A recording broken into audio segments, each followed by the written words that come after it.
No. Egunon.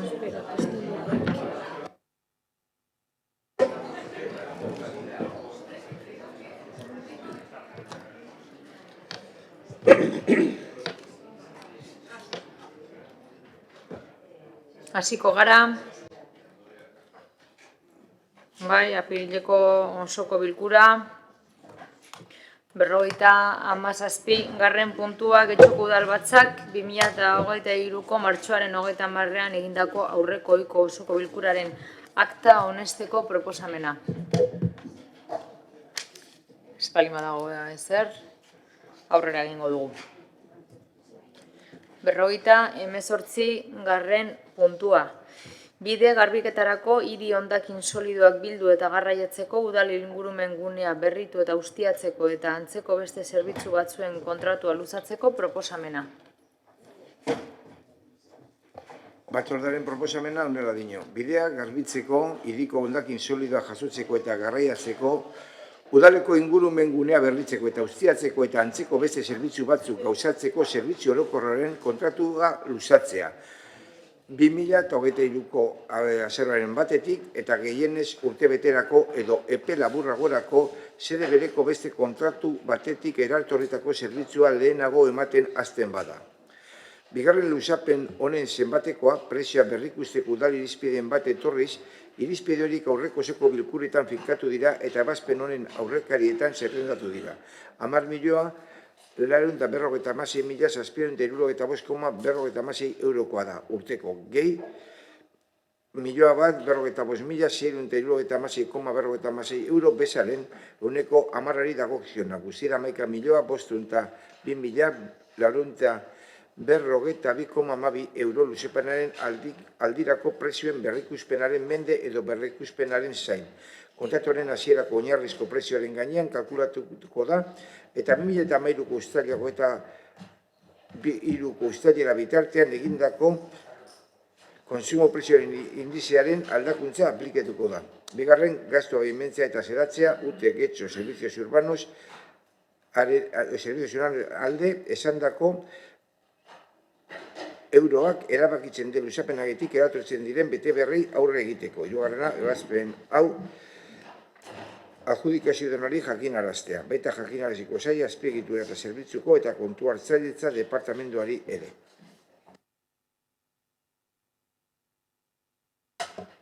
Egunon. Bueno, la propuesta de... Egunon guztioi, luzapen honen helburua da, indarran den kontratua alasen mantentzea, berria izapidetzen eta esleitzen den bitartean. Oraingo esleipendunari segurtasun juridikoa emateko sedez, baita bere langilei ere. Aurreko baldintza horrietan, baliabide gehiago eskaini genituen, orain indarran den luzapena egin ahal izateko, partida berri bat onetsi zen, luzapenerako, 502.000 euro gehigarri, gutxi gora bera, eta bueno, udalarloa inpas batean sartuko denez, hauteskundengatik luzapena berriro ere onestea ekarri dugu puntu honetara. Eskerrik asko. Bai, Uribe Lasprey Andrea. Bueno, muy brevemente, porque vamos a... Bueno, azkar.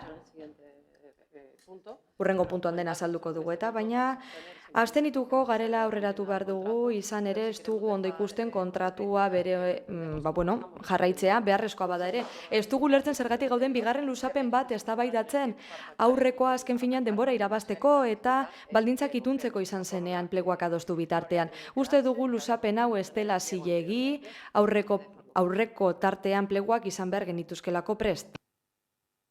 Eskerrik asko. Bai. Bai, egunon, Elkarrekin Podemosek esan bezalakoa luzapen honen arrazoia gure ustez kudeak eta kaskarra besterik ez da. Eta penagarria dena da kudeak eta kaskarraz aparte badagoela honetan ere ondo hasitako proiektu baten bukaera ezin txarragoa, ez da. Arraroa iruditu zitzaigun bere momentua lehen luzapena, arraroa iruditu zitzaigun oinarri teknikoen inguruko elkarrizketak egon zirelako alderdi desberdinen artean, elkarrizketa horiek ezean geratu ziren eta gero bukaera, bapateko bukaera izan zuten luzapen horrekin, ez da. Eta orain luzapen, bigarren luzapena dakartza zuen ona, azken finean, aurreikuspen faltaren eta kudeaketa ezaren eredu. Baina ezke bigarren luzapen honetan denetarik ikusi dugu. Aurreko plenoan zetorren puntu hau, y deprisa y corriendo, el PNV lo quitó el orden del día. O sea, después de meses haciendo... Hilabeteak eta hilabeteak langilei jaramonik egin gabe osoko bilkura guztietara etorri ziren eta hala EAJak ikusarazi zuen gatazka horren jakitun ez zirela, ez zekitela zer gertatzen zen eta gai zerrendatik puntuak kendu zen.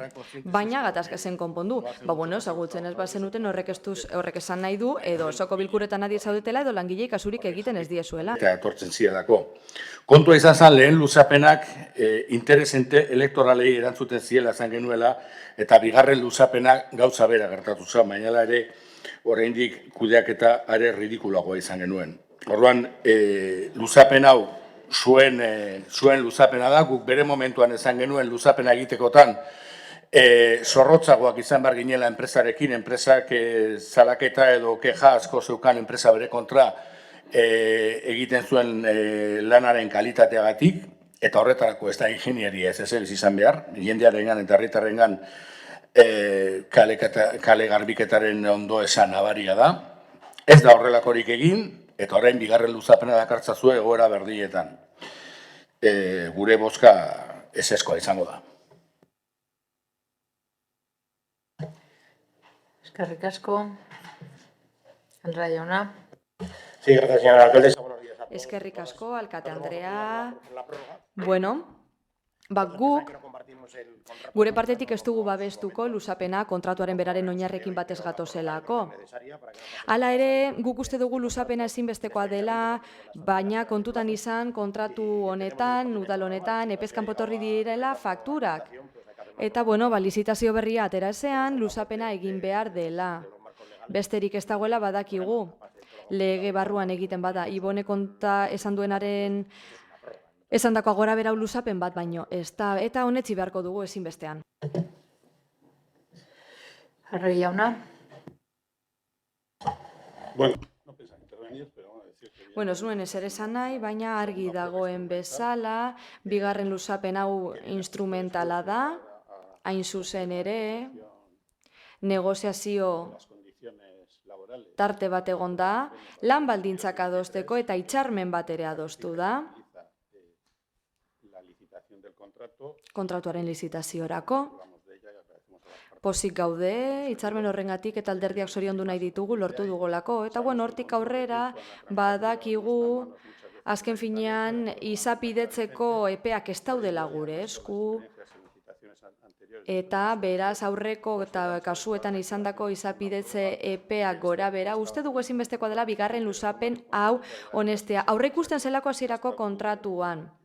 2022ko urria bitartean luzatu alzen lehenengo aukera hartan. Eta esaten da luzatzekotan 2024ko apirila baino lehenago netzi beharko dela pleguan jasotakoaren arabera. Eskerrik asko. Eskerrik asko. Beraz, bozkatzera pasatuko gara, proposamenaren aldeko bozkak. Partido Popularra, PS Euskadiko Ezkerra, Eusko Alderdi Jeltzalea. Kontra, EH Bildu. Eta abstentzioak, Elkarrekin Podemos. Eta honez beste, 59. puntura pasa. 59. puntura pasatuko ginateke. Honako kontratua esleitzeko espedientea hastea. Hiri garbiketako gaikako bilketako eta hiri edo udal hondakinen garraioko zerbitzu orokorrak berdintasuna sustatuta. Udalaren ingurumen instalazioak ustiatzea berdintasuna sustatuta. Tamaina handiko gauzak eta tresnak biltzea berrera biltzeko prestatzeko premisaren pean berdintasuna sustatuta. Eta laneratzeko enpresentzat erreserbatua 9/2017 legearen 4. xedean Hiriko eta udaleko etxeko hondakin arriskuak biltzeko guneen kudeaketa, berdintasuna sustatuta eta laneratzeko enpresentzat gordeta 9/2017 legearen 4. puntuan, baita pleguak onartzea eta gastua baimentzea ere. Batzordearen proposamena alde erabakikorrean honela dio. Lehenengoa, hiri garbiketako, gaikako, bilketako eta hiri edo udal hondakinekin garraioko zerbitzu orokorrak berdintasuna sustatuta, udalaren ingurumen instalazioak ustiatzea berdintasuna sustatuta, tamaina handiko gauzak eta trenak biltzea berrera biltzeko prestatzeko premisaren pean berdintasuna sustatuta eta laneratzeko enpresentzat erreserbatuta.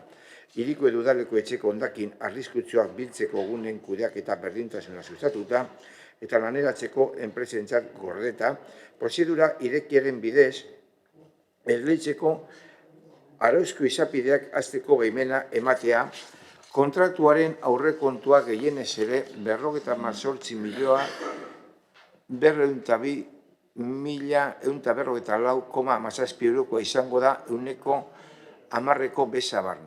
Barkatu, zer gertatzen ari da, denak zaudete horrela estresautak edo.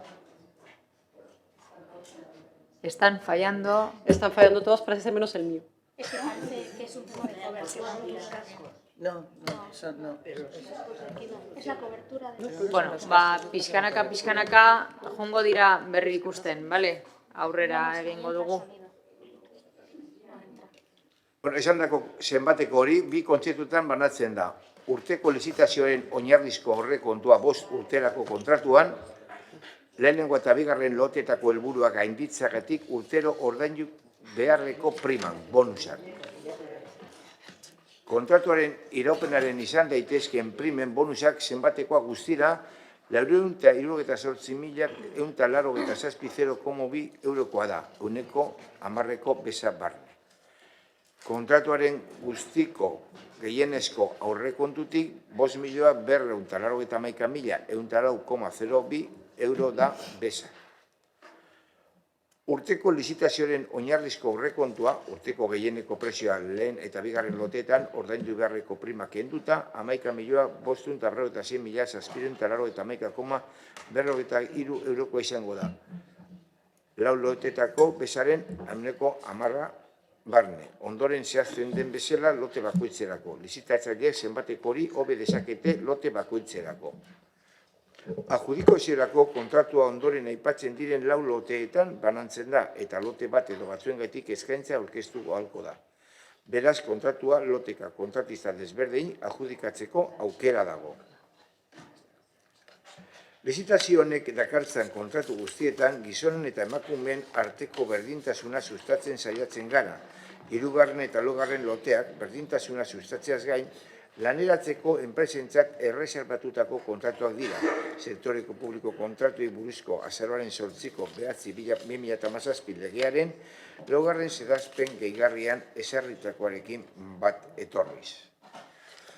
Hauek dire zenbatekoak loteko. Lehenengo lotearako, hiri garbiketako, gaikako, bilketako eta hiri edo udal hondakin garraioko zerbitzu orokorra berdintasuna sustatuta, kontratuaren gehiengo prezioa 58.114.910,15 eurokoa izango da.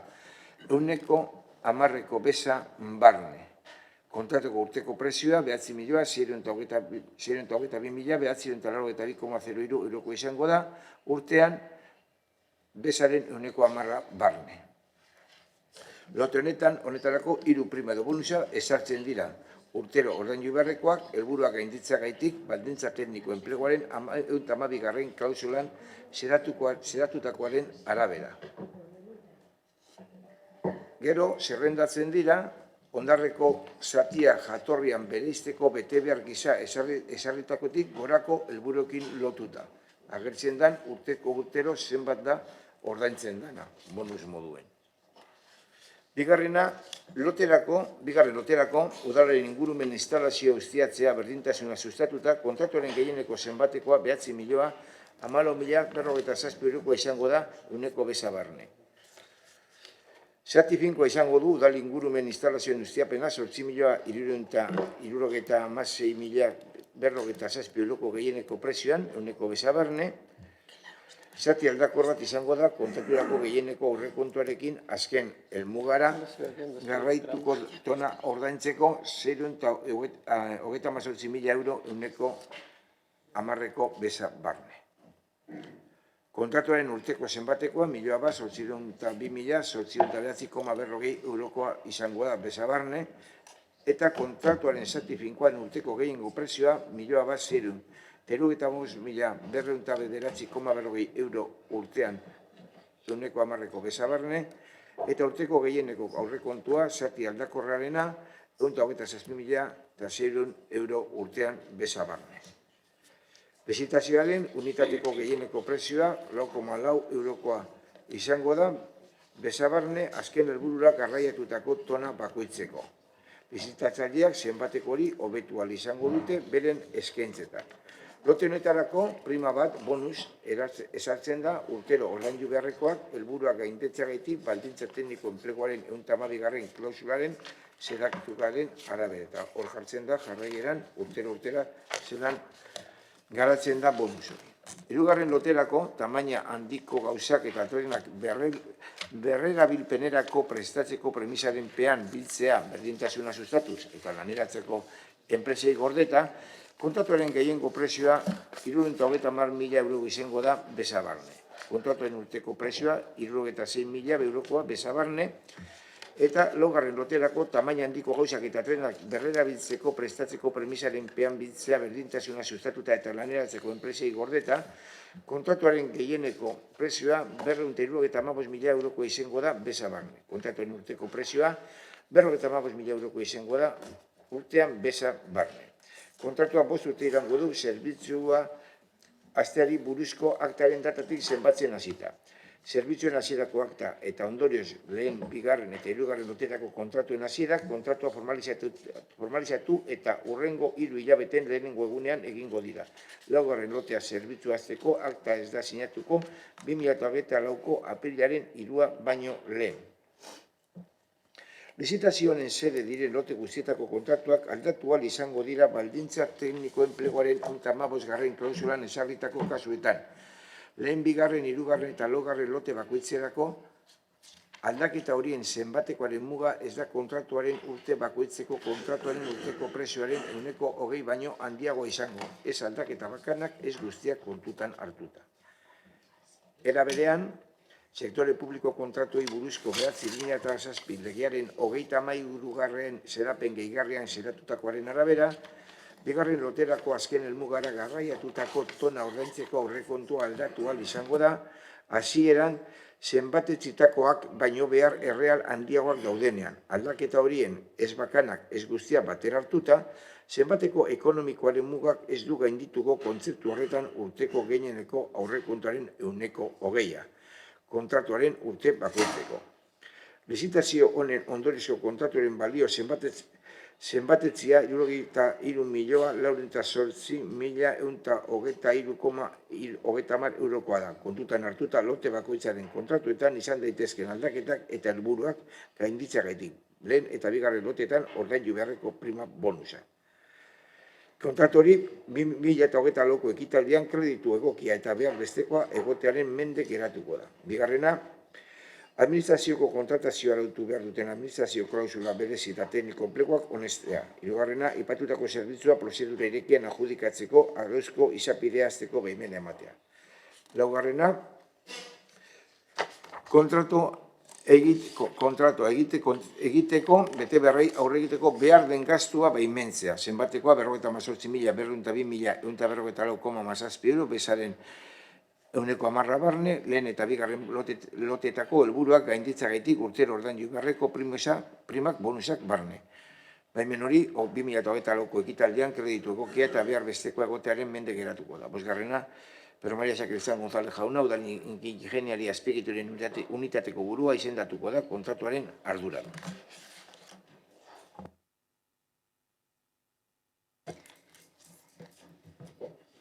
González jauna. Egun berriro. Bueno, Traemos la propuesta de inicio. Bueno, bertara daraukagu, espediente hasiera, aipatutako kontratu hau esleitu ahal izateko, berdintasun baldintzak kontutan hartuta, baita ingurumen baldintzak ere. Voluminosos y enseres bajo la premisa de preparación Aipatutako zerbitzuak paperetan dituzue, y gestión de puntos de recogida de residuos urbanos o municipales domésticos peligrosos, promocionando la igualdad y reservando derechos de inserción. En el orden del día del 1 mes de marzo... gai zerrendan aurreko osoko bilkuran puntu hau geneukan, baina kendu zen aurrekoa bezalaxe. Informazio batzordean bertan esan genuen oso zaila dela plegu teknikoa, lantzea eta indarrean den araudira egokitzea. Previsto de 6 meses a casi un año. La dificultad de transformar un contrato único... Oso zaila da kontratu bakar bat, lau lotetan banatutako beste bat bihurtzea, epe horren barruan. La prestación del servicio de cada uno de ellos es lo que ha generado... Eta azken finean honek zerbitzuaren beraren eskaintzan eragina du horren guztiaren ondorioz arazoak izan ditugu eta gai zerrendatik kendu zen. Gainera bere garaian ikusi genuen plegu berriak honesteak arriskuan jar zezakela negoziazio kolektiborako prozesuan martxan zen hain zuzen ere enpresa barruan. ante la solicitud Hala, de que suspendiéramos temporalmente eskatu ziguten onespen proposamena behin-behinean bertan bera usteko. Hala, alkatetzak erabaki zuen gai zerrendatik puntu hoiek kentzea eta denbora ematea akordioa lortu arte. Zorionez, langileen ordezkarien eta enpresaren arteko akordioa sinatu da hilabete honetan, eta enpresa batzordearen berrespena jaso du. Beraz, akordio hau lortuta, gobernu taldeak zer egin behar kontratu hau martxan jarri, zerbitzua eskaini ahal izateko. para adaptar el servicio no solo de calidad contractual, Eta kontratu zerbitzua egokitzeaz gain, indarrean diren araudi eta legerira egokitzeko. y como seguro que todos los grupos políticos municipales han podido someter Bertoko udaltalde guztiek izan duzue astia, pleguak aztertzeko eta ikusiko duzue, de acercamiento a acuerdo están incluidas en un lote. akordio honi erreferentzia egiten dioten puntuak lote baten edo beste ageri direla. Nik kontratu oso irakurri dut eta ikusi ahal izan dut oso zaila dela lau lotetan banatzea lehen kontratu bakarra zena. Del compromiso de este equipo de gobierno con la igualdad. Eta horrek erakusten du zer nolako konpromisoa duen gainera gobernu talde honek gizon emakumeen arteko berdintasuna bermatzeko eta aniztasun funtzionala duten pertsonen laneratzea ere bermatzeko. Con importes determinados y la declaración de contratos Zenbatekoak eta kontratuaren ondinorakoak paperean dituzue lote bakoitzaren kasurako. Bakoitzaren berezitasunak barne. Gainera, klausula tekniko eta normatibo enpleguan legeria eta berezko legezko sedapenak sartu dira. Arauz bete beharrekoak sektore honetan. técnico del pliego que debe ser Horregatik diogu plegu hau ez dela teknikoa bakarrik, legeare barne hartzen duelako. Esleipendunak bete beharreko legeria. Beraz, lehiaketarako deialdi ateratzeko garaia iritsi zaigu, eta, bueno, nahi dugu berritzailea eta dena kontutan hartzeko moduko izatea. Eskerrik asko. Bai, Bibi de los Play Andrea. Eskerrik asko.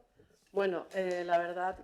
Eskerrik asko, egia esan, hasieran esan dugu, oso kuriosoa dela, ez da, zer nolako prozesua jarraitu duen kontratu honek, Bilduk aurreko puntuan ere esan du, guztio dakigu egoera zein den. Prozesuaren hasieran guztion artean bilerak egin genituen, talde politikoak bildu ginen, proposamenak, emendakinak egin, baina gero ez genuen ezer jakin, izilunean nagusitu zen.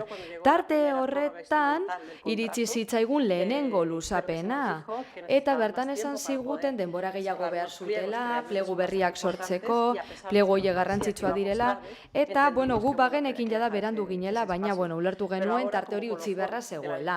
Hala ere, orain legegintzaldi amaieran gaude, eta zer egiten ari gara luzapen berri bat bozkatzen. Eta honetziko ditugu 2024 arte gauzatuko ez diren plegu batzuk. Guztio dakizue, pasaden gai zerrenda hartatik kendu zirela puntuak, negoziazio prozesuari bide emateko da langile zer eskatzen zuten mesedez udal gobernuak laguntzeko negoziazio bidean, hitzarmen kolektiboa negoziatze bidean.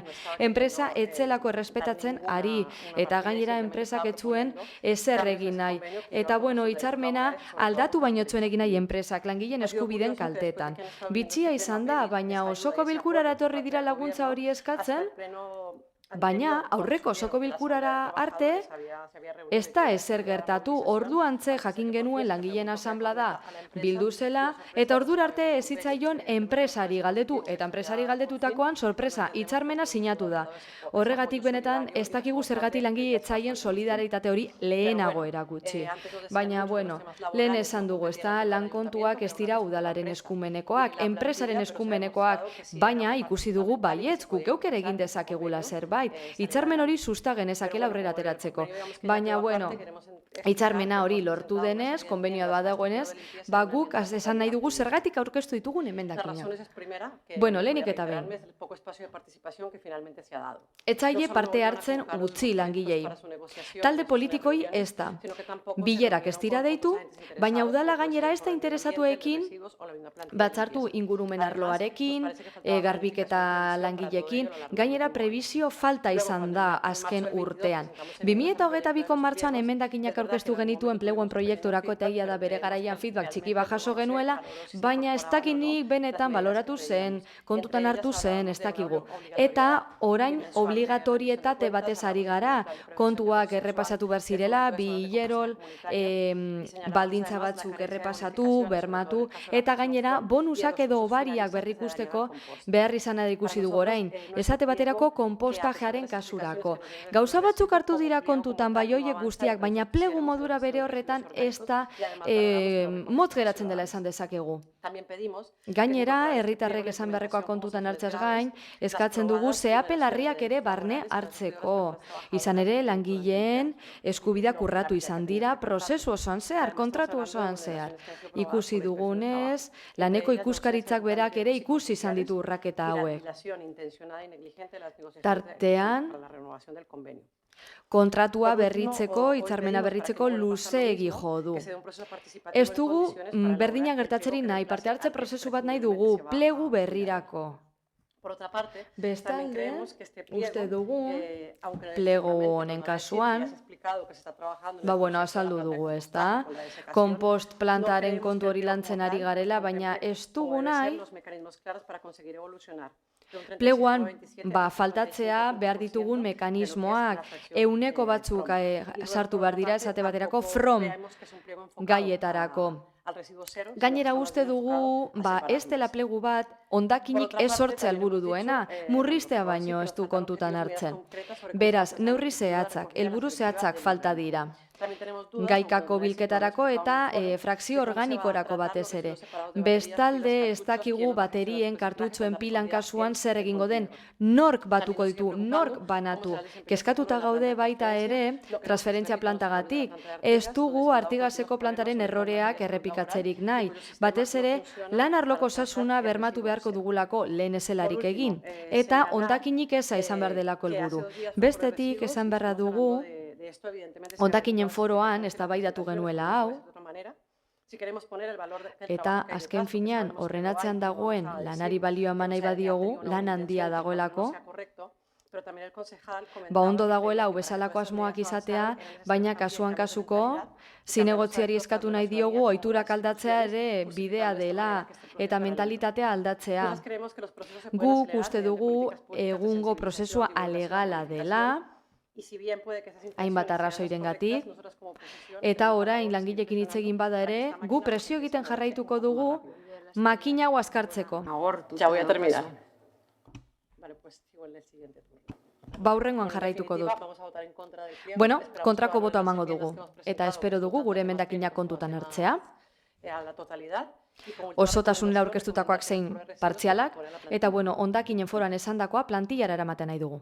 Kasko. Díaz Andrea. Mi esker, alkate Andrea, egunon. Este es uno de los proyectos proiektu hau garrantzitsuenetarikoa da, inbertsio ekonomiko handia eskatzen du udalarentzat, eta hain zuzen ere zerbitzu hau herritarrek nahi duten zerbitzua da, balik eta azkarre martxan sartu behar da gainera. Kalitatezko zerbitzua dugu. Beharrezko denbora eskaini beharko diogu plegu hauek hobetzeari. Eta adostasunik handiena lortu beharko dugu. Egungo kontratu hobetu behar da bai, baina margina ere izan dugu plegu onak egiteko.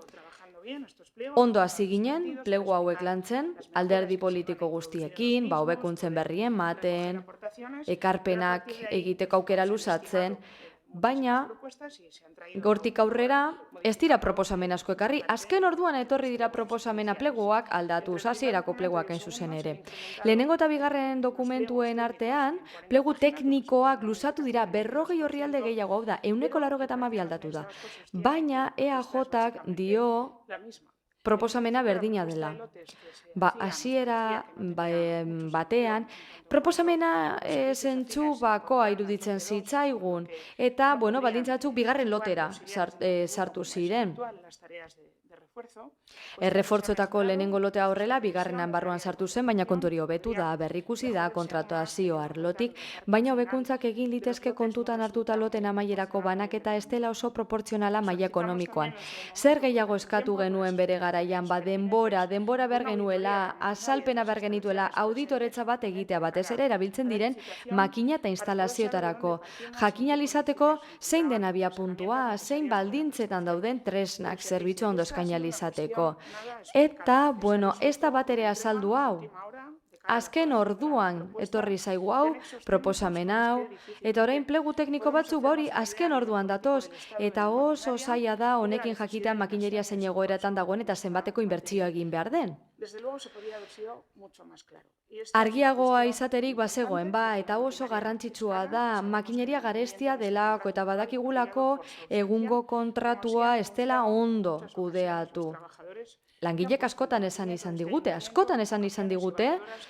kamioiak eta barredorak ez zutela ondo funtzionatzen. Plegu hauek kontratazio bidean egon zirenean aldatu dira loteak, proposamena bera, baina oroar kontratuaren kudaketa kodotikoa izan da, ez da ona izan. Eta prisak gehiegi izan dute gure gobernukideek, ez dute oposizioa kontutan hartu, baina gobernukide alderdi sozialista ez da proposamen hobetu ahal izateko. Aurreko osoko bilkuran alkate Andreak esan zuen puntu hau sartu behar zela gai zerrendan, eta ez zitzaigun ondo iruditu. Izan ere, honetziz gero, gizarteak kanpo utziko genuke, negoziazio kolektibotik kanpo. Horregatik, arduradun publiko garen enean, kezkatuta gaude. Gure kezkarik handiena zerbitzu publikoak kalitatezkoak izatea da. Baina badakigu baita horretarako zerbitzuaren kostua dimentsionatuta egon behar dela. Enpresak bermeekin bete behar izateko. Bermatu behar dugu baita, ere langileen eskubideak betetzen direla. Gure ardura da, kontratua gure ardura da, eta ezin dugu beste alde batera begiratu lan baldintzaz ari garenean. Lan baldintza horiek betetzen ez badira, beste baldintza batzuk tartean betetzen ez badira, kalitaterik ez du izango zerbitzuak. Horregatik, gure udaltaldetik, beren beregi alkate Andreari eskatu genion, gai zerrendatik kentzeko puntu hau aurreko osoko bilkuran. Eta salatu genuen, kontratu honen kudeaketa. Kontrako bozka emango geniola esan genion, eta azken orduan gai zerrendatik kendu zuen alkate Andreak. Hala, proposamen hau atzeratu da, osoko bilkura honetara ekarri da, eta tarte honetan, erabateko adostasuna lortu dute sindikatuek eta enpresak. Horrela langileen baldintzak bermatuko dira, behintzat soldatari dagokionez. Izan ere, gehiagorik ezin izan da landu horren denbora laburrean. Alderdi sozialistatik esan beharra dugu plegu haueko hobe daitezkela, hainbat ikuspegitatik begiratuta, emakumeen inklusiori dagokionez esate baterako, aurrekoaz gain makineria berria eta eraginkorragoa har daiteke, baina, oro har hori baino askoz gehiago be daiteke. Hauek ez dira gure pleguak. Ez gaituzte konbentzitzen. Baldintzak edozein delarik ere. Garbiketaren kasuan, eskolen garbiketaren kasuan esate baterako dimentsionamendu etzaigu egokia iruditzen. Pertsona bakarra dago guztia egiteko. Ez gaude horren alde. Bestela gure seme-alabak eskoletara heldu eta zikin aurkituko dituzte. Gero jarraituko dut, eskerrik asko.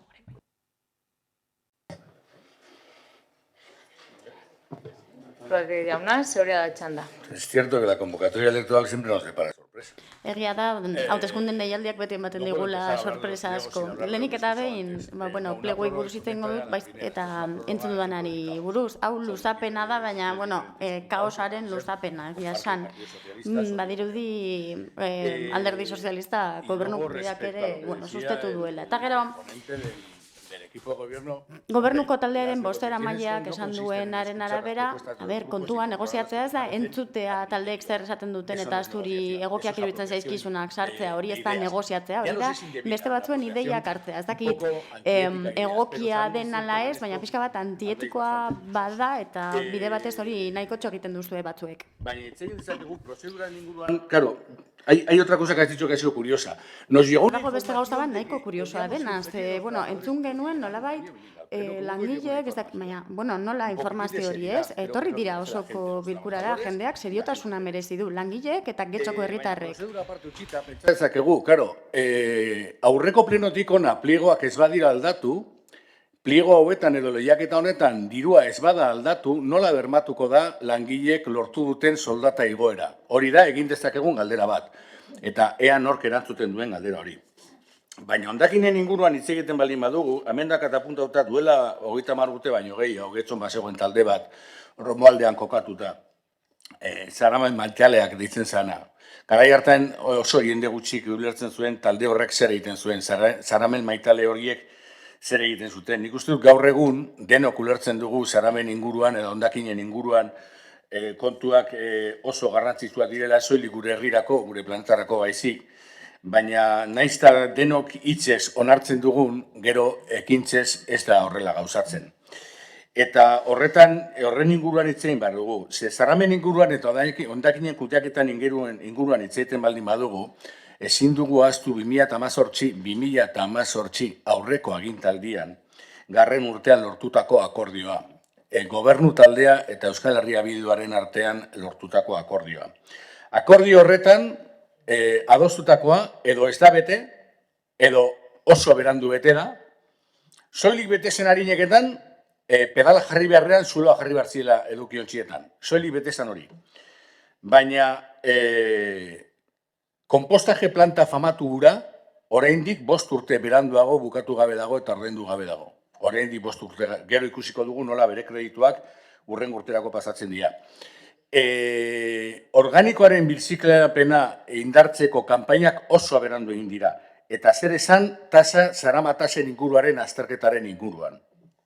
La revisión de la tasa de basura y su ajuste en función de quién recicla. Berrikuspena eta hori nor birziklatzen duen eta zer birziklatzen duenaren arabera eta bizi den tokiaren arabera hori akordioaren parte zen eta hori ez da egin.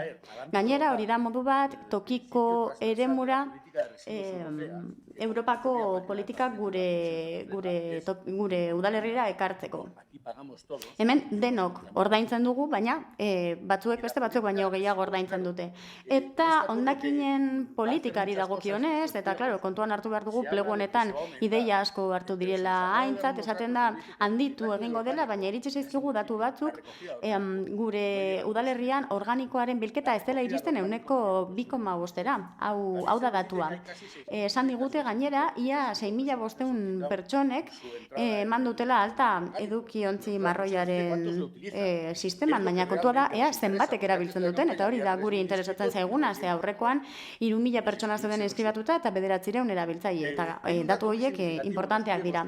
Badago beste datu interesgarri bat, pleguetan, eta esaten da adierazle asko daudela enpresaren proposamenen esku, baina badago bat, bai adierazten dena neurketarako indize gisa, eta da edukiontze bakoitzeko herritar kopurua. Orduan, zehazten da bitartekoa, ez? Zergatik ez da indize gisa jartzen birziklatzen den kopurua eta ez edukiontzi kopurua. Horregatik iruditzen zaigu pleguak nahiko ambiziosoak direla, aipatzen da helburuak beteko direla, hau da Europar Batasuneko politikak 2025erako, 2030erako eta 2035erako ezarritako helburuak, baina ez du esaten nola, Elkarrekin Podemosek esan duen bezala, nola pasatuko gara 20% murrizketa lortzera banatu gabe dagoen frakzio horretan. Nola egingo dugu? Ze, bueno, esatea egingo dugula oso ondo dago, baina nola murriztuko dira 20 puntu horiek? Birziklatu gabeko zaborra 20 puntu murriztea, hori nola egingo da? Hori galdera bat da, eta gustatuko litzaiguke norbaitek erantzutea. Beraz, guri etzaigu prozedura gustatzen, egia esan, harrituta gaude Alderdi Sozialistaren posturarekin, beste batzuk ere harritzen gaituzte, baina bueno, hori ere harrigarria da. Ez ditugu gainera pleguak neurtuko orrialde kopuruaren arabera, baina ez dugu babestuko. Eskerrik asko. Andrade jauna. Gracias, señora alcaldesa. La verdad que...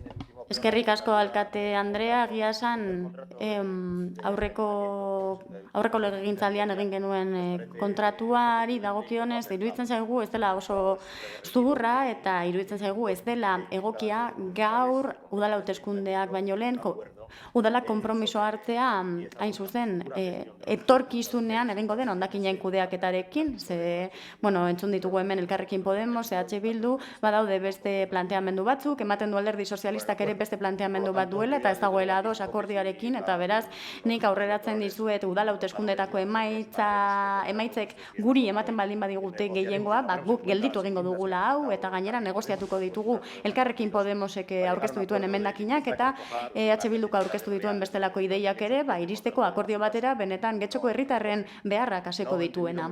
Ez dut oso ondo ulertu Alderdi Sozialistaren posizioa, ez dakit abstenitu egingo den edo kontra bozkatuko duen, ze horrela bermatuko da puntu honek aurrera egingo duela, ze, bueno, bestela gobernu taldeak ere horrela egin du, Getxantzokian 5 urteko kontratu horretara murriztu du, pleguan gehiengoa daukalako, gainera dirudi honek ez duela, bakarrik udal honi eragiten diola, ze normalean 10-15 urteko kontratuak izaten dira, ez dakit ze arrazoi dagoen 5 urtera murrizteko, baina, bueno, horrela eginda, Alderdi Sozialistak ere antzeko postura hartu du, eta gainera gezurrak esaten ari zarete, ze langileekin hitz egin dugu, eta esan digute, ez direla betetzen plegu honetan, bereiek esandakoak, esan dugu, iazko, aurreko hilabeteko kontratu horretan aurkeztu zena, ez da aldatu, euro bakar bat ere ez da gehitu lehiaketa honetara bideratutako aurrekontua. Orduan aukera bat dago, edo lehiaketan gezurra esaten ari ziren, eta kostuak ez ziren errealak, edo gezurra orain esan digute. EAJ-ko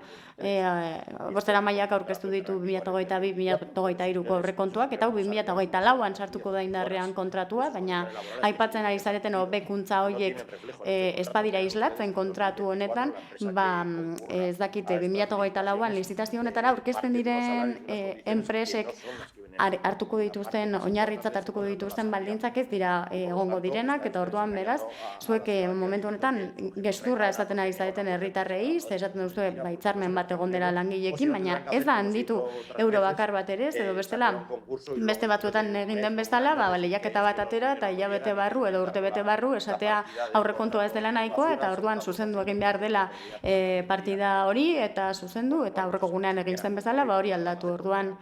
Ikusten duzue enpresek ikusiko dutela ordaintzarien kostu etzaiela aterako, eta orduan ez dakit oso ondo nola aurkeztuko diren lehiaketara, agian enpresa jakin batekin egin nahiko guztue, baina bueno, iruditzen zaite paripe bat dela. Kontratua bera, esan dudan bezala, ez da gure herritarren eta gure herriaren beharrei erantzuten dien kontratua, ez da aldetu adibidez edukientzien eredua, eta hori garrantzitsua izan zen aurreko zaborren kontratuan, ze, bihurtu da udala transporte garraio biden operadora bat, erosi ziren makina guztiak kaleak garbitzeko, esan da enpresak ez dituela kamioi horiek eta ez dituztela aldatzen eta estropeatu egiten direla, baina beti bezala kontrol arazoa daukagu horren aurrean, enpresak ez baditu bere kamioiak zaintzen, nola zainduko ditu guk erosi eta guk jarriko dizkiegunak. Guk hartu behar badugu lan hori, esango didazue, ez da? Gainera ez dugu partekatzen enpresari udal lurrak lagatzea beren base operatiboa jartzeko, uste dut hori arazo operatiboa direla eta enpresa konpondu behar dituela, eta, uste dugu sistema honek ez duela ezer hobetzen, proposatzen denak ez du ezer aldatzen, edukiontzien motak ez dira aldatzen, horrek eragina du saltzaileen langileen eta herritarren eguneroko bizitzan, eta ez da ikusten bilketa neumatikoa ere hobetzen denik. Egia esan, hitzarmen honetan jasota dauden gauza asko ez dituzte betetzen getxoko herritarren behar izanak, eta ematen du gainera Alderdi Sozialistak bestelako ikuspegiak dituela. Uste dut hitzarmena hobetu egin behar dela, eta horregatik guk ez dugu hori babestuko, eta guk irabazten baldin badugu hilabete barru hasiko gara beste sistema bat proposatzen. Eskerrik asko. Arregi jauna. Egunon, que antes creo que no lo he dicho, me he acelerado. No Egunon. Bueno, es mi último pleno con... Nire azken osoko bilkura da, alderdi honetan aurkezpena egingo dudana, azalpenarekin, eta saiatuko naiz alik eta eraikitzaileena izaten, entzun ditudan kontuekin. Egia da gai hau nahiko polemikoa dela, eta esan gabe hasierako pleguetan Elkarrekin Podemosek hemendikainak aurkeztu dituela, iaz 12, orain 8, beraz aldaketaren bat egon da, hori ere aitortu behar da, eta gainerakoi dagokienez, gainerakoek ez dituzue aurkeztu Alderdi Sozialista barne hartuta, ez dago inolako proposamen zehatzik. Bide batez, aurreko egunean, hiri hondakinen kudeaketaren taldean, EH Bilduko kideak alde egin zuen, ez dakigu oso ondo zergatik alde egin zuen, eta Alderdi Popularra etzen etorri ere egin. Beraz, hor ikusi zen, horra aztertu genuen dokumentazio guztia, hor emaitza guztiak ikusi ziren, berrikuspen lan egin zen, bai, jaso zuen eta joan egin zen, baina etzen azalpenean egon, eta azalpenean eduki asko zegoen. Hori argituta, orain pasako naiz, guk esan beharko genuken hori esatera. Hitz egiten ari gara oinarrizko zerbitzu batzuen inguruan, zerbitzu hauek denok ikusten ditugu eta beraz etengabe baloratzen ditugu. Zerbitzu hauek konplexuak dira gainera, eta beti dago eztabaida politikoa, ez da? Nork eman behar dituen zerbitzu hori. Zerbitzu honek erantzun behar die behar izan sozial, teknologiko eta barrei, eta gainera zerbitzu hauek lizitazio sistemek ez dute behar bezala edo modurik egokienean erantzuten behar izan horiei. Zepleguek ere ez diete erantzuten zerbitzu horien beharrei. Gainera, zerbitzu horiek beharrezkoa dute ezinbestean implikazioa, eta kaleko profesionalak gainera funtsezkoak dira, eta oso bereziki guk zerbitzu horien gainean daukagun pertzepzioaz. Gainera, zerbitzu horiek erronka daukate bereien profesionalen zerbitzua eguneratzekoa, eta noski antolaketa izan behar da homogeneoagoa, gutxienez lan baldintzetan, ordutegietan eta lanen banaketan.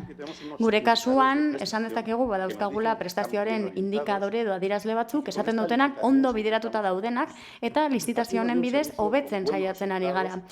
Abia puntua da emaitza onak dauzkagula, gure auzokideek baino gehiago birziklatzen dugu, ematen dugu kilogramoko auzokide bakoitzak birziklatzen duen kilogramo kopurua, ematen du ez duela ikusi, baina esango dizuet zehazki non dagoen, gainera balorazio ona jasotzen dute zerbitzuek, baina beti esaten digute hobetu behar direla, gainera sistema parte hartzaileak dauzkagu eta etengabeko bekuntzarako sistemak. Eta horren inguruaren eman ditugu emaitza guztiak zehaztasunez.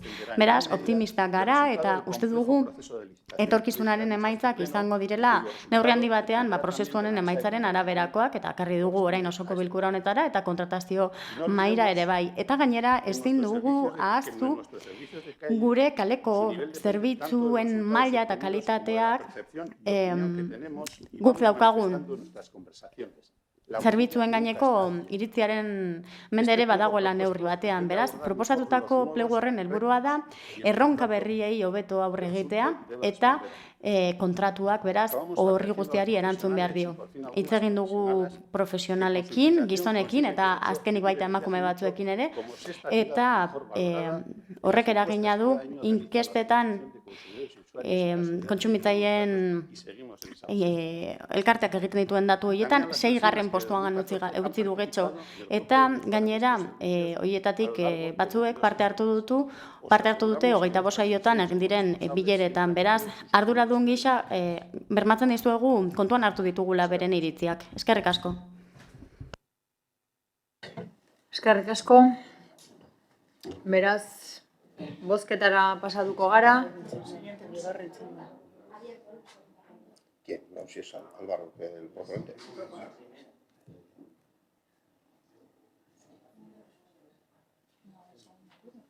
No lo va a abrir. Beraz, bozketara pasatuko gara, lehendabizi emendakinak bozkatuko ditugu.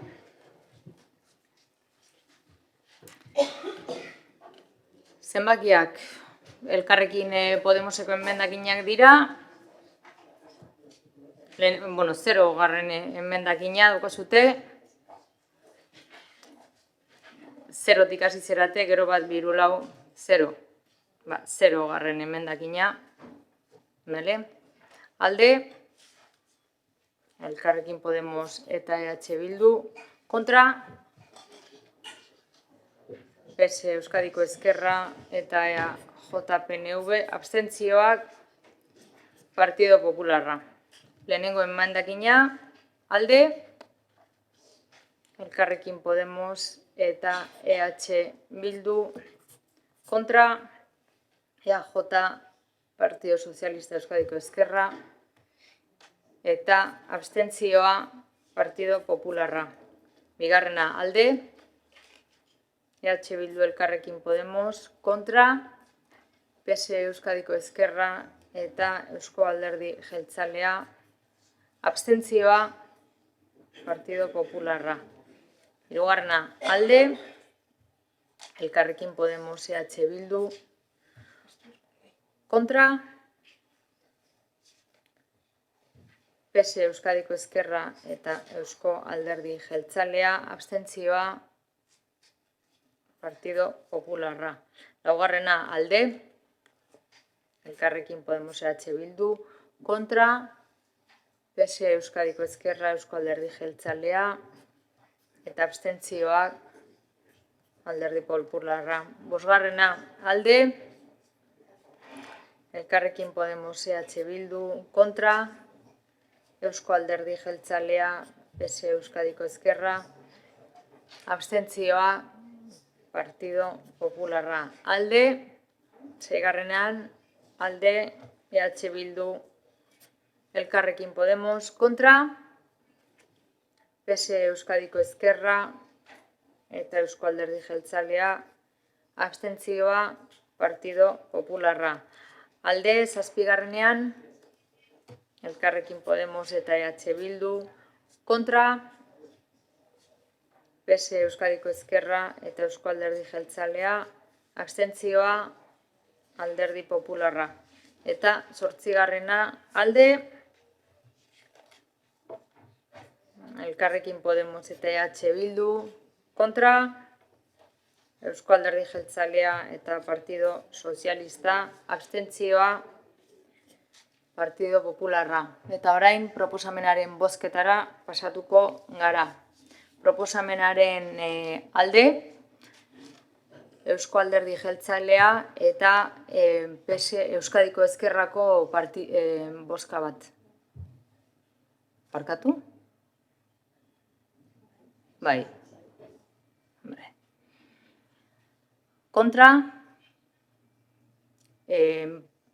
Partido Popularra, EH Bildu eta Elkarrekin Podemos. Abstentzioak Partido Socialista, PSE. Bi. Beraz, honekin onartuak gelditzen da proposamena eta 60. puntura pasatuko ginateke.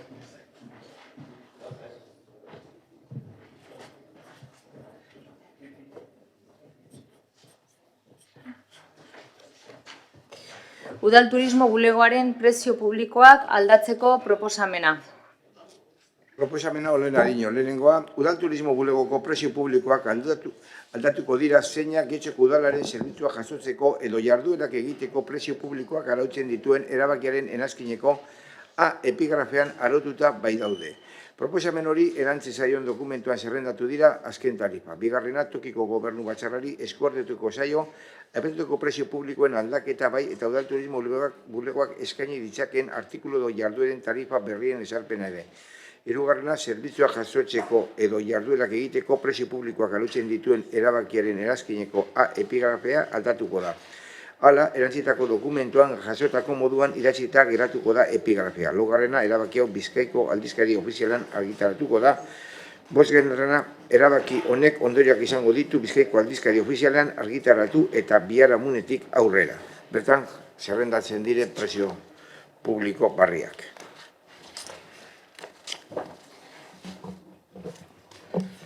Uriarte jauna.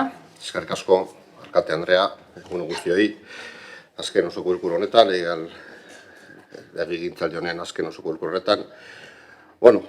Getxoko oso inpresioa eguneratzea proposatzen dugu, udal turismo bulegoak proposatuta prezio horik egokitu egin behar dira, eta helburu nagusiena produktu berri batzuk sartzea da. Eskerrik asko. Eskerrik asko. Amiba Anderea. Bai, egunon denoi, eskerrik asko alkatea.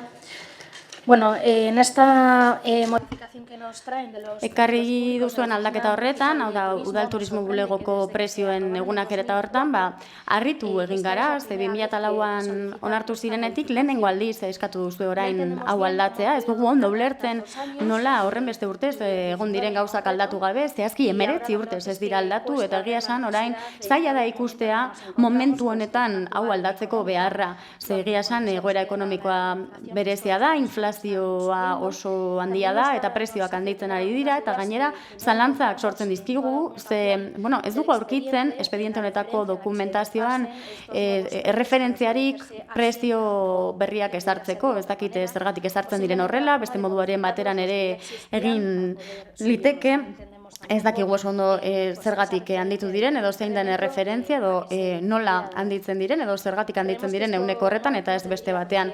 Uste dugu, honek berez ez lukela aldaketarik beharko, ez liratekela igo beharko, ze momentu honetan gainera, aldaketa honetan, eta txostenek esaten duten bezala, ez da betetzen zerbitzu horren kostua, eta beraz, aldaketa honekin ez dugu ikusten inolako arrazoi nahikorik, edo ez dago horretarako behar nahikorik. Ulertzen dugu udal turismoak ekartzea aldaketa hau, eta ulertzen dugu ere bai beharrezkoa izan daitekela, baina 19 urte beranduago orain momentu honetan egitea, iruditzen zaigu ez dela egokia. Esan bezala, ikusten dugu ez dagoela erreferentziarik edo beharrik hori aldatzeko, adjudikazio honetako espedientean ez dugu ikusten horren inguruko irizpide logikorik, zergatik ezartzen diren prezio berriak, ez dago erreferentziarik, eta horregatik 19 urte geroago, uste dugu pixka bat gehiago itxaron zitekela, eta beraz ezin dugu babestu proposamen hau. Eskerrik asko. Eskerrik asko. Zeinek hitza, beste inorrek ez? Eduardo bakarrik. Sí, gracias. Yo para... Bai, eskerrik asko. Eskerrik asko, alkate Andrea.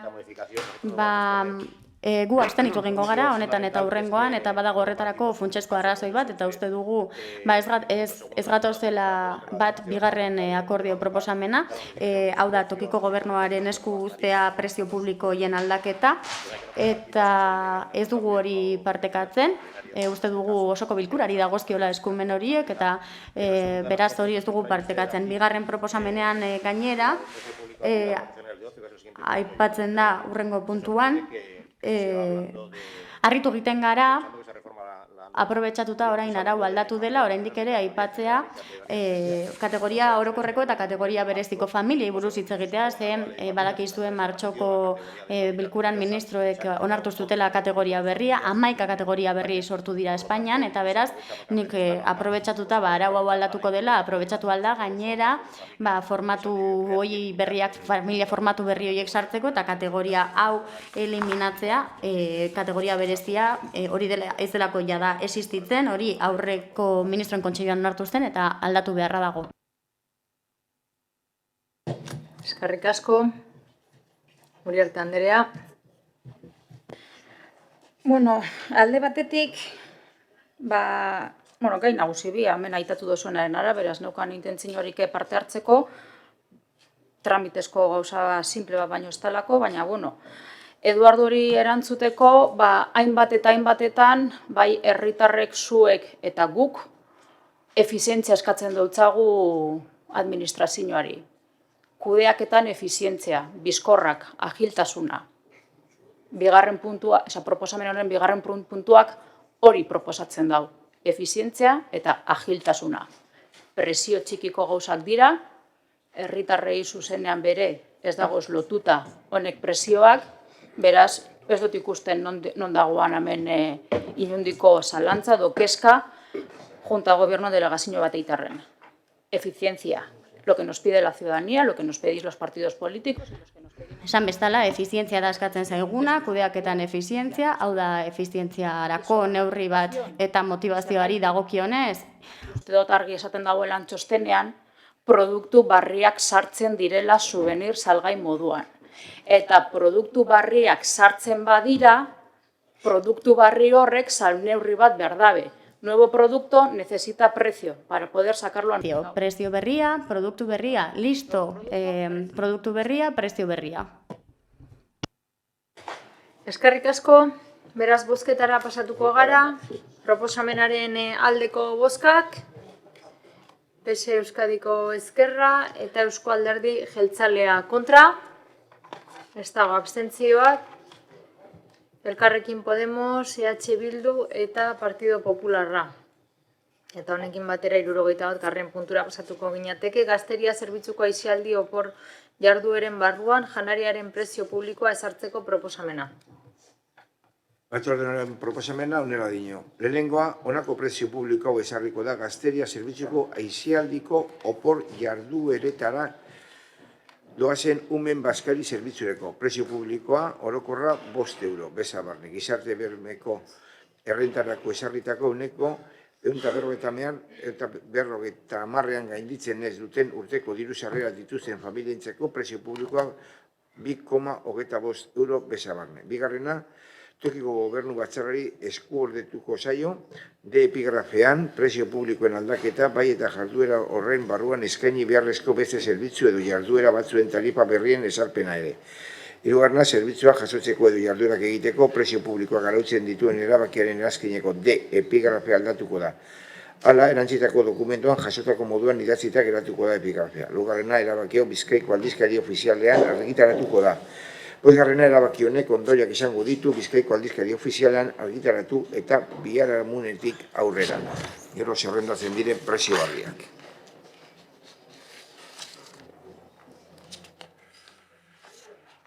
Iriarte jauna. Eta Andrea, eskerrik asko. Bueno, proponemos con el objetivo de facilitar... Bueno, gure proposamena da familiaren eta lanaren kontziliazioa sustatzeko, oporretako jardueretan eta aisialdi jardueretan aurrentzat, getxon biziren aurrentzat, 5 eta 12 urte bitartekoentzat, 9:00 ordubietarako ordutegi horretan, bazkaria egotea 5 eurogatik eta ordutegia ere luzatzea 5etara. Hauek, hobariak dituztela, baliabide ekonomiko urriak dituzten familientzat eta familia ugarientzat. Eskerrik asko. Zeinek hartu behar du hitza, Amiba Andrea.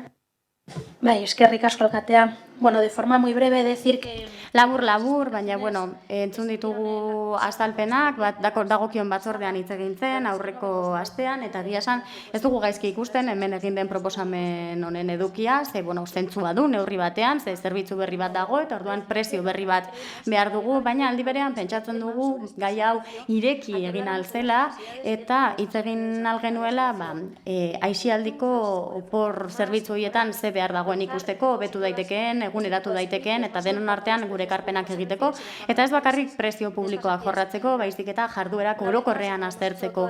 Berriro ere, eta legegintzaldi osoan zehar egin duguna, erreklamatzen dugu informazioa aldez aurretik partekatzea alderdiekin, gaiak jorratzeko denbora eta tarte hartzea, desegitea bakarrik prezioak eguneratzeko proposamen eskaz bat, ze egia esan, gure ustez eztabaidak falta behar izan dira, gazteek nola lan egiten duten, nolako kontaktua daukagun kolektibo horiekin, eta hori buruan zeuden gauzak gazteriari eragiten dieten politika horiek antolatzeko. Beraz, abstenitu egingo gara proposamen honetan.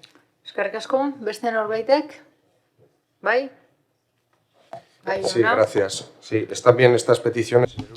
Ondo dago eskaera egitea legegintzaldiko azken proposamenean, baina edo nola ere kasu zehatz honetan eta batzordean azaldu zen. Proposamena dator programa eta zerbitzu hauek hobetzeko logikaren harira, legegintzaldi honetan eskaini diren hoiei buruz, kasu honetan udalekuei buruz ari gara, eta antolatzen diren bestelako udalekuekin, hain zuzen, erakunde pribatuek eskaintzen dituzten hoiekin, guk daukagu udaleku eskaintza zabalagia esan gure udalerrian.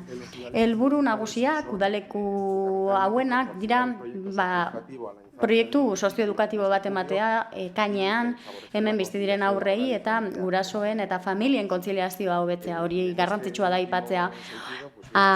Horren aurrera dator hain zuzen aldaketa hau, berritasuna da ordutegia zabaldu egin dela eta bi txanda daudela, bat 9:00 ordu 2:00, hori da aurretik ere egiten zena, eta beste bat luzatu egin da arratsaldeko 5:00 arte, eta horrela badago bazkariak emateko txanda bat, eta hori etzegoen aurretik, eta beraz horregatik beharrezkoa da prezio hori finkatzea hain zuzen zerbitzu hori eman ahal izateko. Eskerrik asko. Eskerrik asko. Beste norbaitek, Rodríguez jauna. Bai, gu azten dituko gara, eta esango dugu zergatik. Batetik, udalekuetan bazkaria jartzen baldin bada, logikoa da gogoratzea. Claro, hemen eskatzen da azken plenurako ekarritako gauzak. Guk azken batzordean galdetu genuen bazkari presio honen inguruan errenta muga, zeren arabera zegoen jarrita ez zegoelako oso garbi. Hemen gaude, erantzunaren zain. Orduan, erantzunaren zain segitzen dugunez, azten dituko gara. Decía que en la última comisión... Azken batzordean galdetu genuen errenta mugen inguruan, eta, logikoa iruditzen zaigu menua kobratzea, Baina oraindik ez dugunez horren inguruko erantzunik jaso, bazten ditu beharko gara, oso garrantzitsua delako erantzun hori jakitea. Eskerrik asko, beste norbaitek. Ez, beraz, bozketara pasatuko gara, proposamenaren aldeko bozkak, Partido Sozialista Euskadiko Ezkerra eta Eusko Alderdi Jeltzalea. Kontra, ez dago, abstentzioak, Elkarrekin Podemos, EH Bildu eta Partido Popularra.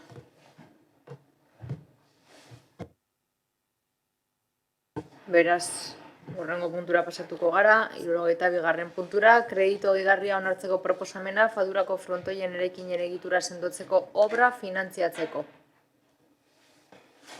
Proposamen honela dino. Honestea gehigarrizko kreditua emateko espedientea, 2023ko 9. espedientea, 2.607.000 eurokoa. Da, Getxo Kirolak erakunde autonomora zuzenduta, eta diruzentzako gerakinak gaztu orokorretarako partidatik ateratzen da.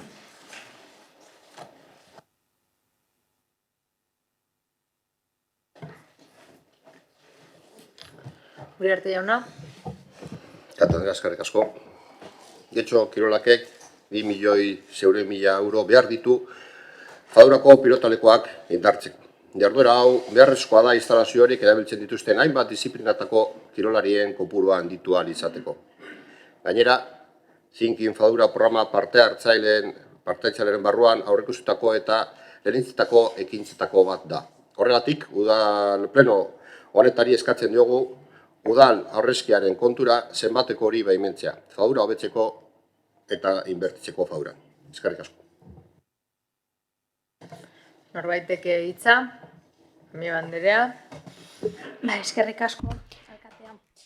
Bueno, la verdad es que esto... Egia esan, bere garaian azaldu ziguten Thinking Fadura prozesuaren baitan dagoela hau, eta momentuz behintzat prozesu honen bitartez Fadura aldatzen ari gara, eta udaltaldeak batu izan gara honen inguruan eztabaidatzeko zetasun gehiago ditugulako. Artezkaritza batzordean bertan galdetu genuen honen inguruan. Esan genuen webgunea ez dagoela eguneratuta prozesu honen inguruan askotan esan izan dugu, badirudi prozesuak aurrera jarraitzen duela, baina ez dakigu guk zekarpenekin daiteke. Azken albistea zein izan da, Thinking Fadurako webgunea, behintzat ageri den azken albistea urtarrilekoa da, patinetei buruzkoa, eta gero prozesuen inguruan azkenekoz 2022ko martxoan argitaratu zen, beraz ezin da jarraipena egin, ezin ditugu epeak ezagutu. Egin barreko pauso bakoitzeko. Badakigu zailtasunak egon daitezkela bidean zehar, baina oso zaila egiten zaigu era berean fiskalizazio lana egitea informazioa berandu datorrenean, edo jada mai gainean dugunean. Kasu honetan obra aurreikusita zegoen eta orain finantzaketa behar da. Uste dugu parte hartze handiagoa beharrezkoa zela, artezkaritza batzordea zaratago, bertan faltan bota izan dugu, aurreko puntuan esan bezala, implikazio handiagoa. Ulertzen dugu, Getxo Kirolaken eskumenak zeintzuk diren, aipatu da, baina era berean uste dugu prozesua parte hartze handiagoarekin egin daitekeela, edo egingo denaren inguruko informazio gehiago eman, behintzat, Thinking Fadura kontutan izan, Getxo Kirolaken proiekturik handiena izan dela azken urteetan, ziurrenik luzeena delako, obra asko barnartzen dituelako eta finantzak eta handia behar duelako. Espero dugu talde politikoen implikazioak ere garrantzi bera izatea, gobernu taldea beintza garrantzi bera ematea. Eskerrik asko, Aiona. Eskerrik asko, kasu honetan kreditu gehigarri hau Fadurako frontoiak indartzeko da, eta lehen etxitako jarduketak dira hauek, Thinking Fadura prozesuaren baitan, eta oraindik egikaritu gabeko kontua dira, Alderdi Sozialistatik prozesu hau beharrezkoa dela uste dugu, esan izan dugu sarritan, eta konprometituta gaude aurrera eramateko. Badakigu gainera, Thinking Fadura, dimentsioagatik, izugarrizko lan handia behar duela, eta pizkanaka egin behar dela horregaitik, gaudeko botoa emango dugu. Eskerrik asko, Bildosola jauna. Bai, egunon. Frontoien egoera ezaguna da, badakigu ezin dela eraikina eraitsi berri egiteko eta beraz egin behar diren konponketak etengabeak dira. Thinking Faduraren proiektu barruan frontoietan aldaketan nabariak egin behar dira, hori argi dago, eta oraindik barneko proiektua ez dugu bere zehaztasun guztietan ezagutzen, baina esan behar dugu hasierako proiektuak izigula gehiagia zetzen. Baina frontoien eraikina egonkortu behar da, eta egonkortze lan horietan gure adostasuna duzue. Hala ere, gauza bat argi daukagu. Frontoien eraikinak ezin duela bere izaera galdu, frontoiena, hain zuzen ere, eta ulertzen dugu horrela izango dela. Hain gurea den Euskal Pilota Kirolak bere modalitate guztietan lekua behar du Getxon. Aurrealdia betetzen dituen frontoiona behar dugu Getxon, eta horren hildotik doazen eskariak jaso dituzuela badakigu. Horrekin lotuta eta askotan hiritarrek eskatuta ere, argi izan behar dugu Faduratik kanpo hainbat azpiegitura atera behar direla. Funtsezkoa baita kirola hirisarean sartzea, horrela espazio publikoak osasuna sustatuko dute, eta ondoriez, hiriek bizikalitatea izango dute. Herrian zehar sakabanatuta daitezke ekipamendu ezberdinak, herri osora kirola hobetzeko eta heltzeko, eskaintza zabalagoa eta gaur eguneko eskari motara moldatzeko.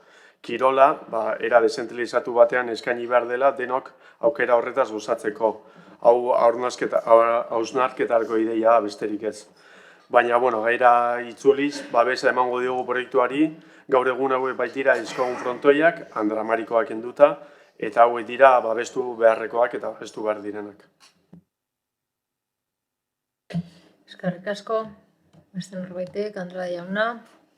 Gracias, señora alcaldesa. Vamos a ver, no confundamos a la gente. Eskerrik asko, Arkate Andrea, kontuz, Thinking Fadurarekin ez du zerikusi handirik honek. Eraikinen egiturazko birmoldaketa batez ari gara eta urteak daramatza eraikin horrek ezer egin gabe. EAJaren gobernu talde honek bere garaian gauzak egin zituen moduan egin zituen eta orain ez dakigu bakudakatik edo zergatik hause datorkigu. Batzordean azaldu ziguten eraikina indartu behar dela, baina gero goterak ere badaude, baina gero hortik aurrera definituko dugu gero barnealdea eta hortxe bai. Hortxe Thinking Faduran egin ziren proposamenak, baina hobetu behar dira. Askotariko proposamenak daude eta hori aurrengo legegintzaldian egin beharko dugu. Baina honez erikusi handirik ez du Thinking Fadurarekin, hau aspaldi egin behar zen. Urte pila bat daramatzagu hau bezalako obren zain, eta azkenean lortzen badugu frontoia konpontzea, eta hau guztia egitea, kontutan izan guretzat hau lehentasun handiagoa zela, zerbezera konpontzea baino, baina azkenean lortzen badugu honen inguruko neurriak hartzea. Eta lortzen badugu datorren legegintzaldian frontoien eraikin berriaren oinarriak ezartzea, pozik egon gara, beraz, aldeko bota emango dugu. Eskerrik asko, González jauna. Bueno, egunon. Bueno, lo primero... Eguno lehenik eta behin eskerrik asko, ondo ikusi badu guztion babesa izango dugu eta... Segundo, el proceso Bigarrenik, zinkinfadura prozesuaren kasuan nik uste du egunean gainera argitagarri ageri dela. Eguneratu zeri esaten diozue, azkenengo gauza garrantzitsuak gertatutakoak ezagertzea? Urtarril martxo bitarteko berritasunak baino ez dira izan azkenak.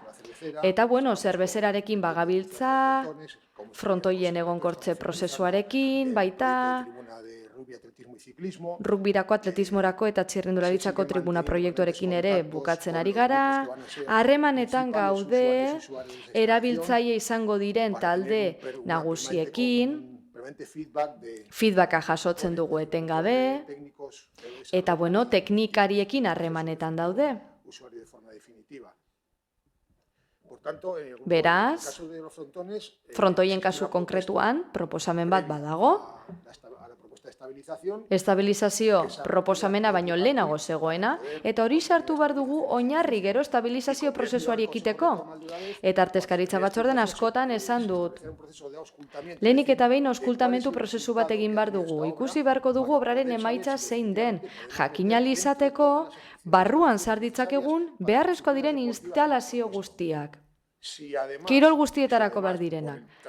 Horrez gain, denboran zehar, disiplina berriak agertzen badira eta leku horretan sartu behar baditugu, argita garbi prozesu berri bat hasiko litzateke eta berrikusiko genuke momentu horretan dagoena. Webgunean ikus daiteke momentu honetan zer proposatzen den solairu bakoitzerako. Beraz, azalpen hau eman da, eskerrik asko guztioi, eta bueno, mesedez aldeko bota eman alik eta harinen hasi aldizateko. Eskerrik asko, beraz bozketara pasatuko gara, proposamenaren aldeko bozkak. Hau batez, onartua geratzen da. Eta honekin 73. puntura pasatuko gara, eskuhartze sozioedukatibo eta psikosozialeko zerbitzua emateagatik agintzagi kooperatibari faktura ordaintzeko proposamena.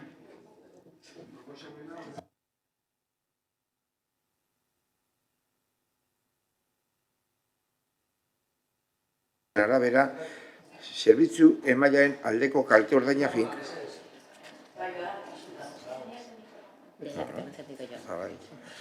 Ekonomia prozesalagaitik prozedurarekin jarraitzea eta espedientean prestazioen valorazioari buruz jasotako informazioen arabera zerbitzu emailearen aldeko kalte ordaina finkatzea. Udala bidegabe aberastea saihestuz, aurkeztutako eta adostutako fakturekin bat datorren zenbatekoan eta zehetasun hauekin izango litzateke. Martxoko zerbitzuagaitik 30.751,67 euro. Faktura hori agintzari soziedad kooperatibari ordaintzea. Norbaitek hitza hartu nahi du? Ez, beraz proposamena bozkatuko dugu. Alde, PS Euskadiko Ezkerra eta EAJ PNV. Kontra? Partido Popularra EH Bildu, abstentzioak Elkarrekin Podemos.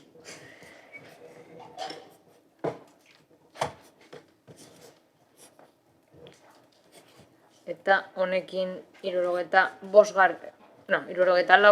puntura pasatuko gara, erabaki proposamena udal batzorde bat. Izendatzeari buruzkoa 2023ko maiatzaren 28rako aurreikusita dauden udal eta foro hauteskundeak direla eta hauteskunden mailerako kideak zozketatzeko. Proposamena da lehenengoak etxeko udaleko talde politiko bakoitzeko korporatibo bateko esatutako udal batzorde bat izendatzea hauteskunde mailetako kideen zozketa egiteko. Batzorde burua, Keltze Iguren Alberdi, ordezkoa Janire Ocio Zelada eta kideak, titularra Francisco Javier Elorza Ormaetxea, ordezkoa Gonzalo Zorrilla Lekerika, titularra Carmen Díaz Ormaetxe, parkatu, Ormaetxe. Titularra Bebaite Carmen Díaz Pérez, ordezkoa Gonzalo Ayo, titularra Mikel Bildoso Laguera Gómez Colta, ordezkoa Idoia Aranguren Onendia, titularra Paula Amiba Clemente, ordezkoa Gabriela Uribe. Idazkera titularra Neurbizu, ordezkoa Maia Rigera. Bigarrena, izendutako pertsona kooperatiboi zitazio egingo zaia, aipatutako zozketarako zozketa noiz, non eta zer horretan egingo den, geroko jakinaraziko zaio zozketa egin denetik gertuago. Talde bakoitzeko titularrak ordezkoek ordezkatu ahal izango dituzte. Hirugarrena, ebazpena udalaren webgunean argitaratu beharko da.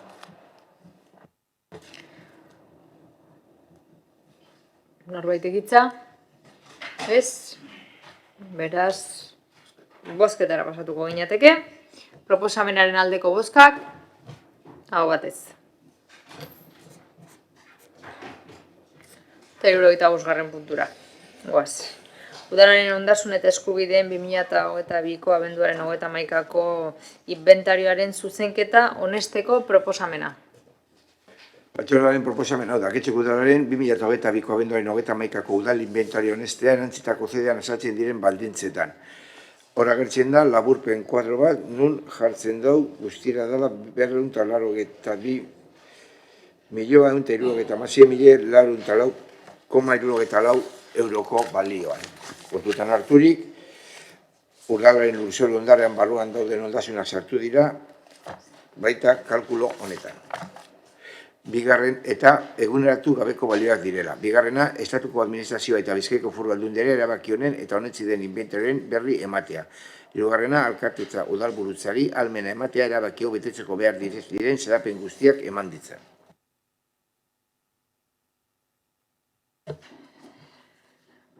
Norbaitek hitza hemen, proposamena, González jauna. Como expliqué en la comisión, Batzordean azaldu bezala, es el inventario que tenemos que es preceptivo al final de legislatura. inventario hau da, legegintzaldi amaieran daukaguna. Beste batzuetan beranduago ekarten dugu, baina orain presaskoa denez oraintxe dakargu. Besterik gabe, Que lo que se entregó en la comisión batzordan eman zitzaizuen, del patrimonio municipal del suelo para que se presenten las udal lurzoruaren taula baita ere, udal lurzoruaren ondare taula, beraz, galderari duzu. Amiba Anderea. Bai, eskerrik asko. Bueno, con cada aprobación del listado o rectificaciones de inventario no suele suceder... Inventarioa zuzentzen den bakoitzan eta honesten den bakoitzan zer gertatzen da, epe laburra izaten dugula notariotzak berak batzordean ematen digunetik eta informazioa eskatzeko epea bukatzen denera bitartean. Zaila da baita jakitea zein higiezin egon daitezkeen faltan Eusko Jaurlaritzak esate baterako proposamenak egiten ditu babesteko.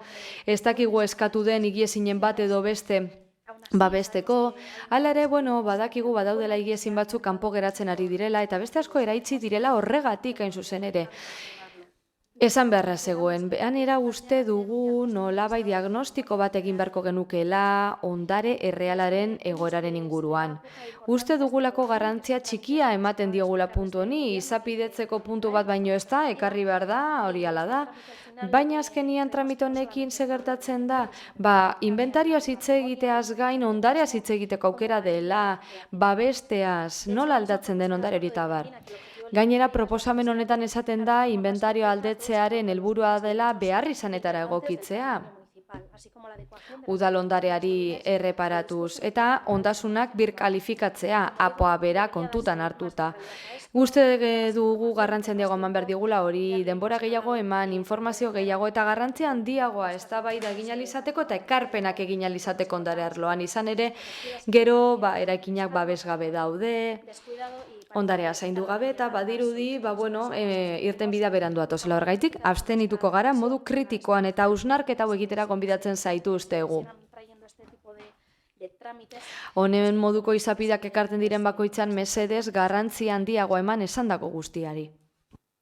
Eskerrik asko, Norbaitek hitza, Uriarte jauna. Yo la verdad es que, eskerrik asko alkatenaria, para nada parecía necesario tener que añadir aquí berez, ez zegoen hitz egiteko beharrik, baina Elkarrekin Podemosek esandako entzuta berriro diot beti saiatzen gara gardentasun osoz lan egiten. Eta oposizioak ere hala egin behar du. Beraz ez nahaztu gaiak.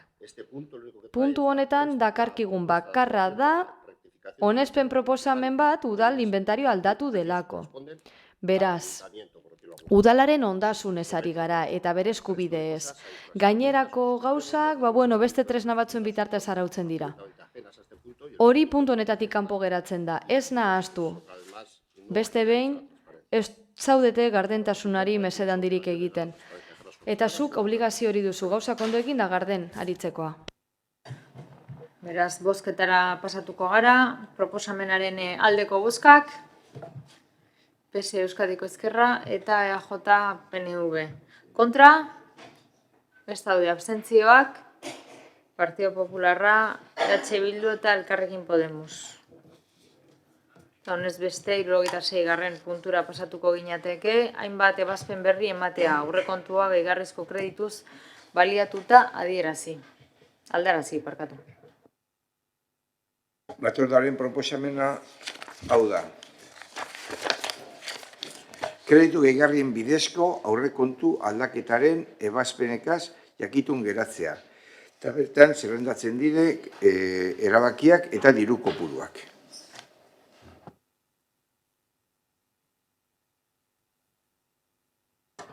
Norbaitik hitza? Uribe de la Espriella Andrea. Vale, muy brevemente. Bai, labur. Puntu honetan bi kontu nabarmendu nahi ditugu. Alde batetik pozik gaude ikustea finantzaketa daukagula taxiak elektrifikatzeko getxon, aurrera pausoa da, mugikortasun berde eta jasangarrirantz, eta gainera elektrifikazioa ezinbestekoa zen taxien flotan. Askotan eskatu izan dugu legegintzaldi honetan, da espero dugu bide beretik jarraitzea lan honek datorren legegintzaldian. Esan bezala, hau elektrolinerak instalatuta ere komplementa daiteke. Bestalde, hemen aipatu duzue, lonjak piztu arazoa daukagula, programa hobeto esan da, ondo dago baina guretzat eskasegia da. Helburuak bete ahal izateko. Eta guretzat merkataritza tokian bertan sustatzea bai, baina auzoa bizi berritza ere da helburu. Eta badakizue aktuazio kirurgikoagoa egin behar dela. Getxo osora joan ordez goazen utzen dauden eremuetara, lokalak falta zezken eremuetara. Beraz, hasi kontutan hartzen, egoera ekonomikoagatik itxi behar izan duten lokalak. Jarrobi Andrea. Bai, egun guztioi. Puntu honetara dakarzue Getzoko elkarteen diru laguntza honeko bostean igotzearen kontua berria. Ez da EH Bildutik proposatu genuena, 10% egoera proposatu baikenuen. Izan ere, eremu guztietan egondako garestitzari aurre egin beharko diote herriko elkarteek ere, eta euren jarduna bideragarria izan dadien ezinbestekoa iruditzen zaigu igoera handiagoa izatea. Hala ere, hobe gauzatuko den igoera gertatzea, ez erresaldatzea baino. Baina honekin batera, hausnarketa egin nahiko genuke, izan ere, datorren urteko ekitaldian gastuen atalean joango den igoera honek ez du bat egiten zaharreren atalean joango den eta onartuko berri duzuen Algortako azokaren kanonaren igoerarekin. Hartara, azken honetan azokan jarduten duten dendari 8% kanona igo diezue, zikiera kurdiazua, udaldiru kutzaren zarrerei eragiten dieten kontuetan igoera nabarmenagoa egiten duzue, udaldiru kutzaren gastuei eragiten dieten aferetan baino. Bitartean eta hurrengo puntuan azaltzen den bezala, udaldiru kutzaren soberakina ez da zehazki txikia. Beraz, kudeak eta eskasaren beste adierazle bat, zelantzari gabe gure ustez. Beste norbaitek? Ez? Beraz, 77. puntura pasatuko ginateke, kreditua eranzteko hainbat ebazpenen berri ematea. Batzordearen proposamena da, eranzketaren bidezko aurrekontu aldaketaren ebazpenekin jakitun geratzea. Bertan, zerrendatzen diren ebazpenak eta diru kopuruak.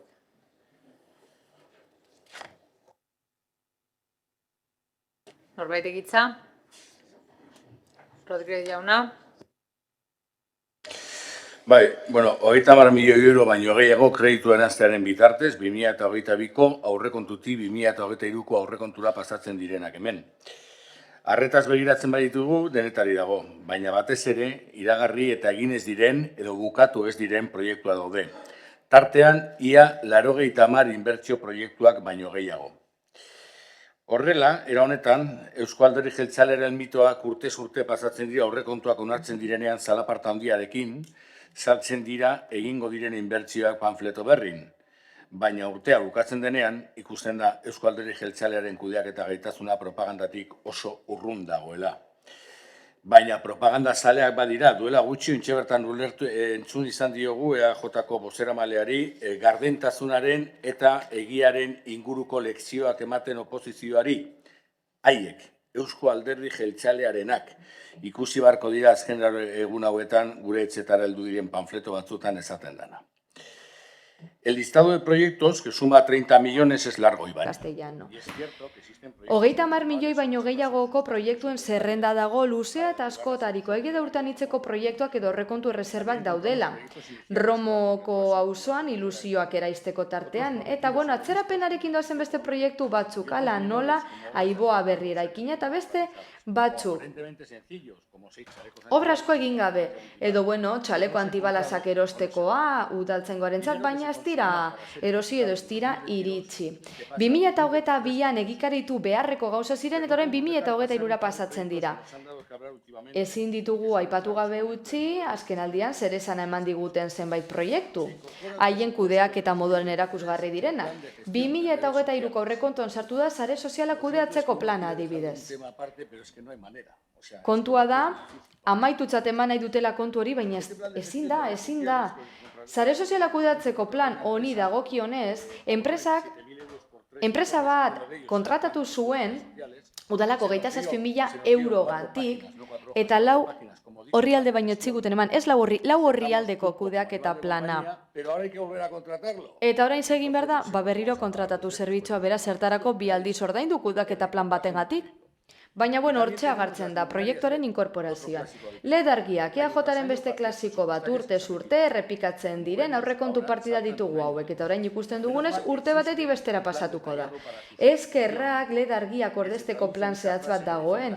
Eta zuek, esaten duzue, aldu zuen neurrian aldatzen joango zaretela, zuen kudeaketa bikainaren adirazgarri. 2022an ez dugu sorterik esan da hurrengora pasatuko da.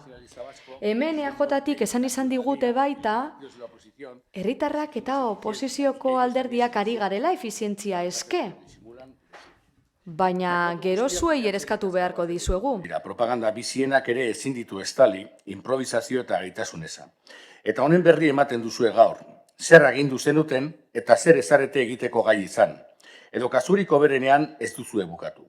Eta txarrena da, datorren urtean, saldutako eta egin gabeko proiektua berriro salduko dituzuela panfleto berrin. Zuentzat aurrekontuak ez baitira gardentasun eta kudeak eta tresna demokratiko bat enbarazu egiten dizuen izapide bat baizik. Eskerrik asko, beste norbaitek. 8. puntua pasatuko gara. Kontu hartzailetzaren 8/2023 txostenaren berri ematea. Finantzia iraunkortasunari buruzkoa da txosten hori, eta honekin dago lotua aurrekontuaren aldaketa finantziatzeko asmoz 2022ko udal aurrekontuaren likidazioarekin lotutako altxortegiko geldikina 2023ko aldian, lehenengo hiruhilekoan, gastu orokorretarako erabiltzea. Batzordearen proposamena da, udaleko kontu hartzailetzak finantzia iraunkortasunari buruz egindako apirilaren 4/8 txostenaren edukiaren jakitun geratzea diruzaintzako geldikina erabiltzeari dagokionez 2023an lehenengo hiruhilekoan aurrekontuko aldaketak finantzatzeko. 8/8 txosten hori Bizkaiko Foru Aldundian finantza tutoretzari dagokionez eskuduna den sailari igortzea. Osoko bilkuraren akta eta euskarri izan daiteken gainerako dokumentazioarekin batera. Norbaitek hitza? Ez? Uriarte jauna? EAJ-aren txandan hartuko dut hitza, kasu honetan, txosten honek, kontu hartzaile andereak, argi eta garbi uzten dau, udaren gaitasuna, gaitasun ona, kudeaketa ekonomikoan.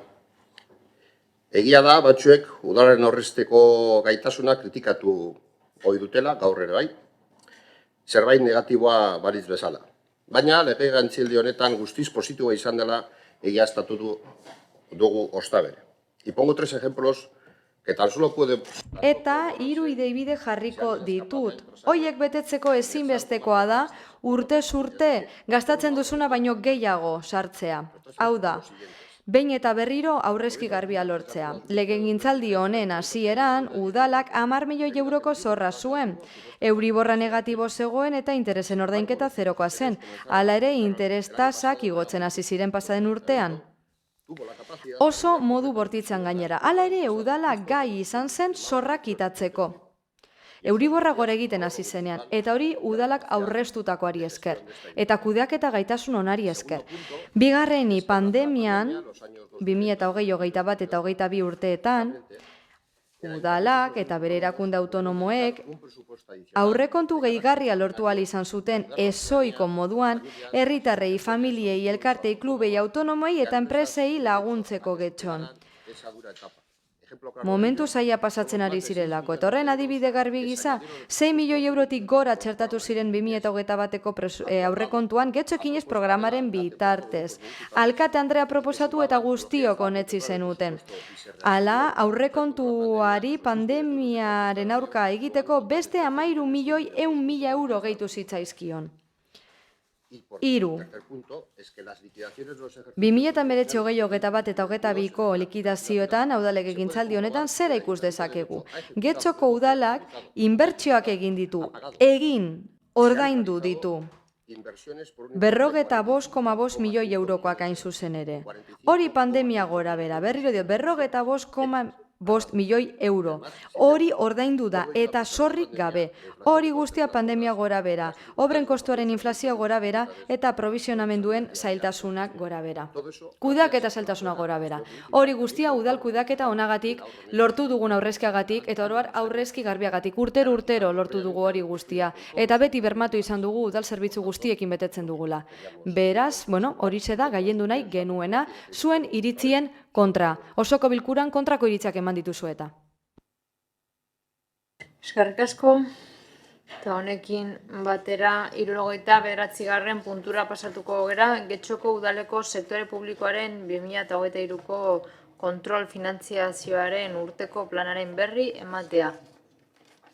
Batzordearen proposamena da, kontu hartzailetza orokorrak egindako Getxoko udaleko sektore publikoaren 2023ko kontrol finantziarioko urteko planaren berri ematea, osoko bilkurak informazio hori izateko ondorioetatik soilik txostenari erantzitako dokumentazioarekin.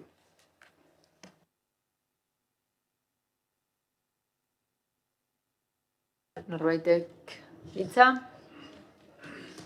Bai, Ami Banderea. Bai, eskerrik asko alkatea. Bueno, queremos dejar constancia. Utzi nahi dugu hemen jasota labur, baina gera dadila jasota aurreko asteko batzordean esan genuen bezala, eskuhartzailetzaren txostenak esaten du langile gehiago behar direla orain ematen, dekretu foral horretan ematen zaizkien zereginetan egiteko. Aintzat hartzen baldin badugu funtsezkoa dela fiskalizazio lanak egiteko eta beste funtzio batzuk ere udalaren barruan oso garrantzitsua direnak eta gainera epe oso zehatzen barruan egin behar direla, uste dugu kasu egin behar zaiola urtez urte txostenean egiten den ohartarazpen horri eta uste dugu arreta jarri behar zaiola 2023ko ekitaldirako oraindik ere errealitatea da interbentzio departamentu horretan langile teknikari falta dagoela gaur egun dauzkagun horietaz gain fiskalizazio lana egiteko eman nahi zaizkie finantzak eta kontrolerako jarduketa bereziak. Aipatutako arrazoiengatik 2023ko urteko plana ekitaldi honetan gauzatuko dena 2022an egin zen bezalaxe berriro ere dago oso mugatuta zentzu horretan, badira urte batzuk eta eskuhartzailetzatik esan digute behar izan hau identifikatu zutena eta horregatik gure alderdiak berriro ere azpimarratu nahi du indartu egin behar dela sail hori, langile gehiago behar direla, aukera izan dezaten beren funtzioa gaitasun handiagorekin egiteko eta ez ibiltzeko lehentasunak ezartzen jardueren artean eta kontrol planak modu mugatuan egiten. Ikusita eztabaida sortu zen batzordean, ikusten da nahiko ados gaudela eta espero dugu hori kontuan hartuko dela aurrengo urteetarako. Eskerrik asko. Uriarte jauna. Sí, puntualizar, si brevemente. Bai, besterik gabe zehaztu nahi dut. bat natorrela horrekin, posible den neurrian beti da egokia baliabideak hobeto ukitzea, horregatik daukagu martxan plana, horregatik dauzkagu modernizaziorako langileak kontratatuta, eta horregatik berritzen ari gara sail osoari da lankidetzan, gainera, aipatu behar da langile berriak, kontratatzeari dagokionez, lehentasunak ezarri behar dituela udalak, badakigu, badaudela arlo batzuk langile gehiago behar dituztela, ekintza berriak egiteko, baina momentuz gure lehentasunak izaten ari dira herritarrekiko ekintza zuzenak eta polizia tartean dituena, jarraitzen dugu azpiegitura jorratzen, disiplina urbanistikoa, horiek dira indartzen ari garenak, esku hartzailea ere horretaz kontziente da eta partekatzen du gurekin ideia hori, badaki lehentasunezko beste arlo batzuk daudela, beste batzuk lehenago indartu behar direla, horretan ari garela, eta bakoitzak bere unea aukiko duela horretarako ere. Eskerrik asko. Eskerrik asko. Honekin mozioen atalera pasatuko gara. Lehenengo 70. puntua, Getxo Bildu Alderdiko Udaltaldeak aurkeztutako mozioa, Azkorrin mugikortasun jasangarria. Bildosola jauna. Bai. Ezaguna da Azkorri aldean, azken urteetan gertatzen diren kotxe pilaketak sortzen duten ezin egona auzokideen artean. Are gehiago, Getxostar guztiontzat gozagarria den eremu berde honetan motordun ibilgailuen joan etorri etengabeak Getxostar guztiok arduratzen gaitu. Izan ere, naturaz gozatzeko leku bakarretakoa da eremu hau. Galea inguruari lotua eta Sopela eta Plentzia arteko kostalderekin konektatuta. Eta zer esanik ez, bertako fauna eta landarearen babesean honek duen eraginak, batez ere, Apo lasterkariaren kasuan. Argi dago mugikortasun arazoek asko daukatela ohitura kolektiboetatik, baina egia da baita ohitura aldaketak eman daitezen pausoak eman behar direla. Kontziente gara egun batetik besterako aldaketarik ez dela egongo arlo honi lotuta. Baina kontziente gara baita kotxeen eta motordun ibilgailu pribatuen ikuspegitik hartutako erabakiek ere ez dutela lagunduko norabide aldaketa horretan. Kotxeen joan etorria etengabe ordenatzeko egindako partxeek arazoa sakontzea suposatu dezakete. Eta horrek ere sortzen digu egonezina, Azkorriko biribilgunea izanik adibide argiena inguru honetan. Horren bestez, ohitura aldaketetan eragiteko kanpaina bat sustatzea eta motordun ibilgailu pribatuen alternatiba errealak sustatzea bere bizikoa dela uste dugu. Noski, kotxeari trabajartzearekin batera, baina trabajarri eta eremuaren irisgarritasuna bermatzeko esan bezala, alternatiba errealak behar dira. Norabide honetan, azken urteetan hainbat neurri proposatu ditugu, baina zoritxarrez agerikoa da udalaren utzikeria. Kotxei txarto aparkatzeko ipini diren oztopoak herri mugimenduak berak jarri behar izan zituen, udalaren utzikeriaren aurrean. Hilabeteak aurrera doaz, udalaster helduko da, eta urten ere aurreko urteetako arazo berberak errepikatzeko arriskua daukagu gurean. Udalak inolako neurririk hartu ez duelako. Hala eskatu digun arren hemen osoko bilkuran bertan, baina baita inguru horretako osokidek ere. Beraz, eta Azkorriko eremuan, bertara doazen bidaiarien eta euren kotxe pribatuen joan etorri etengabeak sortutako arazoei aurre egin nahian, honako akordio proposamena takargu udalbaltza honetara. Bat, Getxoko udalak komunikazio kanpaina bat jarriko du martxan Azkorriko inguruan hurbiltzen diren bisitariak kontzientziatzeko eta oinez bizikletan edo garraio publikoan joan daitezen ibilgailu pribatuta bertaratu beharrean. Bi, ibilgailu pribatuari erraztasuna jartzeri utzi eta legez onartutako plazetatik kanpo aparkatzea galaraziko da. Hiru, Getxoko udal gobernua Goienetxe estarteko auzokideen bilduko da eta auzokide proposatutako irtenbideak abiatuta egoera hobetuko duen akordera helduko dira. Lau, Getxoko udalak doako lanzadera zerbitzua sortuko du Ibarbengoako aparkalekuaren eta Azkorriko aparkalekuaren artean. Gutxienez, ekainetik irailera arte martxan egongo dena. Eta bost, bizikleten mailegu zerbitzu publikoa luzatzea Azkorri arte gutxienez udan zehar. Barkatu. Transakzionala daukagu, beraz, aurkeztu dezakegu? Bai, barkatu. Despistatu nahi. Bai, hemen zerkakoa aurkeztu zazue. Irakurtzen dut? Bale.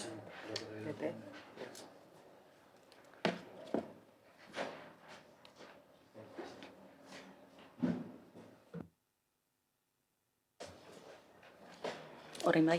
Bale. Bueno, EAJ eta PSE Getxoko udal taldeak aurkezten dugun transakzionalak holan dio. Gure proposamena eta komunikazio kanpaina bat egitea.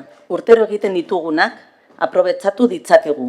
Hau da, mugikortasun astea eta aste berdea eta Askorri hondartzaren ingurunerako kanpaina espezifiko bat egitea. Ohiko aparkalekuko zona hobeto mugatzeko neurriak hartzen jarraitu behar da, bai, eta berdegune jakin batzuen inbazioak ekidin ere. Horren bestez, zuzenketa transakzionala proposatu nahi dugu, zuen erabaki proposamenerako honela geratu litzateke.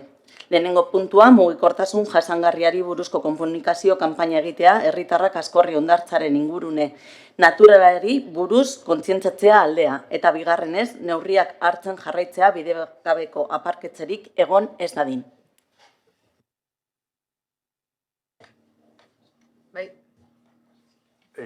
Bai, asko pentsatu ostean, erabaki dugu ezetza ematea proposamen honi. Uste dugu guk mozioan eskatutakoa asko zehatzagoa dela eta horrelakoak aurkeztea ez dugu nahikoa ikusten. Defentsara pasatuko zara. Bai, pasatuko naiz defentsara.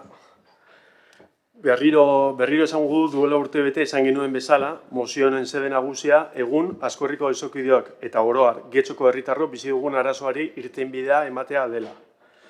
Inguru hori, udako egun eguzkitzuetan batera izan duen pilaketak ere nabarmena izan dela betidanik, asko baitira hondartzara auto zurbiltzen direnak.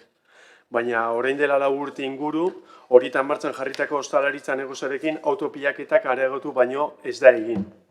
Une honetan, hori da daukagun egoera, egunetik egunera autopilaketak gorrondatze inguruan, autoaren presentzia murriztu izan barko litzatekeen arren, zonalde babestu eta naturalen aurkitzen garelako. Hortaz, jarra eginezake partzea jartzen egoerari. PPk aurkeztu izan digun superparkin bat eginez, edo udal gobernuak apirileko lurralde batzordean aurkeztu zituen neurriekin, edo gaur jaso ditugun transakzionalean agertzen diren neurriekin. Hau da, autoentzako seinale eta marra hori amargostea, hori da aurrera pausua edo. Edo, logikoa den zehozer egin genezake, arazoari benetako konponbide integrala bilatzea. Hau da, benetan mugikortasun eredu berri bat sustatzea. Gure apostua zailena agian, baina eraginkorra izango dena epe ertain luzean. Jakin badakigu, ohitura aldaketak denbora behar dutela, baina ezinbestekoa dira gure bizimodua eta ingurunarekiko harremana bideagarria izateko. Eta hori da zuzen argi izan behar duguna eta jendartean helarazi behar duguna. Uste dugu erantzunkizunez jokatu barra dugula. Mugikortasun eredu berri baterant joatea ezinbestekoa bada, az gaitezen daukagun arazo irtenbide egokia emoten.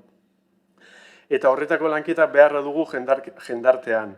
Bai, jendartean horrekin bertan dauden eragileekin elkarlanean hastea adibidez. Bai, eta hori hasiera emoteko errez daukazue. Horri hasiera emoteko errez daukazue, bertako auzokideen idazkia jaso duzue, orduan baiten gordeta izango duzue, edo galduta agian, ez dakigu. Auzokideekin bildu eta bereiekin egoera tratatu, uste dugu ez dela hainbesterako mugimendua edo akzioa. Kontzientzia pizten ez badugu, egiten den ezerk ez du balioko eta kontzientzia lanketa hori indarra emateko ezinbestekoa izango da alternatibak eskaintzea. Ideia eta proposamen asko datozkit burura, ez ditugu mozioan sartu, guk uste genuen minimo logiko batzuk eskatzen genituela, baina aipatuko ditut batzuk, adibidez, ibilgailu partikularri muga jartzearen ildotik. Hor egin daiteke, gertiko beste aparkaleko batzuk erabiltzeko kanpaina, bizitariak kontzientzatzeko kanpaina, estarta mugikortasun jasangarriaren eredu izatea, hemen auzokideen proposamena daukazue, abiadura muga, igual 108 bukaeran zoru aldatu eta oinezkoen lehentasuna bihurtu, hau da, dena hor oinezkoen lehentasuna bihurtu, horrelakoak izan daitezke, eta asko izan daitezke, proposatu daitezkenak gu mozioan, uste genuen minimoetara jo dugula, baina ikusten dugu minimo gehiago dela. Ez dago besterik, hasi zaitezte lanean mesedez, eta benetako lanean, eta gu hori izango gaituzue beti prest laguntzeko. Eskerrik asko, Uri de la Espriella Andrea. Eskerrik asko, bueno, creo que nadie va a sorprender. Eskerrik asko, guk babestuko dugu mozio hau. eta ez dut uste harrituko zaituztenik, egia esan, honi buruz hitz egin dugu legegintzaldi honetan zehar askotan, azken osoko bilkura honetan ere hitz egin da, eta saiatu gara behintzat fokua jartzen, hain zuzen, ingurune natural hau babesteko plan integral baten sorkuntzan, babestu behar delako kotxetatik eta baita hormigoitik ere, kontuan hartu behar ditu bizilagunak, adituak, noski, herritarrak, eta noski udal batza honetan bilduta dauden alderdi guztiak. Uste dugu neurriak hartu behar direla, ibilgailuek debekatuta dauden toki horietan sortzen duten aglomerazioetatik saihesteko, uste dugu horretarako aurrekontuetatik bideratu behar dela apustu hori, hain zuzen mugikortasunerako plan jasangarri bat eukinda, horrek lagundu egin behar du eremu pribatu horiek arintzen eta Ibarbengoako parkinaren erabilera sustatu behar du. Horretarako koordinatu egin behar gara Sopelako eta beste toki batzuetako bizilagunekin, hain zuzen babes plan hori ezartzeko. Bilduk mozio hau ekarri zuen azken aldian, edo antzeko mozio bat, esan genuen, aurkeztu genuen interpelazio bat, onartu zen, proposamen batzuk gainera hemen daude jasota, eta bertan hitz egin zen, hain zuzen, Goienetxeko estartan hor aparkalekua debekatzea eta jendea kontatzeko, aparkatako kotxeak kontatzeko sistema bat ezartzea, Portuzarrean bezala, eta alden neurrian Ibarbengoako parkinera bideratzea ibilgailu horien guztiak. Hori mozioan dago jasota, eta beste helburu bat izan daiteke, inguru horretan aparkatzea saiesten duten eremu disasorioak ezartzea. Gainera, babes bereziko eremua zenez, uste dugu garrantzitsua dela sartzea eremu babestu horien planean, ez dakigu gaur egun nola dagoen oso ondo, baina sartu beharko litzateke eta espezifikoki sartu beharko litzateke Azkorri. Espero dugu neurriak hartuko direla eta neurri hauek beste urte batzuetako arazoak saiestea, baina EH Bilduko kideak esan duen bezala, beldur gara partxe bat ote den eta ez bada hitz egiten Azkorriko eremu horrek behar duen babes horre inguruan, ez da? Uste dut inork ez duela zalantzan jarriko eremu horrek daukan balio historikoa, paisajistikoa, soziala, zoragarria da daukagun hondartza, eta ulertu behar duguna da mehatxu nagusia dela kutsadurak ekartzen duena, eta hori gure esku dago, eta konponbideak errazak dira, bizikletak, mugikortasun jasangarria, eta logikoki mugikortasun pribatua ere mugatzea. Azkenik komentatu nahiko nuke, eta EH Bilduren azalpenean aipatu da, pentsatu behar dugu zer egingo dugun fangalokarekin, uste dugu kontuan hartu behar dela, uste dugu aforo arazo bat dagoela, ze barrualdeko parkina bete egiten da eta kanpoan aparkatzen dute, fangalokako politika ere esaten dute ingurumenari oso lotuta daudela eta babestu nahi dutela, baina agian beraiek ere kanpainak egin beharko lituzkete bizikletan etortzeko jendea edo jartzea beraiek ibilgailu bat nolabait aforoa murrizteko. Eta azkenik beste ideia bat, emisioi buruzko gaia kontuan hartzen da batez ere hiriguneetan, baina arauak esaten du, ezin dela eduki bat, bi edo hiru baino gehiago, barne hartuta emisio basuko eremu horiek, eta hori uste dute kontuan hartu behar dela, eta beraz guk alde bozkatuko dugu. Eskerrik asko. Jauna.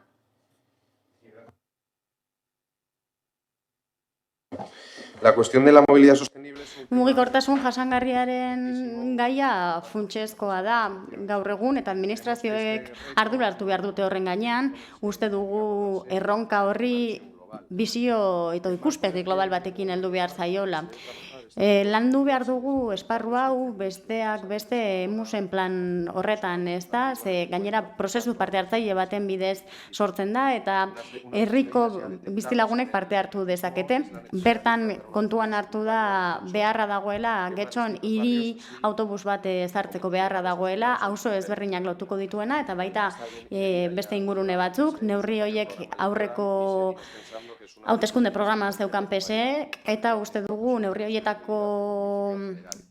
horrek eduki dezakela eragin handia. Ez dugu aipatzen lanzadera zehatz bat Azkorriko planera ondantzara doana, baina gehiago da orokorrean auzo ezberdinak lotuko dituena. Horrez gain, bizikleta elektrikoen sistema etorriko da Bizkaiko Foru Aldundiaren eskutik, hori da gainera Miguel Ángel Gómez Vial sozialistak zuzentzen duen departamentu horretan, bidegorri gehiago jarri dira legegintzaldi honetan, eta nik uste dut neurri horiek laguntzen dutela Azkorrin udako egun batzutan sortzen diren arazoak arintzeko. Logikoki ulertzen dugu gutxi dela, ez dela nahikoa, eta horregatik urtez urte neurri berriak esartzen dira arazo horri aurre egiteko.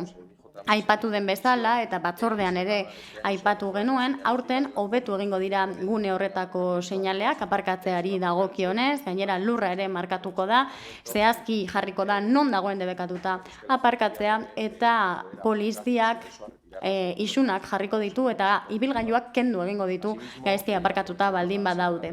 Horrez gain mugikortasunaren astea eta aste berdea aprobetxatuta komunikazio kanpaina espezifiko bat egingo da Azkorriko hondartzaren inguruan, hain zuzen herritarrei kontzientzia pizteko gune horrek behar duen babesaren inguruan. Horregatik aurkeztu dugu emendakin transakzionala, gobernuko taldeak aurkeztu du eta barne hartzen ditu neurri horiek, laster egikarituko da eta pentsatzen dugu arazo horri aurre egiteko egokia dela. Batez ere udarak begirako eta aingo dela, beraz kontra bozkatuko dugu. Andrea jauna. Gracias, señora alcaldesa. Eskerrik asko, alkate Andrea, niri nahiko kuriosoa iruditzen zait, alderdi batek mozioa aurkeztea hauteskundeak baino hilabete lehenago. Batez ere, agian datorren osoko bilkuran emendatu beharko dute esan dutena, ze da proposamen bat alkate denak aurrera eraman beharko duena, orduan ez zait iruditzen logikoa momentu honetan egitea. Eta, bueno, ikusten da alderdi sozialistak ze posizio eduki duen, ematen du ez duela gobernatu getxon, eta badirudi orain getxo busera igo nahi duela, ez da? Ze, bueno, 4 urte egonda oposizioaren proposamenak bazterruzten eta orain esaten du nahi duela. Planteatzea prentxan aipatu diren konponbideak, hori pixkate margoztea eta isuna jartzea, uste dugu hori ez dela ez egokia, ez getxok behar duena, zen getxo oso udalerri plurala da eta konponbideak ere pluralak izan behar dira eta herritar guzti eragin behar diete eta ez bakarrik populazioaren sektore bati eta horregatik guk defendatuko dugu plan integral bat Azkorrin, ze Azkorrik ekintza eta jarduera asko behar ditu, 14 puntu oso garrantzitsua dira, funtsezkoak, besteak beste auzokidentzako eta bizikletan eta oinez ibiltzeko gune bat ibiltzea, goienetxeko estarta, ze modu horretan modu bat izango da ingurune horietara oinez edo bizikletan ibiltzea. Uste dugu hori ez dela arazo bat komentatu behar dena auzokideekin, komentatuta dago jada, proposamen badago jada, eta PSeren eta EAJaren gobernu taldeak ukatu egin du orain arte. Garrantzitsua da Bizkaibusak ere inguru horretara hurbiltzea eta jendeak ez badu erabiltzen da ez duelako frekuentzia nahikoarekin aurkitzen, gainera hiri bus bat ezartzeare garrantzitsua da, historikoki kontra egin behar baldin bazaio ere. Telefonikaren eraikina erosi behar da, ze hor badago tokia 100 bat auto jartzeko eta hori egokia izan daiteke modu bat aurra aparkatzeko eta bateragarria da irisgarritasunarekin eta jasangarritasunarekin eta beti aipatu den bezala Gaztelugatxe inguruan eraiki den parkinaren antzera, ezta? Gainera mugatu egin behar dira sarbideak, aparkalekuak, nolabait bateratu egin behar dira aparkamentua sustatzen dutenak eta aparkatze hori mugatzen dutenak biak konbinatu behar dira.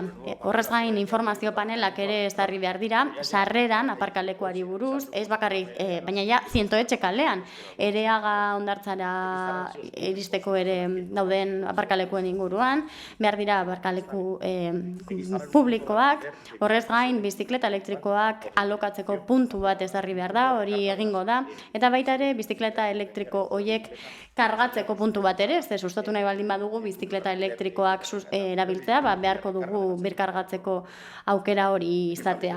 Gainera, behar dugu lantzadera bat, autobus lantzadera bat, Ibarbengoatik Azkorriko hondartzara joango dena, gu proposatzen dugu gainera aparkaleku horren erabilera publikoa izatea, ez bakarrik metroan doazenentzat, baizik eta ingurune horretan bizi diren bizilagunek ere erabiltzeko aukera izatea.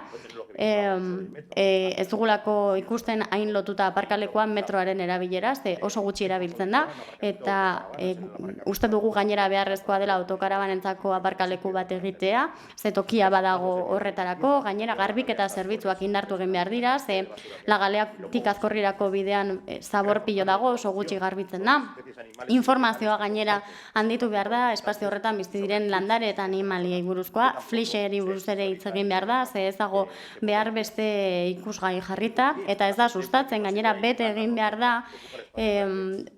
ingurune berde horretan dagoen bibilgune ilegalari dagokion sententzia, eta gainera indartu egin behar dira merendero eremu horretan sustatuko duten azpiegiturak. Ikusten duzuenez, getxo plural batek behar duen proposamena da, 14 puntu dira, puntu hauek soluzio integrala dira, hain zuzen Azkorrin sortzen ari den arazo problematika horri aurre egiteko, eta azken 4 urteetan gobernu talde honek ez du ezer egin hori egiteko. Esango nuke kontrako egin duela, ingurun horren egoera okertu.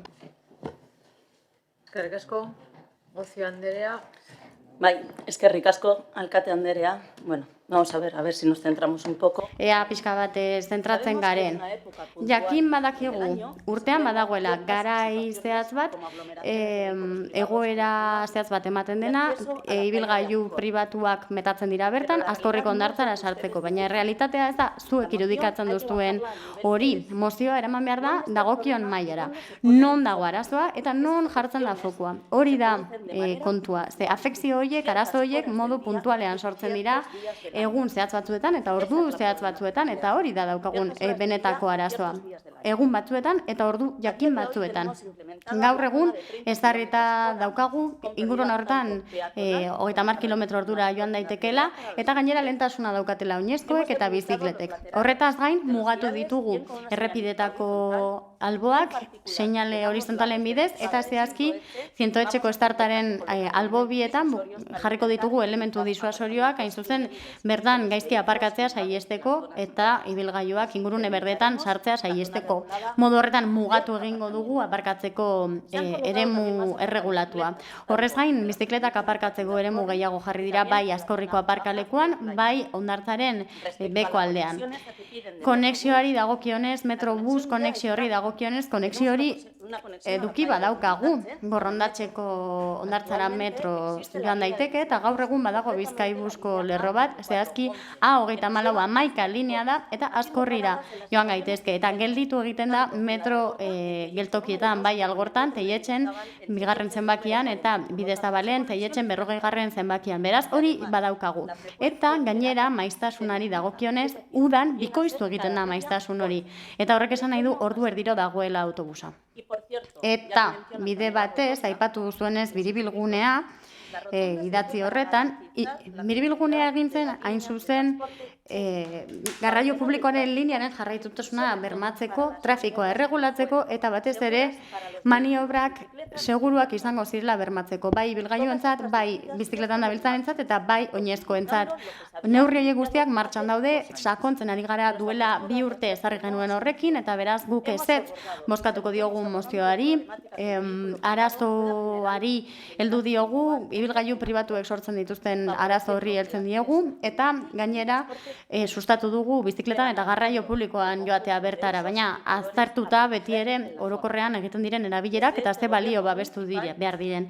Beraz, udal gobernu honetatik ikusten dugu eremu hori udalerriko puntu estrategiko bat dela gure herritarrak edertasun eta balio handiko ingurune naturalekin lotzeko. Eskerrik asko. Eskerrik asko. Miguel Sola jauna, bigarren txanda. Bai, por contestar en orden o en... Pixka bat, ordenan erantzuteko eta lehenik eta behin Alderdi Popularrari erantzungo diogu, hemen proposamen batzuk egin dira. Egin diren proposamen guztiak mozio formatuan ekar zitekeen, eta guk alde bozkatuko genuen, eta... Zango da, 4 urte, eskerrik asko zuzentzagatik. 4 urte daramatzagu mozio berdina ekartzen, eta benetan harrituta jarraitzen dugu aurkeztu diguzuen, gaur aurkeztu diguzuen transakzionalekin. Guretzat ez da serioa. Osa, margostea eta horrelako gauza egitea ez da serioa. Bertaratzen bazara inoiz, asteburuetan, udan, maiatzetik aurrera, beti dago kotxean dana eta beti dago arazoa. Guretzat, kendu dizkiguzuen neurriek minimo batzu ziren, autobus zerbitzua martxan jartzea, bizikleta zerbitzua handitzea, Azkorrira eramatea, Goienetxe kalekoekin hitz egitea, berek idazki bat sartu dute eta ez dute erantzunik jaso. Hori zer da? Hori da proposamena aurrera eramateko, hori da puntu estrategiko bat Azkorrin, hori da benetako lana egitea mugikortasun, nola esan duzue, mugikortasun jasangarri baten aldean, guretzat ez da nahikoa.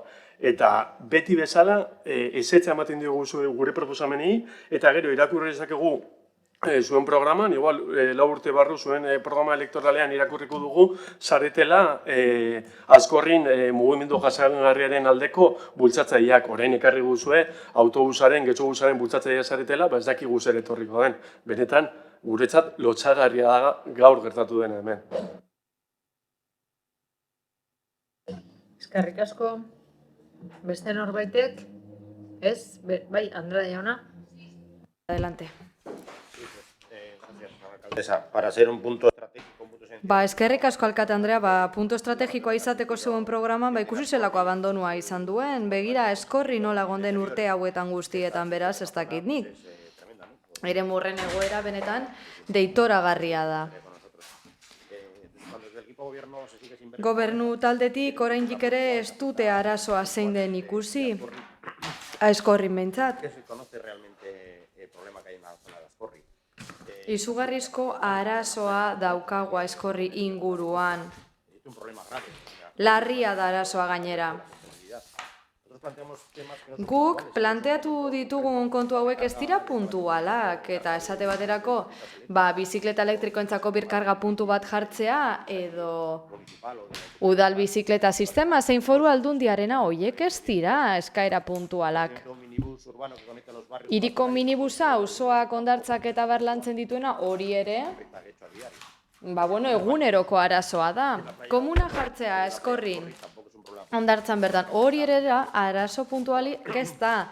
Horrek eragiten dia zuzen ere bertako Aizkorriko pasealeko erabiltzen duten guztiei. Aizkorri eremuan garbiketa hobetzea, hori ere ezinbestekoa da.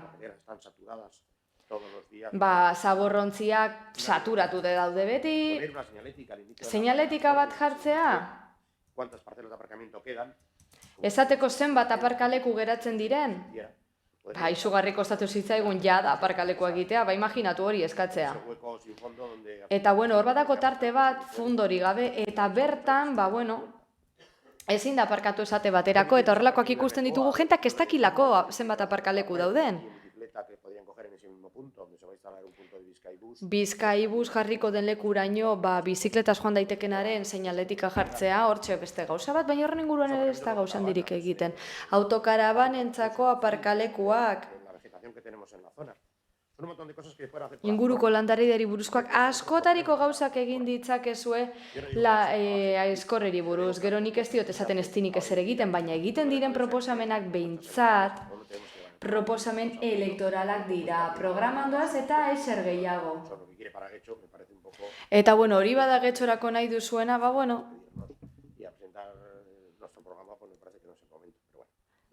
guztot ez dela momentua berez hauteskunde kanpainetako eskaera promesteko baina tira. Eskerrik asko. Bozketara pasatuko gara beraz, mozioaren aldeko bozkak, EH Bildu eta Elkarrekin Podemos kontra, PS Euskadiko Ezkerra eta JPNV. Eta Partido Popularra, parkatu. Eta honekin batera, 71. puntura pasatuko ginateke, Getxo EH Bildu Alderdiko Udaltaldeak aurkeztutako mozioa, gurutza ontziek getxon sortzen duten kutsadura aztertzea. 2006 urtean gurutzontzien kaia inauguratu zenean, 16.000 bidaiari iritsi ziren getxora. Lehen urte horietan, bataz beste, 20 gurutzontzi iristen ziren getxora urtean. Hala ere, terminal berria irekitzean datu horiek izugarri igo ziren. Eta 2016 urtean, 86.000 bidaiari iritsi ziren gurera. 2017ean, 84.000 bidaiari iritsi ziren, 58 gurutza ontzitan.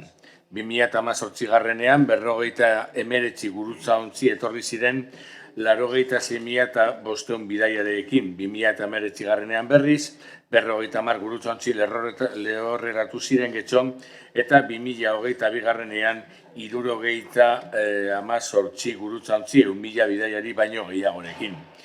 Ikusi denez, urterik urte gurutzantzien kopurua onditzen joan da. Lehenengo urteetan, bataz beste, 20 gurutzantzi heltzen ziren gure udalerrira urtero, eta urten 80 gurutzantzi etortzea espero da.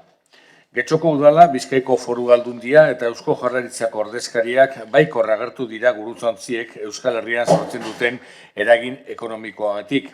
Baina zalantzan jartzekoa edozelan ere, benetan turismo mota honek zer nolako eragina duen guru herriko ekonomia eta komertziotan, eta zer nolako turismo eredu arina bultzatzen ari den. Ingurumenean sortzen den inpaktua sostera ezer gutxi aipatu da. Ikerketa batzuen arabera, helduko diren gurutzantzi bakoitzak 5.000 auto adina kutsatzen du. Transport and Environment elkarteak salatu duenez, gurutzantziek Europa osoko auto guztiek baina gehiago kutsatzen dute. Egin diren kalkulen arabera, Getxora urten etorriko diren gurutzantziek 255.000 kotxek baino gehiago kutsatzen dute berauen ibilbidean. Hainbat adituren arabera, gurutzantziak garraio biderik kutsatzekorrena dira alde handiarekin, trenean bidaiatzea baino 1000 aldiz kutsakorragoa adibidez. Europako hainbat hiritan kezka sortzen ari da gurutzantziek sortzen duten kutsaduragatik. Bartzelonan, Palman, Venezian, Oporton, egia da Getxoko portuko mugimendua urrun dagoela hiri horietan dagoenarekin konparatuta. Baina urtengo denboraldian asko hurbilduko da beste portuetan datuetara eta horrek esan edu gurean kutsadura handia sortuko dela. Hau guztia kontuan harturik Getxoko osoko bilkurak honako hau adosten du. Getxoko udalak gurutzantziek sortzen duten emisio eta kutsaduraren ingurumen azterketa abiatuko du. Kostaldean eta Getxostarren osasunean zehar nolako eragina duen aztertzeko. Horretarako beharrezkoa den diruzaia gordeko du. Getxoko udalak gurutzantziek herriko ekonomian zer nolako eragina duten ezagutzeko azterketa egingo du. Horretarako beharrezkoa den diruzaia gordeko du. Getxoko udalak eskaera egingo dio Bilboko portu agintaritzari eta Eusko Jaurlaritzari gurutzantzien kopurua mugatu dezaten. Eta Getxoko udalak herrira iristen diren gurutzantzien ingurumen tasa bat ezarriko die. Zer ekartzen dio Getxori gurutzantzien turismoak? Hori da duela 4 urte egin genuen galdera eta hori da orain berresten dugun galdera. Naizta batzuen ustez, ez dela egokia eta gian batzu pentsatuko dute hau elektorala dela. Baina 2019 egin genuen galdera oraindik ez du inork erantzun. Eta gure ustez hori da erantzun beharko genuken galdera. Gurutzantzien iritziera albiste positibo gizea transmititzen da komunikabide guztietan, baina sakonean aztertzen baldin bada esan bezala gurutzantziak oso kutsakorrak dira. Ez soilik Getxon, beraien ibilbide osoan oso kutsakorrak dira. Batetik erabiltzen duten erregaiagatik, bestetik sortzen dituzten urbeltzak eta urbrizengatik, bestetik erabiltzen dituzten urlastrengatik, gauza guzti horiengatik gurutzantziek oso kutsakorra dira. Eta porturatzen direnean ere kutsatzen dute.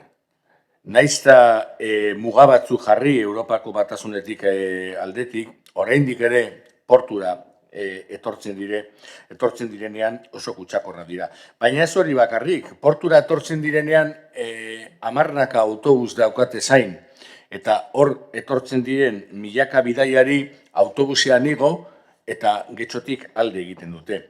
Errioxa, Bilbo eta Donostira. Kontu da, zer ekartzen dio, eta berriro egiten dugu galdera, gurutzantzien turismo ereduak Getxora. Zehantzaren ez, aberastasun handia ez dio ekartzen.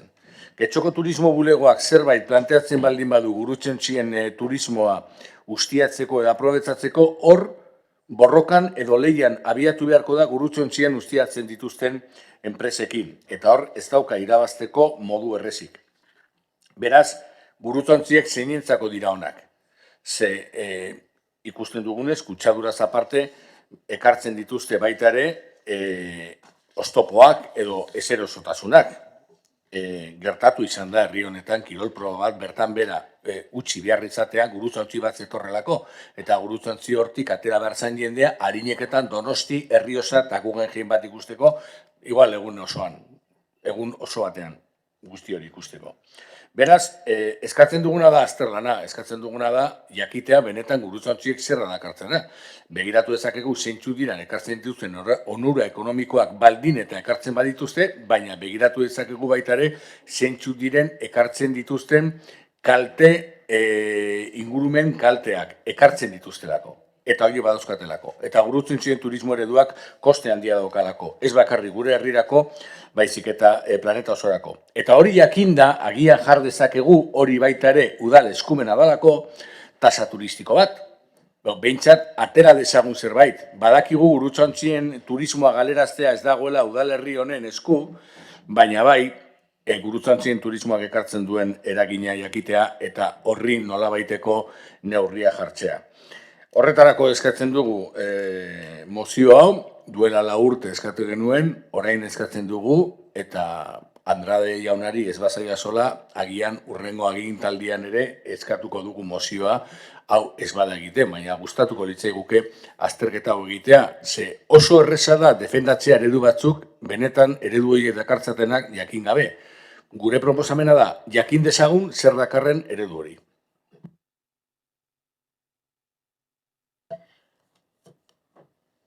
Amieba Andrea. Egia esan, 2022ko uztailean, antzeko mozioa ekarri genuen, azterlan bat eskatu genuen, txosten bat egiteko eskatu genuen, da publiko egitea baita, aztertzeko gurutzontziek getzon duten eragina, eta eragin hori murrizteko neurriak hartzeko. Kolektibo ekologistekin batera egin beharreko lana zela esaten genuen mozio hartan. Eta, ondorio kutsakorren eta eremu berdekiko kalteen inguruko azterlana zen. Oroar esaten genuen lankidetza bat egon behar zela, plan hau, azterlan hau garatzeko, jaurlaritzarekin batera eta ingurumen arloko neurri eraginkorrak hartzeko.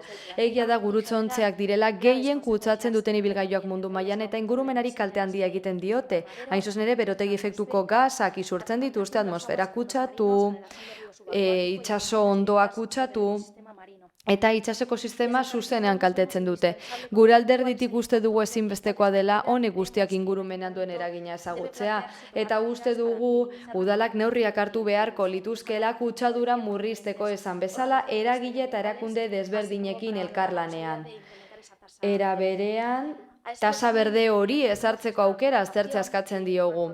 Guerek eskatuta gaude, elkarteek esan digutenez, merkatari elkarteek, getxo enpresak esate baterako, bide batez aste honetan betan bildu garaiekin, esan digute gurutzontzien turismo honek tokiko ekonomian eta oroar merkataritzan ez duela inongo eraginik. Eta neurriak eskatu digute egoera aztertzeko udalerriari ere ez diolako modu positiboan eragiten. Ez dugu aitzakiarik. Aste honetan, Barkala jaunak, Bilboko portuko agintaritzako zuzendariak, deiari egindako elkarrizketa batean esan zuen, azten eta azten jarraitu behar dugula, turismo mota gora doala, baina guk horrela jarraitu nahi dugu inongo neurririk gabe, ni benetan kezkatuta nago hau ikusita. Uste dugu ondo legokela, azterlan hori egitea, eta hortik abiatuz, karga gaitasuna kalkulatzea, hau da, zenba bizitari jasan ditzaken espazio batek, kasu honetan getxok. Eta zein kalte egon daitezken, kolapsotik urrun gaudela esateko. Izan ere, jada beste hiri batzutan kolapsatzen ari den eredurantz goaz. Itsasoak ezin du dena jasan, gure kostaldea ez da mugagabea eta ez du guztia jasaten. Bartzelonan esate baterako jada erakutsi dute Ada Colau, alkate Andreak, jada eskatu du gurutzontzi kopurua murrizteko helburu hobeto esan da ondorio hoiengatik. Eta arduraz egindako eskaera da ingurumenarekiko arduraz. Goazen bat datuak biltzera eta kontuz ibiltzera etorkizuneko balizko kolapsoen inguruan hitz egiteko garaian eta goazen bat neurriak hartzera. Eskerrik asko. Eskerrik asko, alkate Andrea. Bueno, 3. aldia da kontu hau lantzen dugula gure osoko bilkuretan. Eta aurreko aldietan bezalase, azterlan hau, besan beharra dugu, ez dela gure eskumenekoa. Itsas agintaritzak egin beharko luke, beraz, ezin dugu azterlanik ingurumen eragineko txostenik egin, ez behintzat udaletik, ez da gure eskumenekoa, eta ez dugu obligazio hori, ez gaude behartuta gastu hori edo inbertsio hori egitea, beste administrazio baten eskumenekoa delako, esan bezala, itsas agintaritza, hau da, sustapen ministerioa. Hoiek egiten dituzte jada beharrezkoak diren azterlanak, eta kontu hau oso araututa dago. Uste dugu proposamen honek ez duela errespetatzen eskumenen muga, eta horrek ez du esan nahi gu ez gaudela kezkatuta udaletik, kutsadurak eskatzen gaitu, baina beste administrazio bat arduratzen da kontu hauek aztertzeaz. Gainera, araudia bat bete behar da, nazioartekoa dena, ez da egia azterlanik ez dagoenik, etengabe egiten direlako. Baina, udaletik ezin ditugu duplizitateak egin. Kontrola partekatua da administrazio zentralaren zein jaurlaritzaren partetik itsas agintaritzak eman izan ditu azalpena kudeaketan moduari dagokionez, hondakinen kudeaketan moduari eta isurpeni dagokienez, eta esan barra dugu Espainiak nazioarteko araudia betetzen duela, nazioarteko akordio sinatzen dituela. Itsas kutsadura gainera da gehien ikuskatzen ari den kontuetako bat, bestalde etengabe kontrolatzen dugu egoera hau, gutxieneko indizetan gaude momentu honetan, eta azterlanak egon badaude, etengabe egiten dira nazioarteko legeriak behartuta. Badakigu gainera kalitate altua dela gure urena, eta horrek ez du esan nahi, ez da lanean jarraitu behar ez dugunik herri administrazioetatik, edo beste hazkunde eredu baten aldez gaudeni, guk jasangarritasunaren alde gaude. Eta horrek kanpo utzi behar du gure ingurune naturalaren kutsadura. Zuek eskatutako azterlanak egiten dira azufre partikulaena, CO2 isurpenena, aztertzen dira hoie guztiak, eta balioak ez dira kezkagarriak. Alderatzen badugu gurutzontzia datozen garaia eta ez datozena. Beti ere estandar barruan egoten gara. Adirazleek esaten digute, baita ere, Getxoren aire maila egokia dela, erakunde arautzaileak momentu honetan gero eta muga gehiago jartzen ari dira kutsadurarako, erregaiaren eredua bera aldatu delako, Getxora heltzen diren gurutzontziek kutsatzen dutena eta beste hiri hoietan kutsatzen dutena ez dira konparagarriak. Hori bai beti diogu jasangarritasunaren aldekoa garela. Baina gero, esan da, egin beharko litzateke azterlan bat gurutzontziek tokiko ekonomian duten eraginaren inguruan. Berriro ere, ez da gure eskumenekoa. Turismoak eragin ekonomiko Euskadi osoan du. Beraz, Bilboko portuko agintaritzak pasaden urtean esan zuen, oso zaila dela eragin ekonomiko hori zehaztea Euskadi mailan. Gutxi gora berako datua eman zen gastuari dagokionez, hori bai. Esaten zen, guzti gastua, turisten gastua, batez besteko atara daitekela, baina ez dakigu zenbateko retorno da Euskadi mailan. Beraz, esandako guztia dela bide, ez da gure eskumenekoa, ez du honen alde egingo, eta gainera Getxon sektor honek ez du horrenbesteko volumenik. Eskerrik asko, Andrea jauna. Gracias, señora alcaldesa. Hacía una pregunta muy interesante a H. Bildu, ¿no? Oso galdera interesgarria egin digu H. Bilduk, zer nekartzen dio Getxori honek? Ba, ezer ez, ados. Baina gobernu taldearen inkapazitateagatik, jaurlaritzarenagatik, baita, alderdi sozialistarekin batera. Ez dituzten neurriak hartu, turista hauek etxon geratzeko eta gu bizitatzeko. Nik ez dute EH Bildura hauek, EH Bilduk esan bezala datorren legegintzaldian hauek harriko, nik gobernatu egingo dut. Turistak hemen ongietorriak izan daitezen, neurriak hartuko ditut. Hemen gera daitezen, gu bizitatzera etor daitezen. Eta etorkizunean buelta daitezen denbora luzeagorako. Bigarrenik arrantzale museoa egin nahi dugu, birmoldatze bidean den eraikinean, turistak bertara etor daitezen, bizitan, Portu Zaharreko itsasontzi tradizionalen berreskuratze prozesua martxan da itsasegura izea elkartearen bitartez, maskorra akustikoa jartzeko ere eskatu dugu, Bertara etor daitezke Gurutzontzietako bisitari hauek, Portu Zaharrean gera daitezke, dakizuenez, oinezkoentzako pasabide bat egin nahi dugu Arrigunagaren eta Portu Zaharraren artean, eta horrela kostatik aldendu gabe, bisitariak Lagaleako gotorlekuraino joan ahalko dira. Bestalde, bisita turistikoak eskainiko ditugu, kainoiasko ditugu kostaldean, eta horietatik ibilbidea proposatzen dira abandonatuta ez geratzeko. Beste ibilbide bat, Flixera, edo Talaietara, edo Malakatetara, bisita daitezkelako eta martxan jar daitezkelako. Beste bat ibilbide, Usategiko kafetegia kostaldean dago baita, ezta? Eta bertan, Gurutzontzietako bisitaria lasaitasun oroz egon daiteke zerbait hartzen. Eta aparkaleku bat egin nahi dugu baita bisitari horiek batzera sartzeko eta ateratzeko gero bertatik. Eta guk, ez dugu osoko bilkureta hauekarriko gobernatuko dugulako eta neurriak hartuko ditugulako. Eskerrik asko. Arrei jauna. Eskerrik asko, Kati. Jo, Eduardo, menos mal que no has presentado ninguna moción. Jo, Eduardo, eskerrak moziorik aurkeztu duzu.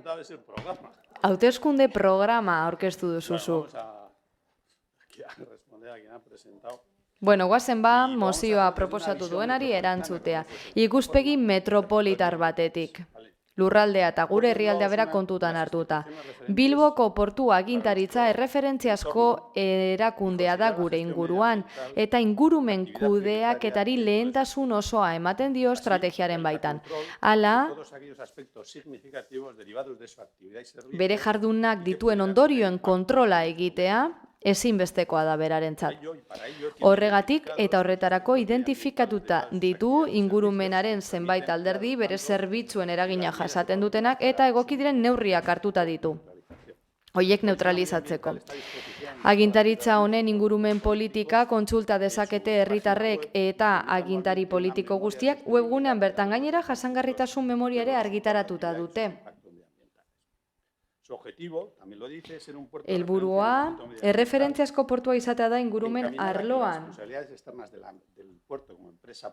Eta portuak enpresa publiko modura dituen ardurak bat etorri behar dira, baita herritarren eskubidekin horrela uraren kalitatea bermatzeko jarduerak eta kasarata kontrolatzekoak ere egiten ditu, baita energiaren efizientzia kontrolatu eta kontsumoa mugatzekoak ere.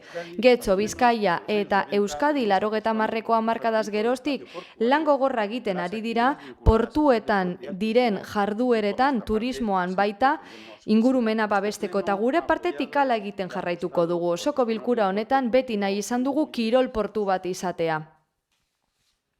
Eta zaintzea, hori guztia gure estrategiaren baitan kontrol osoz ingurumena erabat errespetatuz. Ingurumen kontrolak eta eragintxostenak aipatzen dituzu oso emozioa baina jada egiten dira, baina ez getxo mailan, baizik eta lurralde mailan. Aireak ez du banaketarik egiten udalerri batetik bestera. Gainerako bi proposamenak eztabaida ideologiko egoetan sartzen dira. Gure eskumenak badakigu zeintzu diren udalgisa. Horregatik guztiagatik ez dugu zu emozioa babestuko funtsean zalantzan jartzen du Gurutzontzien jarduna portuko jardun gisa. Bukatzeko, datu batzuk. Itsas trafikoa pasaden urtean Bilboko portuan 2.642 itsasontzikoa izan zen, eta hortik 318 izan ziren gurutzontziak. Hau da, trafiko hau ez da osoaren ia 100% heltzen. Ingurumen arloari dagokionez, airearen kalitatearen kontrola egiteko sistema bat dago, turbina batzu ditugu, Getxon, Areetan eta beste leku batzutan daudenak, Eusko Jaurlaritzarenak ere baditugu, Santurtzi eta Zierbenan, eta hoien bitartez informazioa lortzen dugu denbora realean. Hoiek neurtzen dute, suspentsioan diren partikulen kontzentrazioa. Emaitzak publikoa dira. Joan eta kontsultatu. Bukatzeko.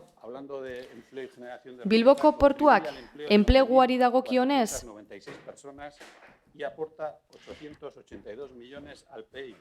882 milioi ematen dizkio barne produktu gordinari eta 11.486 langile ditu. Bukatzeko, biztanleriaren 80%ak balorazio positibo egin du portuaren inguruan. Eta nik ez du portuan lanik egiten. Eskerrik asko. Rodríguez jauna. Como ha dicho el representante del BNV, Bueno, EAJaren ordezkariak esan bezala, PPek ez ditu mozioak aurkezten zuzenan hauteskunde programa botatzen du. Eskerrak, kimerikoa izan den, baina bueno, errealitatea kontutan hartu beharko dugu eta guk nahi dugu getxon mozioan eskatutakoa egitea. Eta hauxe da getxok behar duen aldaketa. Grazia pizka bat egin digu. Primero, el aire no tiene fronteras, ¿sabe, no? Lehenengo argumentu batek, legeak ez du mugarik, claro, baina kutsadura sortzen da, kutsadura gero eta gehiago, eta airera igotzen denean, behan gutxiago geratzen da. Gutxiago kutsatuta dago, azken finean kontutan izan Txernobilen kasuan, baita, Bruselan behar bat egongo da kontaminazio gehiago, Txernobilen baino momentu honetan, denboraren iraganagatik. Kontua da, gurutzontzien kontaminazioa jasaten dugunok, nola konparatu. Badakizu askotan esaten denia sendagileri dagoen hemen, eta norbaitek esan dezake, sendagile ez, baina antzeko gauzak egiten ditut. Nik uste dut horrelako, lekuzkanpo dagoela horrelako argumentu bat, ez duela zentzurik adibidea bezalase. EAJak esan du lurralde mailako ikuspegia dagoela. Mundu mailako esan beharko genuke behar bada. Gurutzontziak ez dira turismo eredu jasangarria. Hori edonork daki. Ez da jasangarria. Hondakin asko sortzen ditu gurutzontzi batek eta gurutzontzien enpresek hainbat eta hainbat zigor jaso izan dituzten ingurumen arloko araudiak ez betetzeagatik. Ura kanporatzen dituztenean esate baterako. Eta alderdi sozialistago zinegotziak esan digu kontrol izugarria egiten dela itsas kutsaduraren inguruan. Eta nazioarteko urak hoiek ez daudela kontrolatuta, piratak eta denetarik aurki daiteke hortik. Eta gero kontutan izan gurutzontziek ere nahi duten beste kontaminatzen dutela itsaso horietan zein portuan. Gu badaukagu eredu ekonomiko bat daukaguna da eta itsas garraioa behar dugu baina horrek ez du esan nahi turismo eredu konkretu bat sustatu behar dugunik aisiari lotuta dagoenean planetarentzat ona ez bada. Beraz goazen aztertzera. Bukatzeko.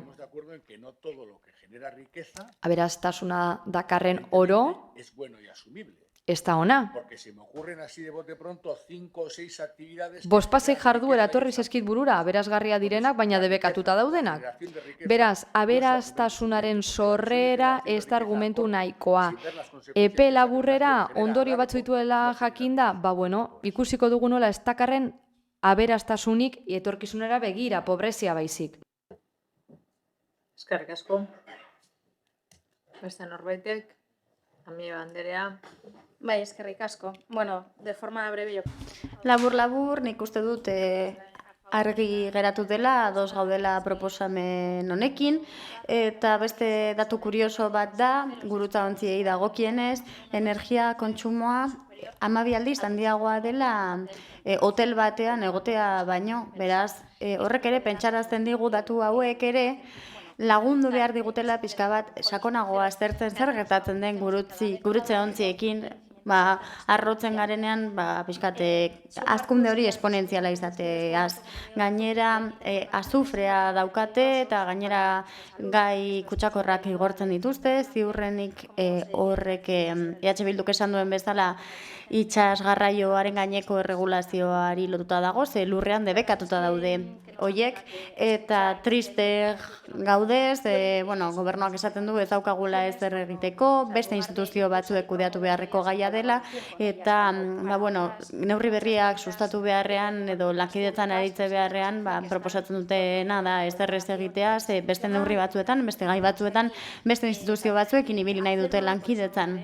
Uste dugu honetan ere lankidetza hori sustatu behar dela, pentsatzen dugu ona dela mota honetako proposamenak egitea, eta ez esatea, etor daitezela gurutzaontzi horiek, eta ez kontuan hartzea honi buruzko datuak, eta ikustea zer eragin daukan Getxon gainera, ez badauka inolako eragin ekonomikorik, eta elkarteek esan digute hori dela, bi aldiz pentsatu behar dugu.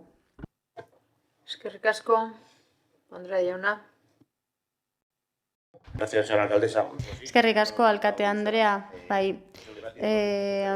Debate ideologikoa da gaur daukaguna, gu alde gaude, noski, baina lehen esan dudan bezala, dirua gure herrian uzten duten gurutzaontzi horien alde, ze ez da logikoa turista horiek ordu batzu egotea Getxon, eta gero itzultzea etorkizunean udalerria ezagutzera. Getxo ederra da eta ondo ezagutu behar da, horregatik planteatu ditugu hainbat ideia, uste ditugunak, ezarri egin behar direla, gobernatzen dugunean egingo dela, tristetu egiten nau entzuteak esaten dela oso posti dagoela kudeaketarekin, eta ikusteak ez duela egiten inolako proposamenik hobetzeko Getxon daukagunarekin, eta ematen du posti daudela, eta hori kezkagarria da. Esaten ari zarete gure proposamena, gure programa aurkezten ari garela, eta ez, ideiak dira, gure udalerriaren alde egin daitezkeen proposamenak dira, mahai gainean jarri ditugu, eta udalbatzak aztertzeko, baina kezkatzen nau ikusteak udalbatzako alderdiek ez daukatela, batzuk kontra daudela eta beste batzuek ez daukatela inongo asmorik lankidetzan aritzeko. Bozketara pasatuko gara. Alde, EH Bildu eta Elkarrekin Podemos kontra, Partido Popularra, PS Euskadiko Ezkerra eta EAJ PNV honekin 72. puntura pasatuko ginateke. Getxo EH Bildu alderdiko udaltaldeak aurkeztutako mozioa, Getxon umentzako aisialdi eskaintza hobetzea.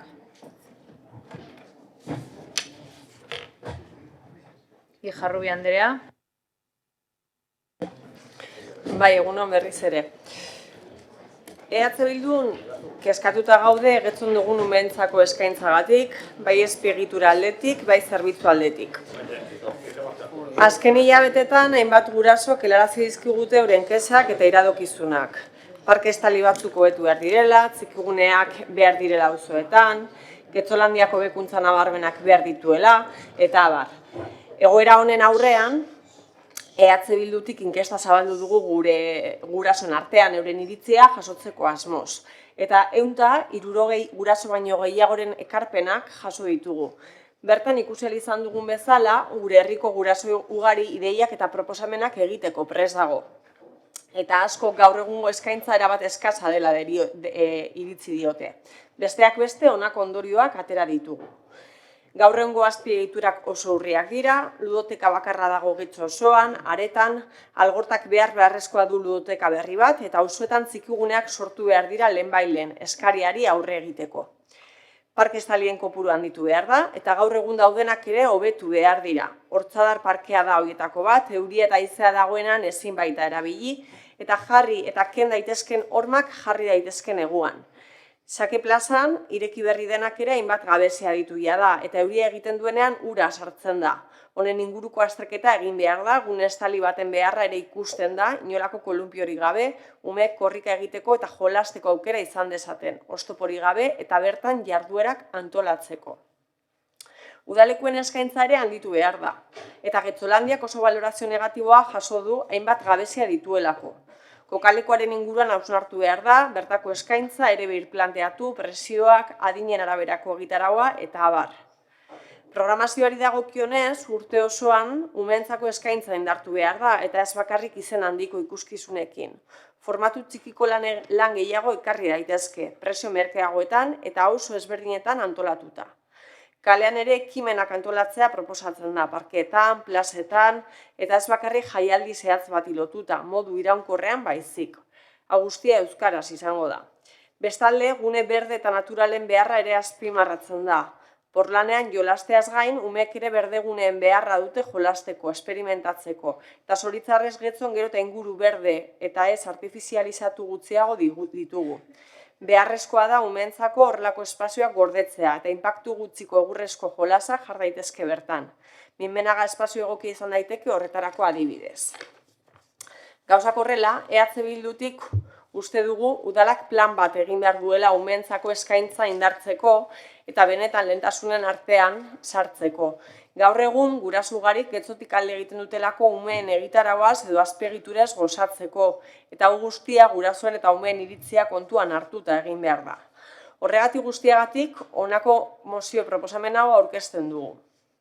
Lehenengoa, Getzoko udalak prozesu parte hartzailea abiatuko du Getzoko gurasoen eta umeen proposamenak jasotzeko. Prozesu horretan euren ekarpenak eta beharrak jasoko dira hainbat arlotan. Azpiegiturak, zerbitzuak, Getzolandia eta abar. Bigarrena, Getzoko udala konpromiso hartzen du umeentzako azpiegiturak handitzeko. Algordan ludoteka bat irekiz eta auzoetan txikiguneak irekitzea aztertuz. Parkeen inguruko azterketa ere egingo du. Estalita dauden parkeak hobetzeko eta estalki berriak jartzea aztertzeko.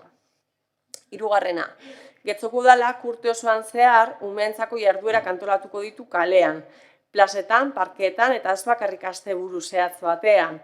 Egitaraua indartuko du formatu txikiko ikuskizunak antolatuko ditu auzoetan eta prezioak merkatzea aztertuko du.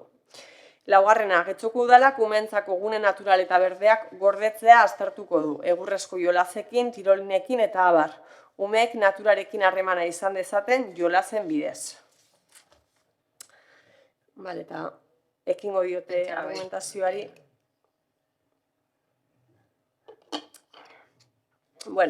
Ez da lehenengo aldia horrelako proposamenik dakarkiguna, agian hau osoagoa izan daiteke beste batzuetan partzialagoak izan dira ludotekaren kasuan ezaterako.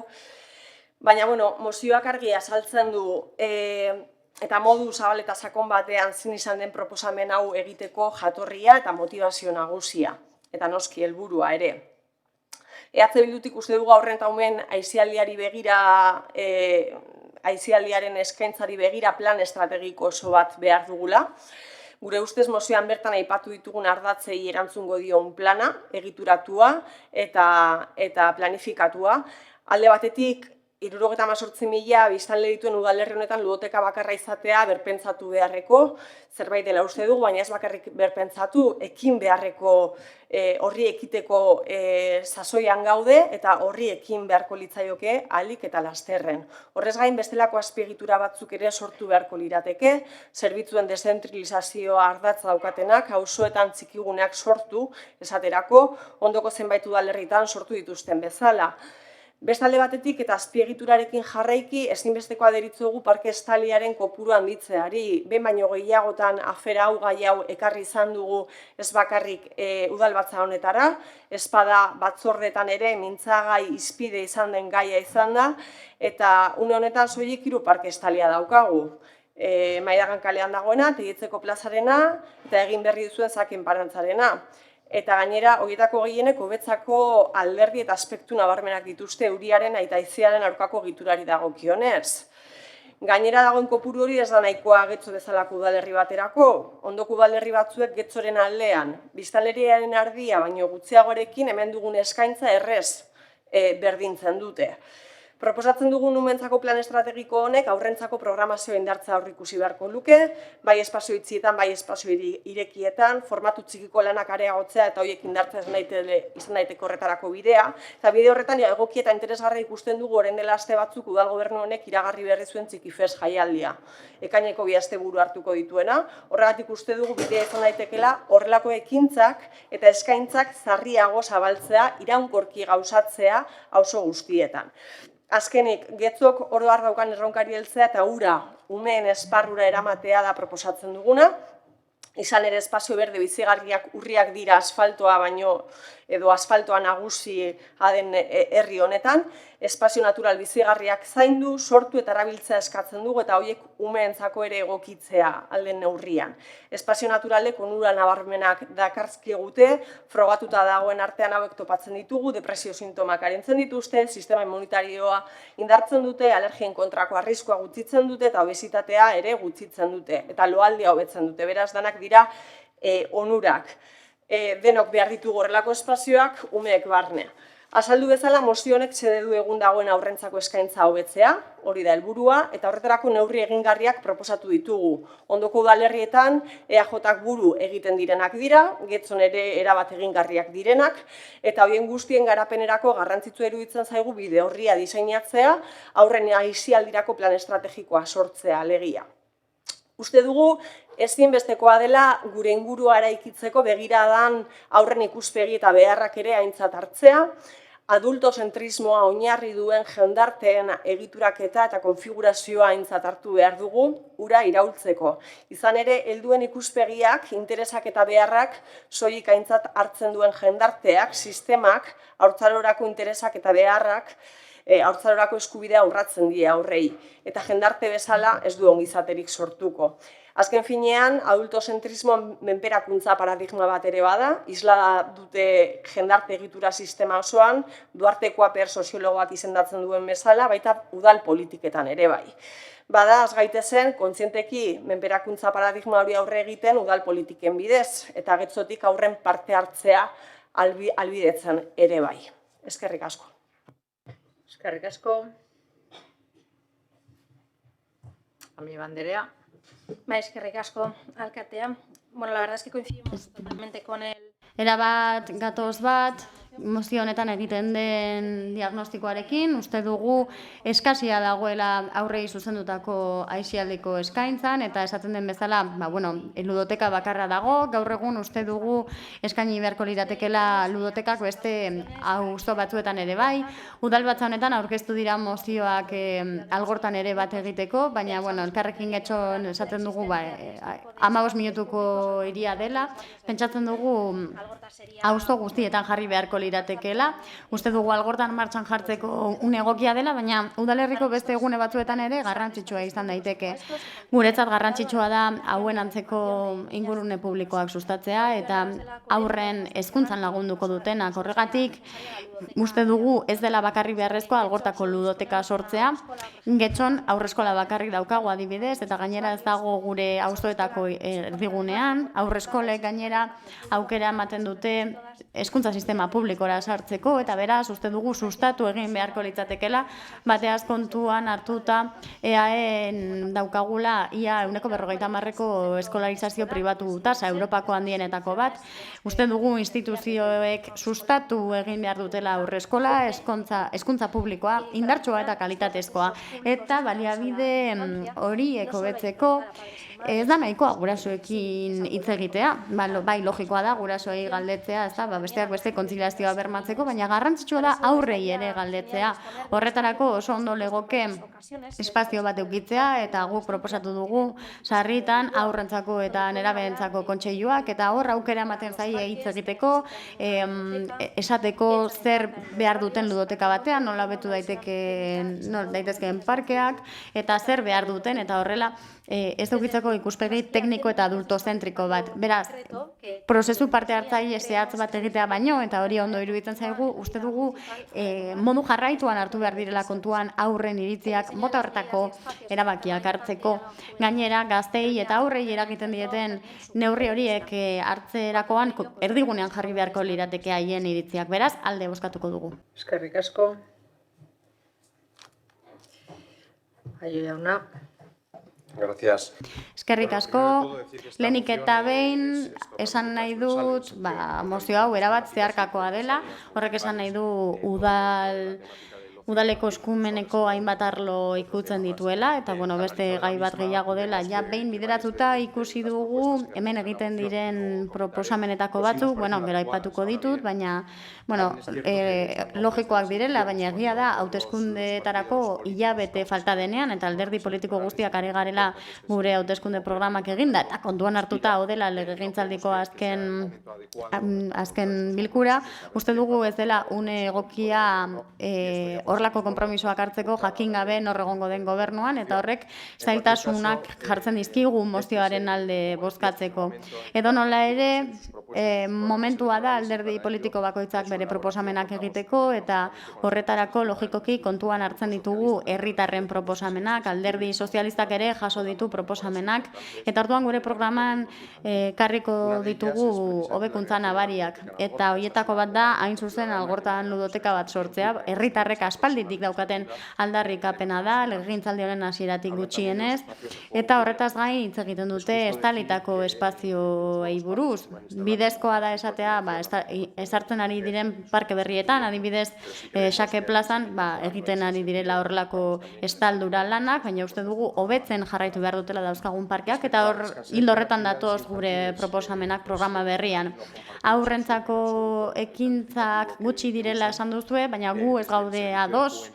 Horrekin, gazteria zerbitzuak bi gazteleku dauzka, bat Erromon eta bestea Algortan, egunero egiten dira ekintzak, eta gainera programazio hori modu asamblearioan egiten da, gazteek erabakitzen dute, erabiltzaileek erabakitzen dute, zer landu nahi duten, eta modu horretan sortzen da nahiko parte hartze interesgarria. Apirilean adibidez, zer daukagu, adibidez, sukaldaritzaren arloan 3 jardunaldi daude, bat sukalde italiarra, tortitak eta torrijak, futbolina, pinpona, papiroflexia, grafitia, bideojokoak eta bi irtera, bat eskalada egitera eta bestea butroeko gaztelura. Eta hori, ohiko ekitaldien artean, aparte badauzkagu ez ohiko batzuk ere, eta adibidez, otsailetik, hau da, azken 1000 hilabeteetan egin direnak hauek dira. Perkusio tailerra, elektrizitatea tailerra, elikagaiak manipulatzeko ikastaroa, antzerki tailerra, 3 hilabetez luzatu behar izan dugu, arrakastatxoa izaten ari dela, irrati tailerra, escape rooma, euskararen erabilera sustatzeko, eta gogoaz jarduera garapen iraunkorrerako helburuei buruz gogoeta egiteko joko virtualen bidez, eta hori maiatzean egingo da. Beraz, ikusten ari gara arlo ezberdinak jorratzen dituzten jarduerak direla, gazteei eta aurrei zuzenduta daudenak, adin ezberdinetakoei, gainera hori gehitu behar zaizkie kulturako beste ekintza batzuei, adibidez Txiki Fest eta Zinema Fest eta bestelako ekintza batzuei, eta horrekin guztiarekin nik ez dut uste guk daukagun eskaintza eskasa denik. Beraz, esaten nuen bezala, ez da egia gazteei zuzendutako ekintzak asteburu zehatz batean egiten direnik, eta hori esan da mozioan, ze esan daiteke ia egunero egiten direla, beraz, ez dugu alde bozkatuko. Eskerrik asko.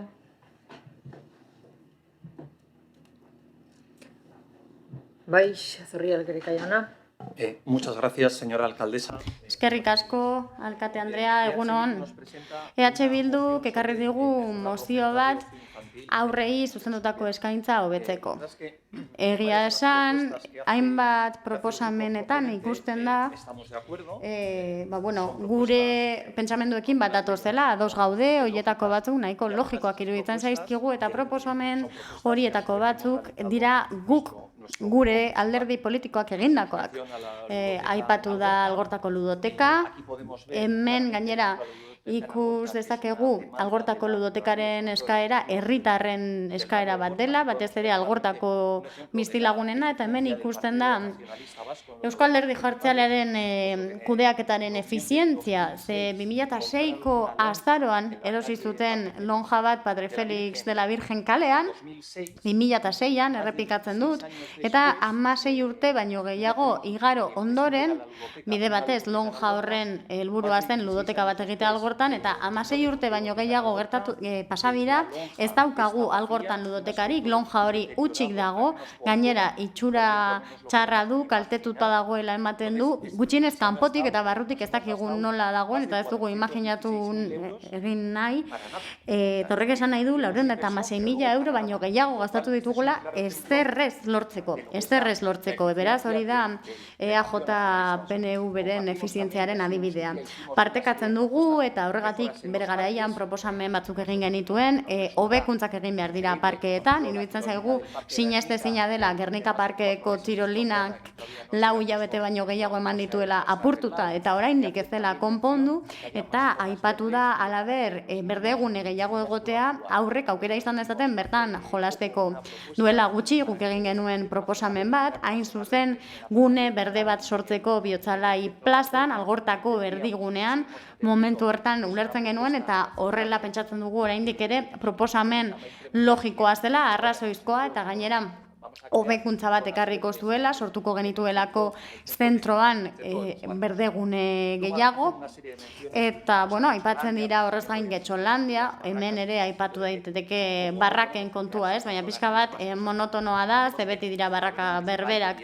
Ulertzen dugu, udal gobernuan ambiziosoagoa izan beharko litzatekela aspektu horietan, aipatzen da ere bai eguraldia, ze, bueno, logikoa da, parkeak estaltzeari buruz hitz egin dugu, behin baino gehiagotan, beti agertzen da, herritarrek beti esaten dute, eta gainera udal gobernuak beti esaten du egingo duela, baina gero ez du egiten, orduan gutxienez, 3 aurrekontu parte hartzailetan atera da, gobernuak taldeak hartu zuen proposamena parke bat estaltzeko, eta ez da egin, uste dut 2020an, 2021an eta 2023an, beraz, bueno, ikusten duguna da, zein den efizientziaren dinamika.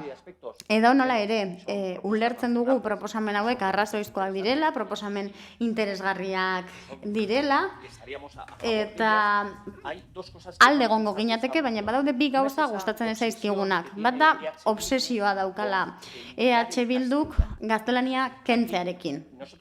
Guk ulertzen dugu askoz ere aberasgarriagoa litzatekeela aurrei zuzendutako ekintza horiek elebidunak izatea. EAEn ofizialak diren 2 hizkuntzetan, uste dugu aberasgarriagoa dela, euskaraz egiten diren ekintzak egotea, gaztelaniaz egiten direnak egotea, mugatu gabe batera edo bestera, eta momenturen batean esan genuen ingelesez ere ekintzak eskaintzea ideia ona izan litzatekeela, udal gobernuak egin zuen ipuin kontalarien tailerra ingelesez eta oso arrakastatsua izan zen. Beraz, uste dugu ez garela izan behar hain zentralistak eta irekiagoak izan behar garela zentzu horretan. Badago beste gauza bat, ez da obsesio bat, baina bai da ohitura bat, EH Bilduk hartu duena, eta mozio askotan jartzen du lehenengo puntuan proposatzen duena prozesu parte hartzaile bat, baina gero jarraian hemen bezala 2., 3. eta 4. puntuetan neurri gutxi gora bera zehatzagoak. Batzuk zehatzagoak eta beste batzuk orokorragoak, baina guk ulertzen dugu prozesu parte hartzailea denerako erabili behar dela, bestela ez dela erabili behar, ze 2., 3. eta 4. puntuetan esaten du hori egin behar dela, eta iruditzen zaigu nahiko kontraesankorra dela eskatzea prozesu parte hartzaile bat, eta gero neurri zehatz batzuk eskatzea.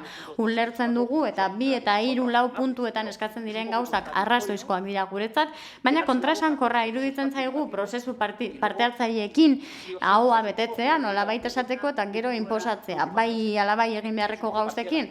Beraz, nahiko partziala da EAJaren jarrera horretan, esaten dute gauza bat eta gero egiten dute beste bat.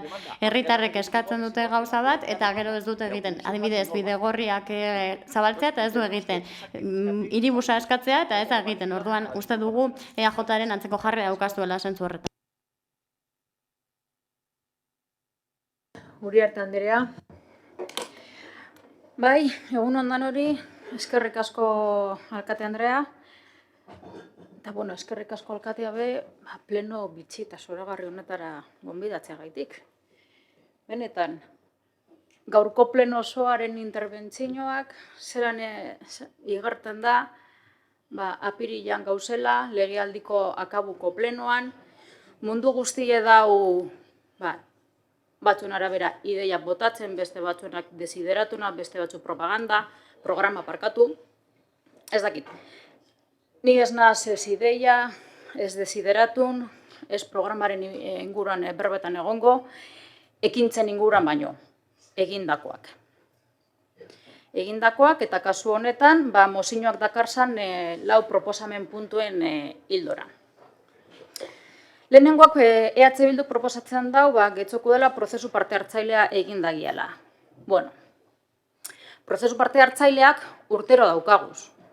aurrekontu parte hartzaileak, urte birik behin getxotxukun, herritarren entzutze sistemak ere badaukaguz, auzokide eta elkarte eta kolektibokaz batzarrak, deialdiak, honek guztiak parte hartzaileak dira. Formatu reglatu baten edo entzute sistema baten bidezkoak, baina danetan dago parte hartzea. Aretako plaza diseinua, aretako plazan diseinua be, proiektu zehatz batek euki eban prozesu parte hartzaile baten ondorioz suertatu zen, eta hor daukagu, martxan. Baita be eukiko dugu beste prozesu parte hartzaile zehatz bat proiektu baten arira, danok dakizuen moduan, Aretako plazako, Geltoki plazako muralean. Horbe, beste prozesu parte hartzaile bat egongo da. Bigarren puntuek dino, umeentzako azpiegituraren inguruan berbaiten dau, eta bueno, honetan esan beharra dago, parke estalietan aitzindariak garala. Lehenengo parke estalia egin genduanean, egin zanean, ondara hainbat urte, iskanbila eta kritikak parke estaltzea gaitik egon ziren, baina orain antza, danak estaldu behar dira. Gaur-gaurkoz, daukagun, Maidagan, Teietxe, Txabarri Zuazon, Aretako plazan, inauguratu barri dagoana, oin hilabete eskaz, Gernika parkea, eta Bihotzalaiko plazako perimetroa be estalia da. Eta RK aurrean, hor plazatzuan bertan be, pergola bat daukagu jarrita. Beraz, 7 parke daukaguz estalita. Eta aleazter, danok dakizuen moduan, 8. bat eukiko dugu, Arenen, ondo ezagutzen duzuen moduan. Ikusten duzuen moduan, aintzindariak gara eta kementzu jarraitzen dugu. Gure lana ez da eten eta bidea egiten goaz, konpromesu finkoekaz. 5 barrios, 7 parques cubiertos. 5 auzo, 7 parke estali eta 8. bidean. Dinozue, gure egitasmo eta legealdi planaren 194 bete dugu. Eginda daukagu, konpromesuak hartu eta bete. Pandemiak markatutako legealdi baten, eta alan dabe 194 eginda. Eta bai, mozio hau aurkeztean, lehen esan dodan moduan, nabari geratzen dan gauzea hause da, que se acercan las elecciones y hay que sacar un tutum revolutum de moción. EAJak, datorren legealdi begira, etxeko lanak eginda daukaz, zerrenda, proiektu eta programa eginda dauka. Baina guk programa pleno honetatik kanpo utziko dugu, ekintzak eta egindakoa. Deberes hechos cara al futuro. Etxerako lanak eginda, hauteskunde programa eta hautagaitza. Urte osoan zehar antolatuko direla ekimenak. Urte osoan zehar antolatzen dugu ekimenak umeentzako. Aitatzen dozu esan formatu handikoak zein txikikoak, espazio reglatuetan zein erreglatuetan edo kalean. Publiko aktiboentzako zein pasiboentzako. Publiko orokorrerako edo zehatzerako. Udalak zuzenean edo herriko alkarten lana babestuz eta sustatuz. Publiko eta pribatuen arteko alkarlanaz. Eta honetan adibideak. Folklore alkartek guztiekaz egiten dugun lana kurso osoan zehar. Dantza plazak, gitzo dantzan, dantzarien nazien arteko eguna, dantzaldia, dantza lardeak, santagedak, gitzo estena, liburu azoka, komiki azoka, letren terrazak, kontu kontalariak, Aretako gabonetako azoka, kale antzerkia bultzatuz, eskola antzerkia, sinema, festivaletako programa antzoki zein kalekotan, karnabalak, herriko jaiak, San Isidrotatik hasita, Korpusa, San Juanak, Paellak, San Inazioak, Romoko jaiak, Portuzarreko jaiak, Mesedetakoak, San Martinak, maiatzen hasi eta azarora bitartean. Hau da, praktikamente, hilero, maiatzetik hasita azarora hilero, gehi karnabalak otsailean. Getxolandia, Olentzero eta Errege Magoak. Kirol azterketak, krosa, martxa regulada, herri kirolak, desafio de guerreros, arraun estropadak, orientazio ibilbideak, bela. Sendi familia programa, tailerrak, olgetan euskeraz, binbili bonbolo, parkean olgetan, sendi asteburuak. Eskola orduzkanpoko jardueretan 12 ikastetxe eta 11 guraso alkartegaz alkarlanean ibili gara gure umei euskal aizia emoteko kurso osoan zehar. Gurasoen kontziliazioa be gogoan daukagulako umeen oporralditarako aizi ezitzailea be badaukagu. Udaliri, udalekoa, papiruka. Denbora, agortu zaizu. Agortuko durrengo txanda. Vale. Udaliri udalekoak, bapiruke, gazteletako programa eta ekintzak, gabonetako umentzako tailerrak, kirol kampusak, ludoteka udan urte osokoa. Eta guzti hau publiko pasiboez, SS aktiboetan be sinisten dugulako, aizi aktiboa. Eta laugarrena, dinosue, umentzako gune natural eta berdeak gordetzea aurkeztuko du zindiozue. Batzuk badaukaguz, itsasoari begira dagoen muile txurrokako jolas eta kirolgunea. Baita be, Arrigunagako Tamarindo zein Aizarrotakoa esaterako. Inguru berdean eta itsasoari begira hondartzatik hurbil. Naturak eskaintzen deuskuzan aukera guztiak lehorrekoak zein uretakoak disfrutatzeko. Gune natural eta berdeak aztertzeko eskatzen dozue, baina aztertuta dago eta proposamen ofiziala eginda. APOA, Plan General de Ordenación Urbana. Precisamente esto que proponéis, espacios verdes y naturales... Proposatzen duzuen hori, berdeguneak eta naturguneak eta da planak biltzen duena, txikientzat eta ez hain txikientzat. Berdegune eta naturaguneak denentzat, ez bakarrik txikientzat. Hori da APOA. Etorkizuna lantzeko. Gure konpromesoa getxo, vivir, crecer, trabajar y disfrutar. Gure konpromesoa getxo bizitzea aztea eta lan handiagotea da, eta hizkuntza aisialdi programa handiena duen udalerrietako bat da. Beti ere, esparruak bilatuz eta egunez egun hobetzeko. 2019-2024, cumplimiento al 94%. Hecho, adquirir... Bete da 94%. Beraz, konpromisoak hartzen dira, bete egiten dira, horretara etorri ginen duela ia 4 urte, eta hori egiten ari gara, eta egiten ari gara. Konpromisoak betetzen.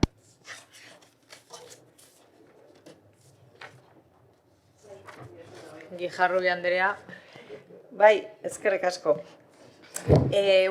Autokonplazentziaz betetako diskurtso honen ostean, hainbat kontu aipatzea. Aleginduko naiz aipatutako gauza esanguratsuei erantzuten, eta bestelakoetan beste aukera batzuk izango dituzue eztabaidatzeko. Ez dugu uste mozio honek helburu duen egiten duenari balioa kentzea, ezpada dagoena hobetzeko saiakera ahalegina izan da, bai. Proposamen politikoa da honako hau, eta esan dudan bezala aurretik ere ekarri izan ditugu hildo honetan hainbat proposamen. Hau osatuagoa da, eta uste genuen egin izan dugun lanketaren ostean momentua zela hau ere aurkezteko. Lasai egon, PSeren kezkari begira, izan ere boterera heltzen baldin bagara, halako plan estrategiko bat abiatuko dugu, eta ez bagara heltzen, mozioa berriz ere ekarriko dugu. Ziur aski, eta jasotako erantzunen arabera, ez da egikarituko. Ez dauka zede proposamen honek inondik inora, inor samintzea, ez da mintzea ere. Gure kasuan helduak gara, ez da, proposamen politikoak parametro politikoetan ulertzeko, ez besterik, eta uste dugu horretarako gai izan beharko ginatekela guztiok. Bestela, heldutasun politikoaren falta dugula, baino ez genuke aditzera emango. Hainbat aspektu aipatu dira, eta PP-ri erantzun da ere bai, guk aipatzen genuen espazio edo mozionetan aipatzen dugun espazio berdea ez da bihotzalai erdian eraikitzea halako lorategi bat. Ez dugu hori espazio berde naturaltzat hartzen. Eta, egia da edo esan beharra dago ia ezinezkoa dela momentu honetan gaztelania desagertzea. Gaztelania da hizkuntza hegemonikoa eta gure panorama, udalerriaren panoraman nagusi da, beraz, lasai egon, ez euki ardura hori gaztelaniagatik. Horre ere dago gure muinaren gakoa. Eta, esatea, aipatu nahiko nituzke eta eskerrak eman, aipatu dituzun, hainbat ekitaldi eta ikuskizunak posible egiten duten elkarte eta eragile guztiei. Egia zan, aipatu dituzun hainbat eta hainbat ikuskizun, ekintza, ez lirateke posible izango elkarte horiek barik. Gu hemen ari gara aurrentzako udal eskaintzari buruz hitz egiten. Eta uste dut horretaran zentratu behar garela, ez gazteriari begirako eskaintzan, ez aurrentzako, bizitza fase horretan kokatzen diren pertsonei begirako eskaintzari buruzari gara. Eta, besterik gabe, gustatuko litzaiguke, edo amaitzen joateko gustatuko litzaiguke herri bizigarriagoa eraikitza helburu duten proposamenak batzutan bestelako talante, bestelako jarrera batekin jasotzea. agian mirariak eskatzea gehiegizkoa da, legegintzaldi bukaeran eta hauteskunde batzuen atarian bukatuko dut, hala ere eskatzea libre ez da eta mestea ere bai.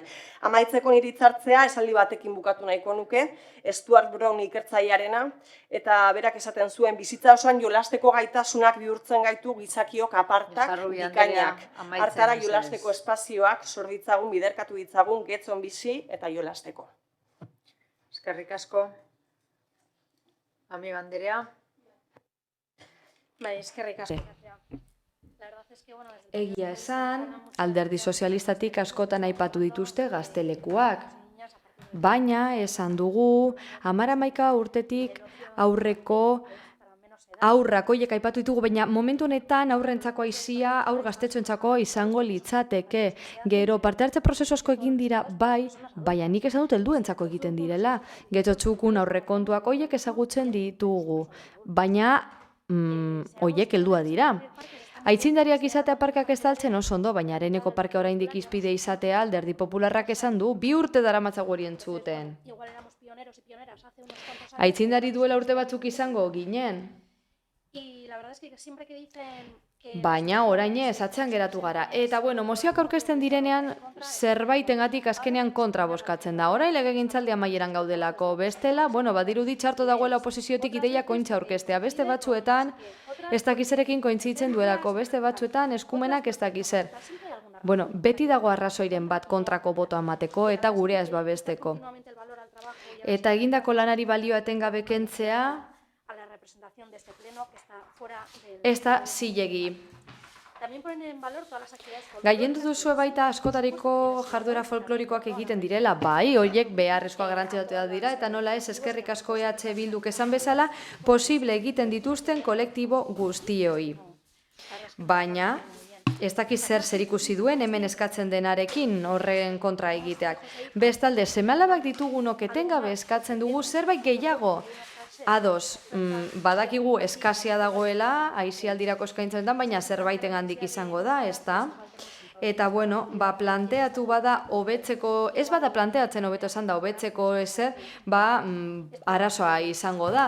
Guztia perfektua ez da izaten eta espero dugu EH Bilduren proposamena kontutan izatea gure babesa izango dueta. Eskerrik asko, beste norbaitek, ez, beraz bozketara pasatuko ginateke, mozioaren aldeko bozkak, EH Bildu eta Elkarrekin Podemos kontra, PSE Euskadiko Ezkerra eta Euskal Alderdi Jeltzalea abstentzioak Partido Popularra. Honez beste, 73. puntura pasatuko ginateke Elkarrekin Podemos udaltaldeak aurkeztutako mozioa kulturaren tokiko foro bat sortzea. Uribe Laspi Anderea. Eskerrik asko, procedo a leer la moción. Mozio irakurriko dut, politika publikoen eremu guztietan herritarren parte hartzea demokrazia osasuntxoa eraikitzeko giltzarrietako bat da, eta Elkarrekin Getxotik hainbatetan adierazi dugun bezala, udalek funtsezko eginkizuna dute lan horretan. Toki araubidearen oinarriak arautzen dituen legearen 79. artikuluari jarraikiz, udalen bete beharra da ahalik eta informazio hori zabalena ematea beren jarduerei buruz, eta herriko kontuetan herritar guztien partaidetza bultzatuko dute. Kultura arloan erabat funtsezkoa da gizarte zibilak politika publikoetan parte hartzea bi arrazoirengatik. Batetik kulturak bere biziko garrantzia daukalako aurrera egiteko eta hiri sustapenan ez gizarte kohesioa sustatzeko, eta bestetik Getxo kultursarean hitza daukalako talentuz eta sormenez jositako eta gure udaleko kultur politikak aberaztuko lituzketen ekarpenak egingo lituzketela gai horretako gure profesionalek. Kulturetxeak sektore horrekiko lotura badu ere Getxo udalerriaren tamaina aintzat hartu eta uste dugu kulturaren sektoreak espazio egonkor eta antolatua izan behar duela udalean. Horren gaineko topaketak, elkarrizketak eta adierazpenak albidetzea aldera. Bestalde, kulturan hitza da eta parte hartzeko elementu sotilan hitza eta oso aurkitu behar dugu parte hartzea bultzatzen duena. Udalean badaude beste sektore foro batzuk jada, hala nola herritarrek parte hartzeko organo alkumailea. Enpresen kontsulta foroa, hondakinen foroa eta berdintasun batzordea. Kulturaren tokiko foroa ere bi horiei gehaitu zaie udalerriko kultura sustatzeko tresna paregabea delako, baita arlo artistiko eta kultural guztietan sormena bultzatzeko ere. Horrez gain, partekatzen den ideia da. Udal webgunean jasota dagoen bezala, hasieran enpresen kontsulta foroak aurreikusi zuen etorkizunean sormen eta kultura sektorarekin lan maila sortzea. Hala, horrek askotan nabarmendu du sektore horrek gure udalerriko ekonomian egin duen ekarpena. Hoiek horrela, kulturaren tokiko foroa kulturretxeari aholkatzea izango luke helburu epertainera zein luzera udalerriko kulturpolitiketarako plan estrategikoak diseinatzeko lanetan. Halaber, kultur sektoreko eragileen eta tokiko administrazioaren arteko koordinazio espazioa eta partekatutako lan egonkorra egitea ahalbidetuko luke. Askotariko eremuak barne hartuz. Dantza, arte eszenikoak, arte plastikoa, sinema, ikusentzunezkoa, liburu argitaletxeak, musika eta pentsamendua, narratiba digitalak eta bideojokoak. Estatuko udal ugarik egin dioten bideari ekingo lioke Getxok, izan ere Bartzelona eta Donostia izan ziren aitzindari. Baina asko dira urteotan kulturaren tokiko foroak eta batzorda sortu dituztenak, Gasteiz, Madrid, Santander, Zaragoza, Alakant, Cartagena. Horregatik guztiagatik Getxoko udaleko osoko bilkura honi honako aurkeztu diogu. Bat, Getxoko udala kulturaren tokiko foroa jarriko du martxan eta udal gobernuko alderdi politikoetako eta Getxoko kulturaren sektorean hitzeko ordezkariek osatuko dute, hala nola herritarrek parte hartzeko organo alko mailetako ordezkariek eta izpide dugun sektoreko arazoa jorratuko dira bertan. Bi, Getxoko udalak lantalde bat osatuko du hurrengo legegintzaldean, etorkizunean kulturaren tokiko foroa sortzeko oinarriak diseinatu eraiki eta sartze aldera. Eta udal gobernuko alderdi politikoetako eta sektoreko ordezkariek hartuko dute parte. Araudia eta eginkizunak zehaztuko dira talde horretan. Horretarako erabakiaren berri emango zaio jendeari eta banan-banan deituko zaie sektoreari, elkartei eta pertsonei foroa diseinatzen parte hartu dezaten. Diseinatzeko eta parte hartzeko prozesua 6 hilabeteko izango da gehienez ere.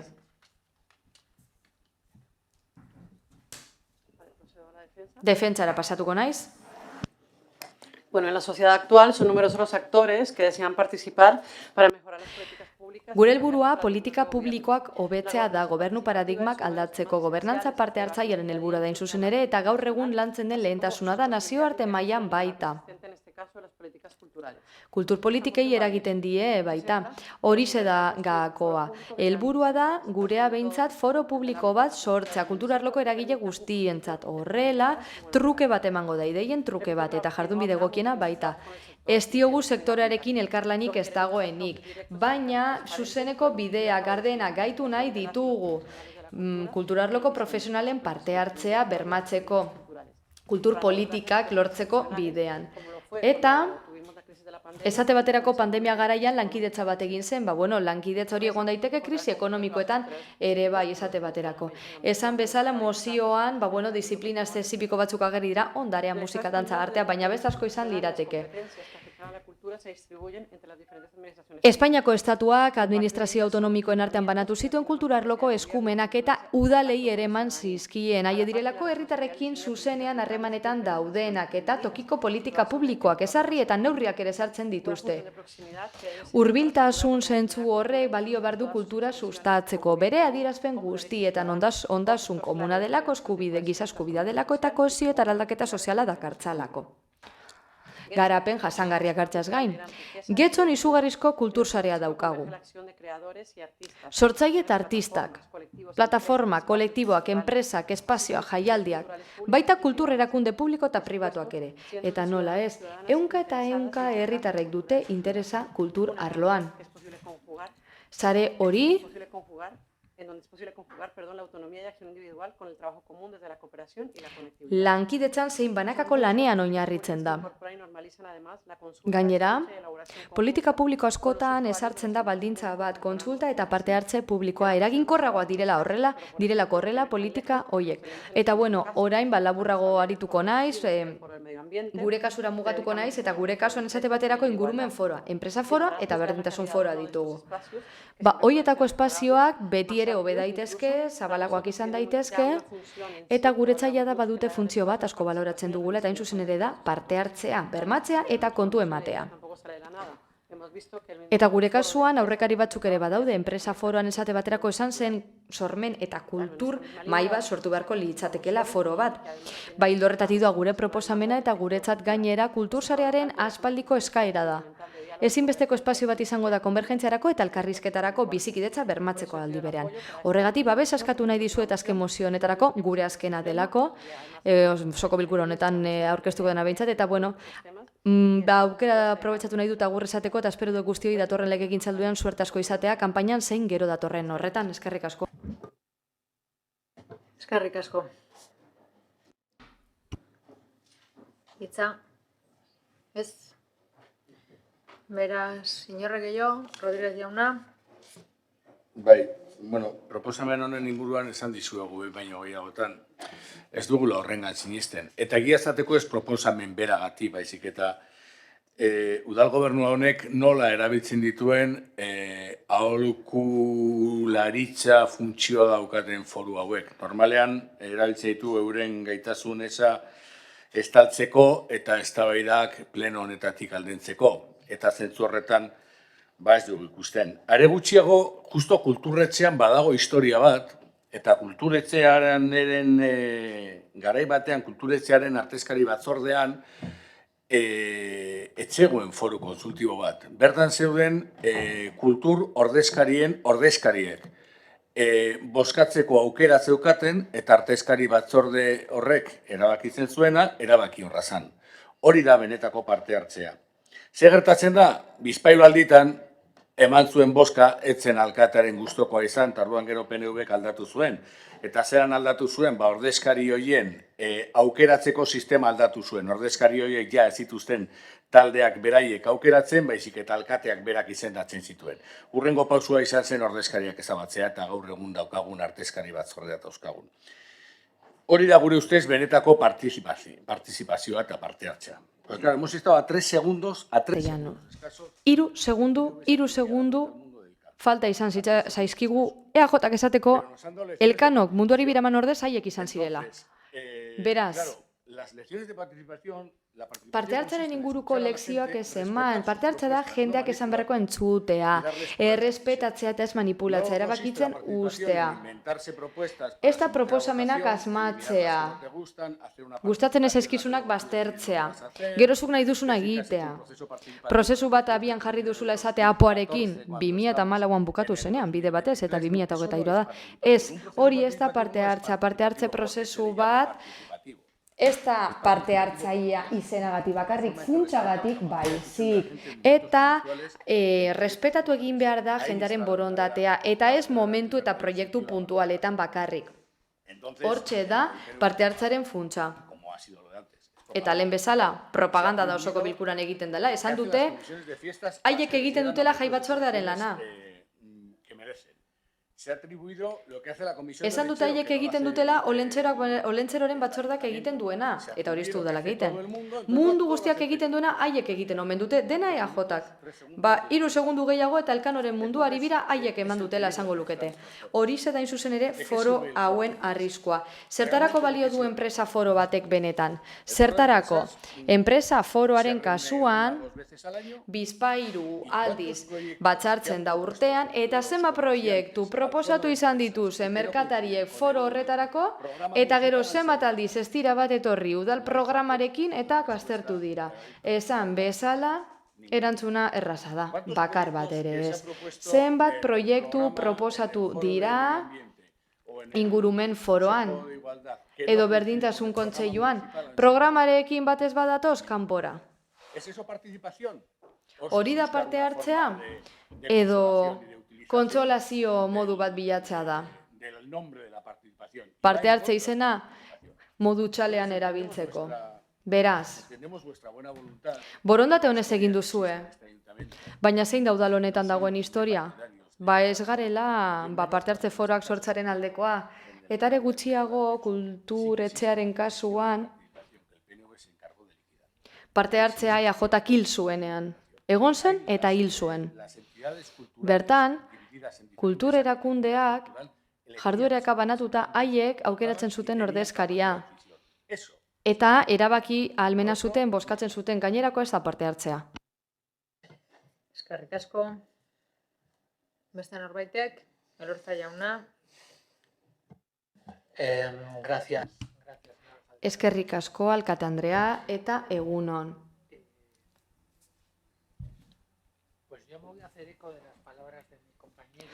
Nik, nire lagun eta antza etorkizuneko getxokoak aldek esandakoa aipatuko dut berriro ere. Kanpainan gaude. Eta oin ez da emozio garaia beraz. benetako parte hartzea 28an izango gu maiatzean. Beraz, ez daki foro beharrik izango dugun edo ez, baina parte hartzeri garrantzitsuena eta bertan ikusiko da nork egin dugun ondo eta nork gaizki, herritarrak izango dira hoiek 28an maiatzean. Eta orduan ikusiko dugu foro bat sortu behar den edo ez. Orain uste dut ez dela momentua. Hori bai, orain ez duguna, egin behar duguna bai da kultur kudeaketaren kalitatea aztertu. Eta bueno, herritarrek esan beharko luketek etxon zer egin den ondo edo ez. Nabardura txiki batzuk. Gobernu taldeak aipatu du zer egin duen, guztia. Eta zenbat ikuskizun egon dira 0 publikorekin, zenbat aier 0 ikuslerekin. 100% aprobetxatzen algara gure instalazioak. Musikebarriko zenbat instalazio ez dira erabiltzen. Zer gertatzen da musikabarrirako pentsatako ostalaritza zerbitzuarekin? Edo antzokian zenbat proiektuta ziren martxan jarri?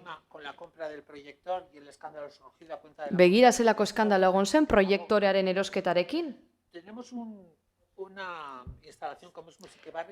Musikebarrirelako instalazio batek izugarrizko milionada baliz izan zuen, eta erabiltzen dauneko unean ez. Suskidura prestazio batzu ditu, eta ez dakigu horiek erabiltzen.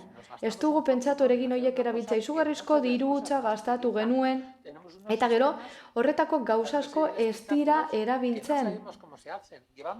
Ez dakigu nola egiten diren gero, urtea daramatzagu, egin ez egin bestea aurrera atzera. Kostuak gora eta bera eta gero eta aldaketa gutxiago ikusten ditugu gero. Aipatu dira baita tokiko jaiak. Herrikoak. Oinez naiz bakarka hasiko, haiek aipatzen. Baina oroar, galdetu behar dizuet, zue posi zaudete getxon ditugun jaiekin, gobernu taldea posi dago?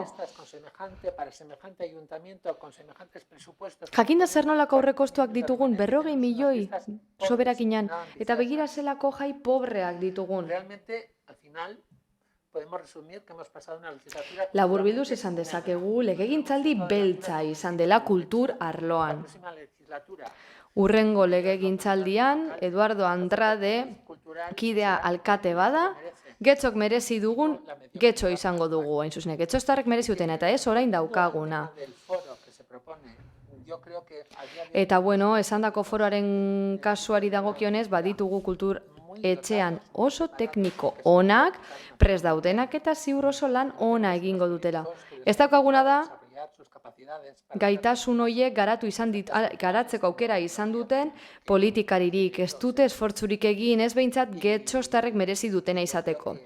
Eta berez esango nuke, ez dakit foro hau beharrezkoa den edo ez, esan den bezala ze, parte hartze foro asko ikusi ditudalako, prozesu asko, eta askotan parte hartu eta gero herritarrek eskatutakoa bere horretan geratzen da, eta gobernu taldeak beste gauza batzuk egitaren alde egiten du. Esate baterako, edukiontzien pedala eskatu zen, eta gobernu taldeak erabaki zuen, jende gutxik eskatu zutenez, edorlako zerbait, guztiak oker zirela. Getxo kirolaken kasuan ere beste eskaera bat egin zenean, esan zen ez zela ezer egin behar, eta obrak egin beharko zirela. Trinketeko frantoi ura berritzeko obrak egin behar zirela. Uriarte Andrea. Eskerrik asko alkate Andrea. Egun ondan hori atzera barri zen. Benetan, ondo pasetan abil gaur. Berezitu egorko plenoa. Hainbat gauze entzundotaz ointze puntuan hemen, eta nik mozinori heltzea erabakiko dotzat, ez dakizen bat gai mozinoretatik kanpurten da bendagoeneko. Baina, harira, mozinoan esan, onartu eta aitortu dan moduan, kulturretzeak badoka interlokuzioa, kontaktua espazio eta formatu ezberdinetan, baita be egunean egunekoan. Horrekan, sinesten dugulako, publiko aktiboetan, hainbat eta hainbat alkarte eta eragilekaz egunero eta egunero lanean gagoz. Alkar lanean, ez lanik, inoren lanik beraganatzen, alkar lanean baino. Desde el punto de vista de los diferentes campos de la creatividad cultural, Kultur sorkuntzaren arlo desberdinetatik kontutan izan da oso anitza dela badakigu bilera espezifiko eta zehatzak egin behar direla kultur arloko eragile guztiekin. Orain ikuspegi ekonomikoago batetik ari gara. Kulturak baduelako kutsu hori baita ere asozianismoa eta profesionaltasuna. Edo enpresa proiektua ere baditu kulturarloak. Eta esan behar dizuegu, bigarren parte hau ere integratu dela enpresen aholku foroko estrategia. Danok daukazue, foro konsultiboaren funtzionamendua, sektoreak, dagozanak, etortzekoa dagozanak, eta dana. Beraz, asoziazionismoa eta proiektu konkretutarako segimendu konkretuak, eta profesionaltasunerako beste esparru batzuk. Eskerrik asko.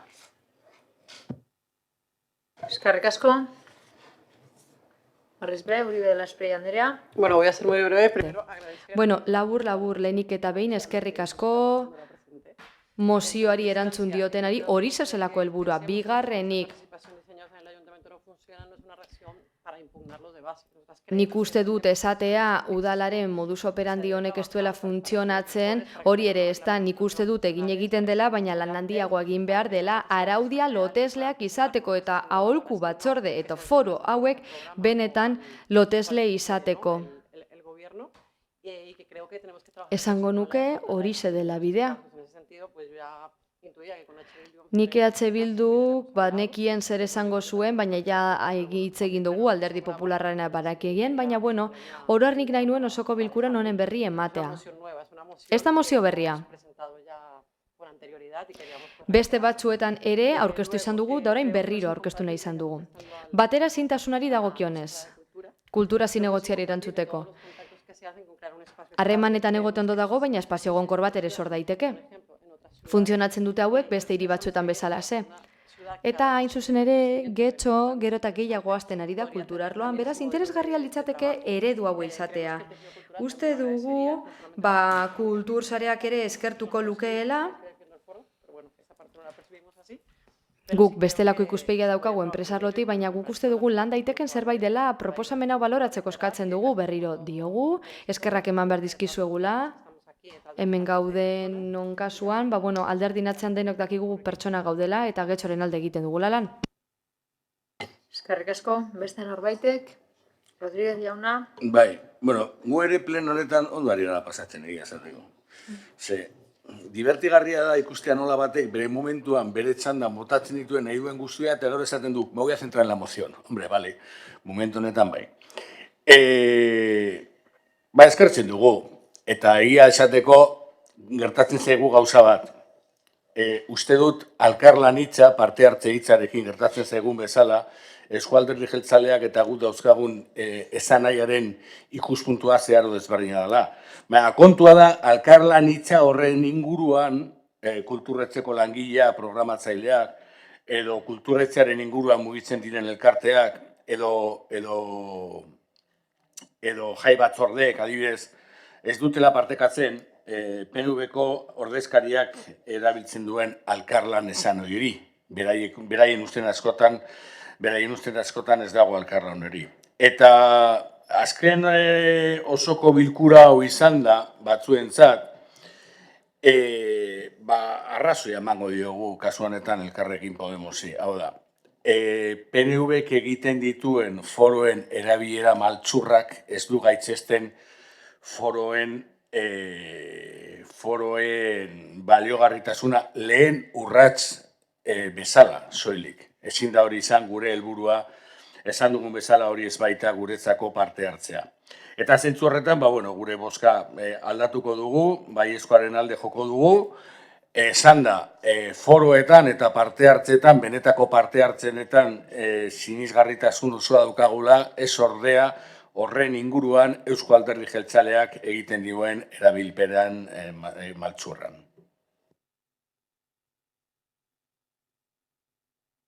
Eskerrik asko. Gehiago? Ez? Beraz, bozkara pasatuko gara. Mozioaren aldeko bozkak. EH Bildu eta Elkarrekin Podemos kontra. Partido Sozialista, Euskadiko Ezkerra eta Eusko Alderdi Jeltzalea. Abstentzioak Partido Popularra. Eta honekin azkeneko puntura pasatuko ginateke Elkarrekin Podemos udaltaldeak aurkeztu. Parkatu. Sí, para explicar el voto. Ai, botoa ez dut azaldu. Nada, simplemente muy breve. ¿No? Besterik gabe eta labur-labur, gure alderdiak ez du babestu aurkeztutako mozioa, aurretik ere esan ditugun arrazoiengatik, momentu hau ez da momentu egokia horretarako, uste dugu gai nahiko konplexua dela, hain zuzen kulturaren arloari eragiten diolako, disiplina nintzekoa da eta arlo profesional eta ez profesional ugari barne hartzen ditu eta interesak eta beharrizanak ez dira guztienak berdinak izan behar eta horregatik uste dugu horiek bateratzea oso konplexua dela eta beraz uste dugu hori hurrengo taldeak egin beharko duela. Eskerrik asko eta honez beste orain bai 74. Puntura pasatuko ginateke Elkarrekin Podemos udaltaldeak aurkeztutako mozioa gizarte zerbitzuetan genero ikuspegiko irizpideak txertatzea. Amieba Anderea. Eskerrik asko, alkate Anderea. Los recursos sociales como genero ikuspegiarekin berrikusi behar dira gizarte baliabideak, hala nola aurreko osoko bilkuran bazterketarako arriskuan dauden pertsonei arreta emateko aipatu zirenak. Aurrekontuko partida jada onetsi denez, komeni da arazoriek alik eta ondoen jorratzen lagunduko diguten diagnostikoak edo txostenak egitea.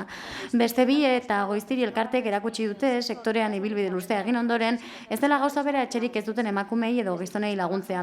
Egunero horretan jardutenek datuekin zerikusirik erakutsi dute ez dela egokia espazio berean baliabide bera eskaintzea gizon eta emakumei. Izan ere, kasu horretan emakumeak inbadituta isolatu eta baztertuta sentitzen dira egoera bereko gizonekin daudenean.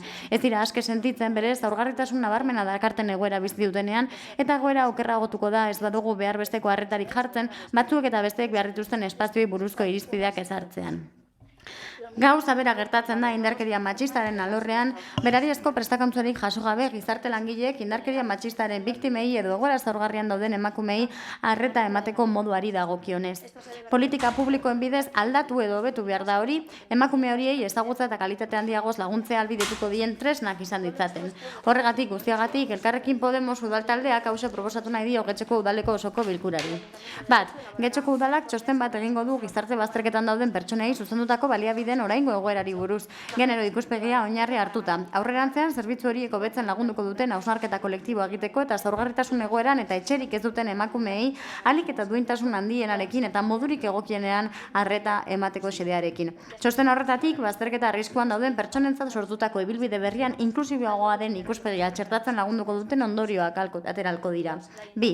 Getxoko udalak bermatuko du Getxoko gizarte zerbitzuetara jotzen duten indarkeria matxistaren biktima diren emakumeei arreta ematen dieten langileek behar bezalako prestakuntza jasoko dutela horretarako. Betekizun hori beste baliabadi batzuetara zabalduko da, hala nola Getxoko udaltzaingora, helburu berarekin. Orain azalpena egingo dut. Gai hau, printzipioz, eman dezake egiten den zerbait dela, zerbitzu soziala direlako eta pentsatu daiteke sentsibilitate jakin bat dutela eta egia da beste zerbitzu batzuetan baina kontu handiagoarekin egiten dena, baina hitz egiten dugunean adituekin, hain zuzen kalean bizi direnekin lan egiten duten hoiekin, perspektiba hori pixka bat aldatzen da. Aurreko hilabetearen amaian interesgarria izan zen eztabaida bat izan genuen etxerik ez duten pertsonekin eta, hizlarietako batek eta parte hartzen zuen esperientzia luzea zeukan erakunde batean eta azaldu zuen genero perspektiba eman behar zitzaiola emakumeentzako etxe bizitza baliabidei, ze gaur egun daudenetan baztertuta sentitzen direlako. Datu gisa esan zuen emakume horien 100% esan dutela baiten gaua pasatzeko zerbait eskatzen dietela trukean. Eta kasu batzuetan baztertuta eta alboratuta egoten dira, ez direlako errespetatuta sentitzen eta kalean ere ezin direla lasai egon. Beraz, ikusezin sentitzen dira eta gure ikuspegitik uste dugu horrek zuzenean eragiten duela ere bai egiten diren kontaketetan, ze ikusi genuen kalean etxerik gabe ez dauden pertsona gehienak gizonak zirela. Egia da horren atzean arrazoi asko daudela, zergatik daude emakume gutxiago kalean gizonak baino, baina planteatu behar duguna da emakume batzu daudela egoera horretan eta horiek arreta berezia beharko dutela, izan ere etxe bizitza bazterkeria faktore askoren ondorio da, adibidez, etxe bizitzaren prezio. Horregatik, APOa planteatu zenean, saiatu ginen ikuspegi soziala ere izaten, baita etxe bizitza bazterkeriari dagokionez ere, izan ere handitzen ari da, prezioak handitzen ari direlako.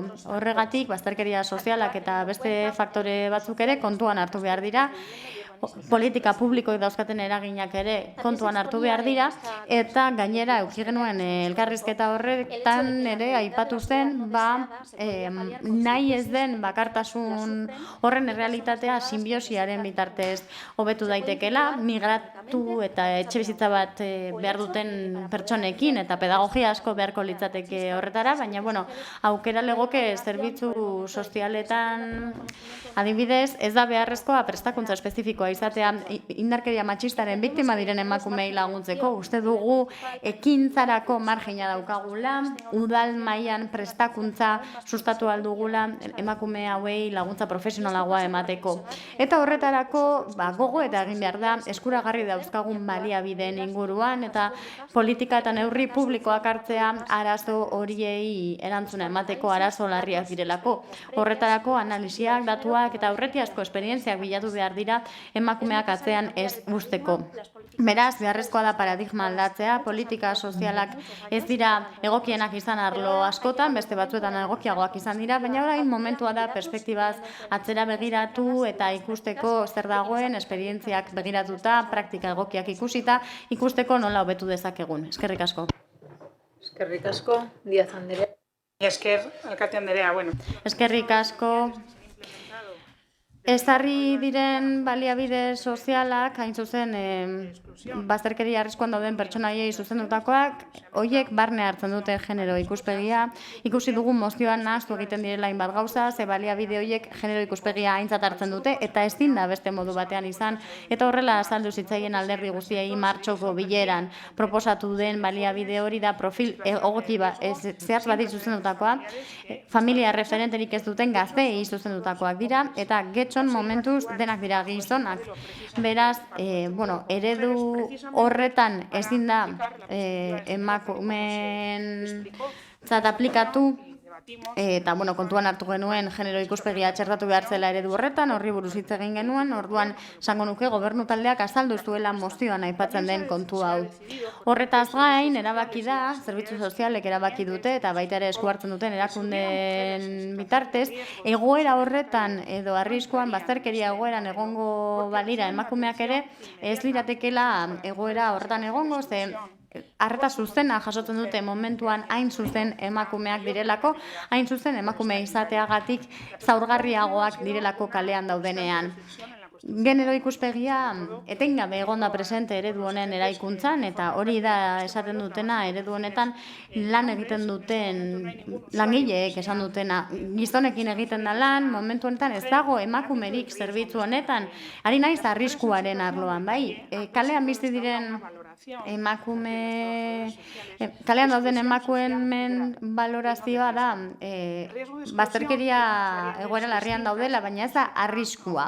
Eta horretan ezberdintasunak daude gizon eta emakumeen artean, eta beraz esku hartzerako erabiltzen diren ereduak ere ezberdinak izan behar dira. Horrexegatik zerbitzuan ezberdina da emakumei ematen zaien arreta kalean daudenean, hain zuzen arreta hori espezifikoa izan dadin eta erantzun diezaion kalean dauden emakumeen egoera egoera horri erantzuna emateko eta benetan arrisku egoera bat da. Horregatik da eredu hau profil zehatz batera bideratzea. Emakumeekin beste baliabide batzuen bidez egiten da lan, adibidez harreraren bidez, badauzkagu, pentsatzen dugu horrela babestuago egon daitezkeela eta zaurgarritasuna ez dela hain handia izango. Gizonekin lan egiteak ez du esan nahi genero ikuspegia txertatzen ez denik, dena den, ze hori beti egon da presente diseinuan eta noski hori egongo da baita ere implementazioan. Horrez gain, garrantzitsua da ondo bereiztea zer den bazterkeria eta zer den bazterkeria arriskua, ze diagnostikoak ezberdinak dira eta esku hartzeko eskumenak ere ezberdinak dira. Guk udal gisa arriskuan zentratzeko aukera daukagu, baina ez horren beste bazterkerian, ez? Orduan, lan hori Bizkaiko Foru Aldundiak egiten du erabiltzaile horien profila kontuan hartuta. Logikoki, koordinatu egin behar gara, sinergiak bilatu behar dira, baina eskumenak ez dira gureak, bazterkeriaren arloan dauzkagun eskumenak ezagutzen dituzue, gaueko harrera aterpetxea eta eguneko harreta zerbitzu bat, biak dira intentsitate txikiko sistemak eta babesa ematen diete kalean daudenei, etxerik ez daukatenei, toki bat gaua pasatzeko eta oinarrizko prestazioak, adibidez gaua pasatzea, higienea, elikagaia, egonaldi txiki batean, gehienez ere aste betez, eta beharrezkoa bada luzatu egin daiteke horien gaineko ardura Bizkaiko Foru Aldundiak hartzen duen arte. Orduan, momentu horretan pasatuko lirateke bigarren mailako sistema horietara, hau egunero gertatzen da, gauero eskaintzen da zerbitzua eta urteko garai batzuetan indartu egiten dira, gehiago direlako kalean daudenak. Eguneko harreta zerbitzuan ere ematen zaie harreta bazterkerian egoeran dauden pertsona horiei eta estaltzen dira bereien higiene eta elikagai behar izan oinarrizkoenak, premiazkoenak. Beraz, gauzak horrela guk ulertzen dugu eta behin talde teknikoekin ere konparatuta eta hitz egin da, ez da egokia txosten bat egitea. Lehenengo puntuan aipatzen den alderdiak jasotzen dituen txosten bat. Bigarren puntuari dagokionez, zerbitzu sozialetako langileak ez daudela prestatuta, indarkeria matxistaren biktima diren emakumei. Badago diputazioaren eskumeneko zerbitzu espezifiko bat, eta iritsi gara oraintxe bertan akordio batera diputazioarekin, hain zuzen, babes psikologikoa emateko zerbitzu bat antolatzeko, bai Getxon eta eskualde osoan, eta horrek toki mailan eta maitzera noa, udal zerbitzu juridiko espezializatua dela. Beraz, ez gatoz bat bigarren puntuan aipatzen den beharrarekin. Eskerrik asko.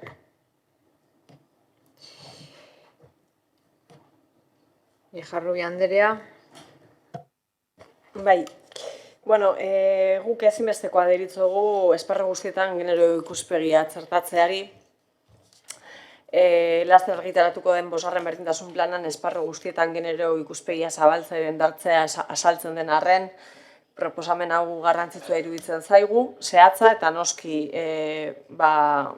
garrantzitsua edo beharrezkoa Elkarrekin Podemoseko ordezkariak deskribatutako egoerak entzun ondoren. Berdintasunaren aldeko politikako herri mailakoak ere izan behar direlako eta horrek eskatzen digu guztiok langile teknikari ordezkari politiko zein jendarteko agente bezala ere formatzea eta gure jarduna egokitzea berdintasuna helburu. Bada horregatik guztiagatik baiezkoa bozkatuko diogu zuen proposamenari. Eskerrik asko. Bai, Anderea. Muchas gracias, señora alcaldesa. Eskerrik asko, alkate Andrea. Ez dago zalantzarik, genero ikuspegia legegintzaldi osoan zehar hartu da aintzat, eta egia esan pilpilan dagoen gaia da, baina antza denez irizpide berriak behar ditugu genero ikuspegitik, eta kontua da zein dira irizpide horiek. Justifikazioarekin argiago geratu zait, uste dut espazio fisikoei egiten zitzaiela erreferentzia, ziurrenik egongo dira bestelako irizpideak ere, adibidez, hezkuntzaren arlokoak ez da. Ezagutu egin beharko genituzke irizpide horiek mozioa babestu ahal izateko. Ematen du goiztirik eta beste bik ezagutzen dituztela irizpide horiek eta aukera zegoen horiek aztertzeko, aurrera egiteko eta praktikan jartzeko, baina, ez da egin eta bide batez, mozio honek ez ditu oso tokionean uzten udalean lan egiten duten zerbitzu sozialetako langileak, eta etzait bat ere bidezkoa iruditzen, esaten da ez dutela prestakuntza espezifikorik indarkeria matxistaren arloan, eta nire galdera da, zergatik orokortzen da beti, zehaztu egin beharko litzateke, ez da egokia langile guztiak sartzea zaku berean norbaitek ez baldin badu prestakuntza nahikorik. Nik uste dute tratu duinagoa eta egokiagoa eman behar zaiela, eta pixka bat harrituta nago, kasuren batean ez bada tratu duina eman, zergatik ez da salatu. Horrez gain, esaten da, ez dela egokia indarkeria matxistaren biktimek poliziarengandik jasotzen duten arreta eta idatzita dagoen bezala ulertu behar da emakume hori ez zaiela arreta behar bezala eman, eta orduan mozio honetan zalantzan jartzen da modu orokorrean alde batetik zerbitzu sozialetako langileen lana eta bestetik udal poliziarena, eta horregatik bakarrik nik uste dut aurka bozkatu beharko litzatekeela. Baina abstenitu egingo gara, ze ez ditugu ezagutzen txertatu nahi diren genero ikuspegia barne hartzen duten irizpide horiek. Eskerrik asko. Eskerrik asko.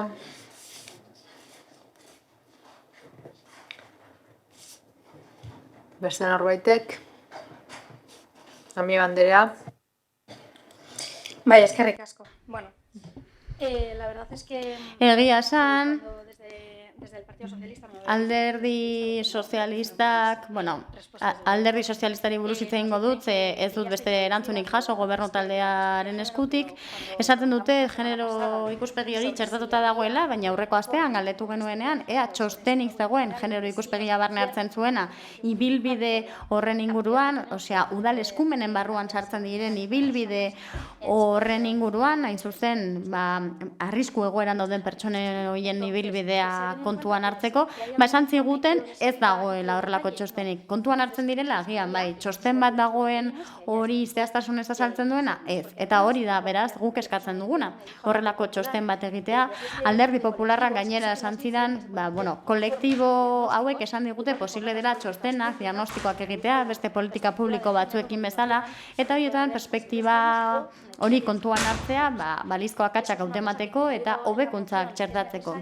Mozioan esan dudan bezala, beharrezkoa da, ze gainera adituek badakite, kolektiboek badakite nola egin behar diren, eta nik uste dut, ona dela kontuan hartu ahal izatea aurretik egon den esperientzia hori azaldu dudan bezala. Ni enaiz aditua, inondik inora, baina uste dut kontuan hartu behar direla pertsona horiek egiten duten lana eta beren lanbidean daukaten rol garrantzitsua. Esan dakoa, horretaz aparte, eskumenen kontua garrantzitsua iruditzen zaigu, noski, hitz egiten dugunean, aldundiaren eskumenari buruz, ez dagokigu hori aldatzea, baina bai aztertzea, eta hori da eskatzen duguna, eta kezkatzen nauena da, zerbait, zuek esatea, zerbait ez dagoena hemen, guk aukera dugu, aldundiko baliabide hori aztertzeko, ikusteko nola eragiten digun getxon eta zer ondorio ateratzen ditugun eta ondorio horiek aplikatu daitezke getxoren eskumenekoak diren bestelako arloetan. Beraz, ondorioak atera eta gure eskumeneko konpetentzietan aplikatzea. Indarkeria matxistaren biktima diren emakumei ematen zaien arretari dagokionez, ez dut inola ere zalantzan jarri nahi izan, ez langile sozialen, ez teknikarien lana. Esan dut justo kontrakoa. Sekulako lan egiten dute, oso garrantzitsua da eta horregatik tresna gehiago behar dituzte. Eta zergatik esaten dut hori? Hain zuzen, langileek esan digutelako bertatik bertara ez daukatela prestakuntza hori indarkeria matxistan. Eta beraz, ondorioz, askotan, zailtasunak edo behar baino tresna gutxiago dauzkatela emakume hoiei arreta emateko. Gaizki egiten dute? Ez, argi dago. Ez dute gaizki egiten. Profesionalki egiten dute? Bai, baina hobeto egin dezakete. Baina guk ez dugu zalantzan jarri inondik inora egiten den lana. Zuek eskatzen duzuenean udaltzaingo gehiago egotea, ziur nago ez duzuela kritikatik egiten, ezta? Besterik gabe, espero dugu alde agertuko zaretela, uste dugulako genero ikuspegia oso beharrezkoa dela. Eskerrik asko. Eskerrik asko.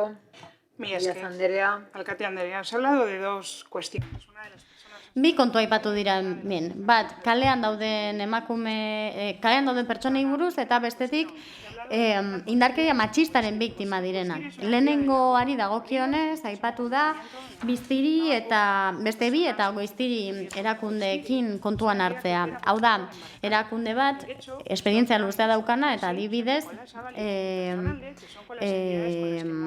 Barakaldon aritzen dena eta Getxon Sortarazi eta beste batzu dauzkagu. Horiek dira Getxon dauzkagunak. Goiztiri zehazkik ez dago lanean Getxon. Beraz, berriro ere adierazi nahi dizuet, bereizti behar dela bazterkeria egoera eta bazterkeria egoera pairatzeko arriskua. Guk aurkeztutako ereduan ez dago emakumerik ez da esku hartuko emakumeekin, hain zuzen genero ikuspegia kontuan hartuta. Elkarrekin Podemosek esan du txosten bat egin daitekeela. Txostena da egoera aztertzeko sortzen diren gatazkak edo kasu bakoitzean sor daitezkeen egoerak. Eta hori etengabe egiten da, lehenengo mailan eta bigarren mailan. Eskatzen zaiguna ez da txosten bat, baizik eta azterlan bat. Eta guri ez dagokiguna da beste instituzio batek daukan eskumena aztertzea. Bigarren puntuari dagokionez, zein langilek hartu beharko luketen parte beraien irizpidearen arabera, egia da, arreta psikologikoaren arloan zerbitzu espezializatua daukagula, eta arreta juridikoaren arloan ere bai, zerbitzu espezializatua daukagu. Orduan, ze langile uste duzu ez daudela zerbitzua behar bezala ematen, edo zeinetan dago akatsa, edo zeinek behar ditu prestakuntza eta tresna gehiago. Kasu koordinatzaileak dira horretaz dedikatzen direnak, eta horretara dedikatzen dena, eta etengabe eskaintzen zaie prestakuntza arlo honetan, eta aipatu den indarkeria matxistaren arloan. Uste dut nahazten ari zaretela mozio honetan bata eta bestea. Eskerrik asko. Beraz, bozketara pasatuko gara. Mozioaren aldeko bozkak. Parkatu, ez dizuet eman hitza. Ez dakit hartu behar zinuten.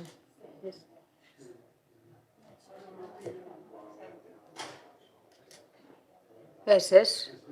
Bale, parkatu. Mozioaren aldeko bozkak.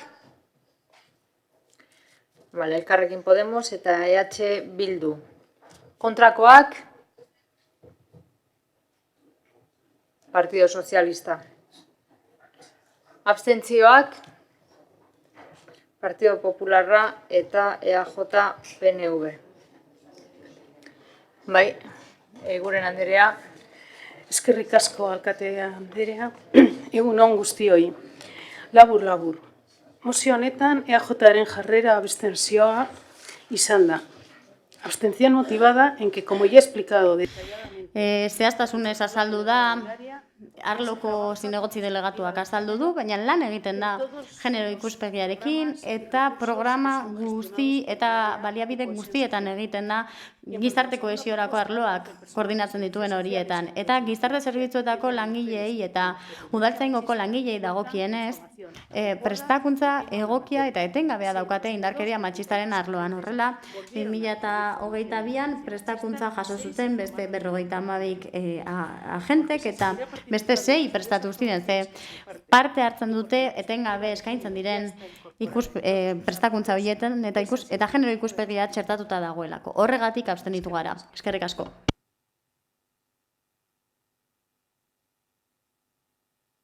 Eskerrik asko. Ez dakit galde eskaeren atalera pasatu behar gara, ez dakit galderarik edo eskaerarik daukazuen. Ami Anderea. Eskerrik asko.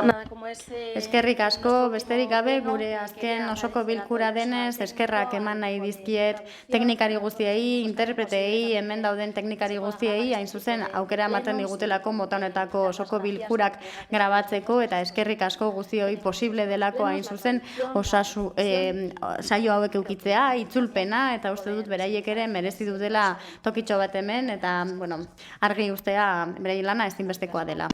Bildusola jauna. Gure bai hildo berdinetik teknikari eskerrak ematea, hau posible egiten dutelako, eta batzuetan zailtu egiten diegulako lana, eta ere bai ezaztu publikoara etortzen den herritarrei, azkenean berai esker hemen gu hemen gaude, eta hori ez da ahaztu behar, beraz eskerrak eman bertarratzen direnei ere bai. Eskerrik asko, Andrea jauna. Gracias, señora alcaldesa.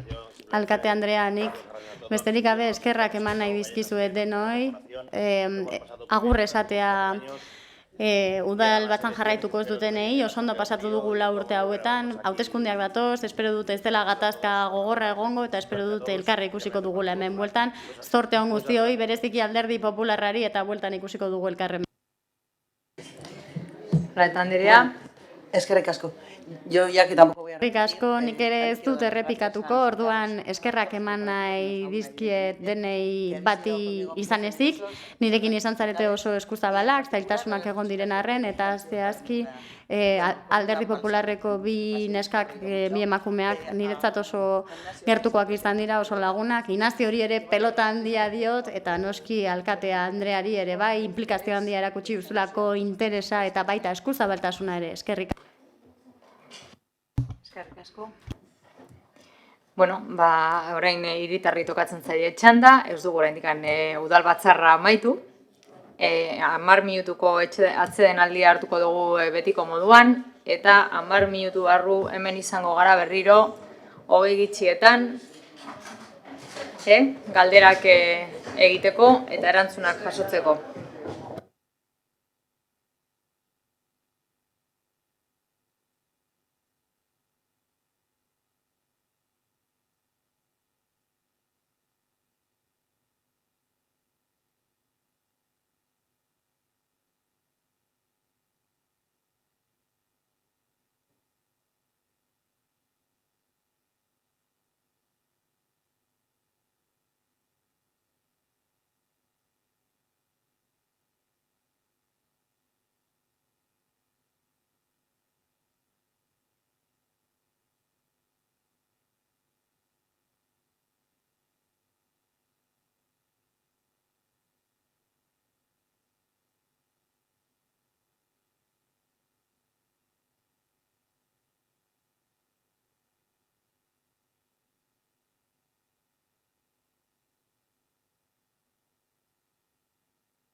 Bueno, hasiko gara.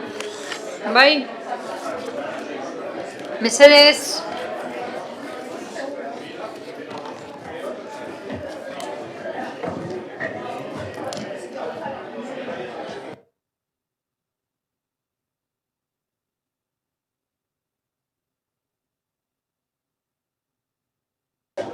Zenbat pertsonak, bai,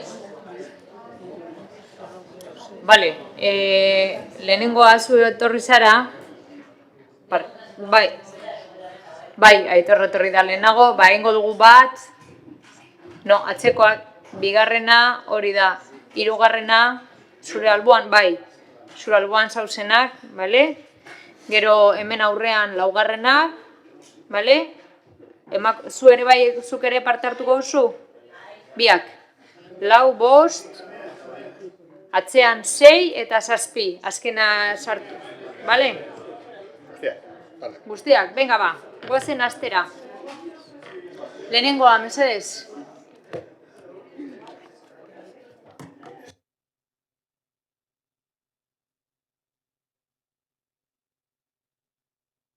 Bai, mesedez, Aitor, bai.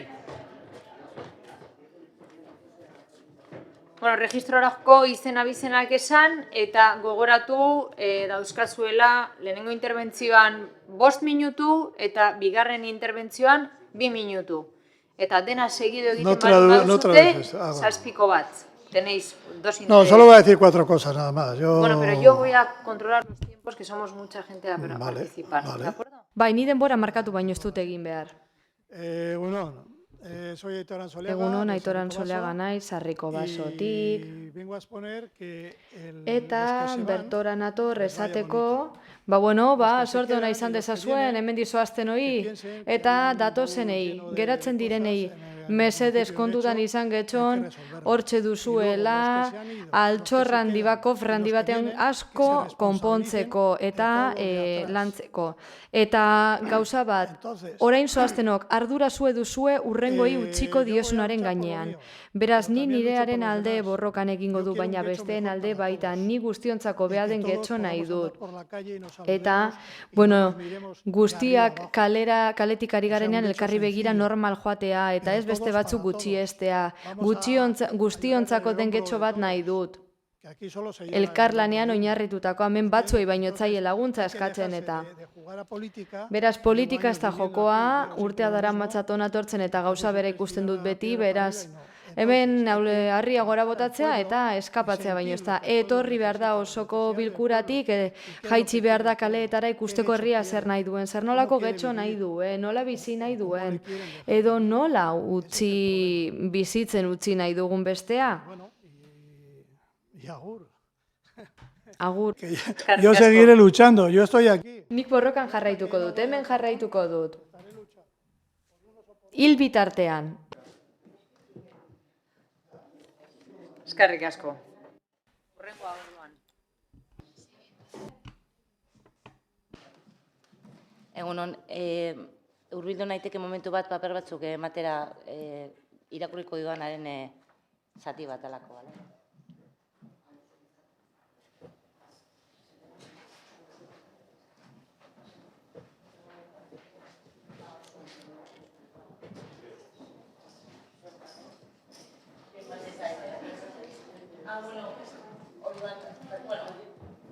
Hau zubidari duzun postare elektronikoa eta jakiteko. Bai.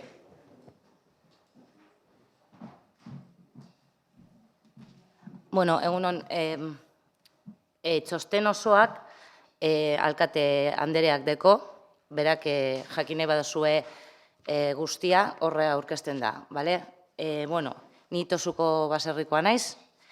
Oin dela bilabete edo eukinuen batzar bat alkate anderearekin eta albarorekin eta ni eta beste pertsona batekin egon ginenean.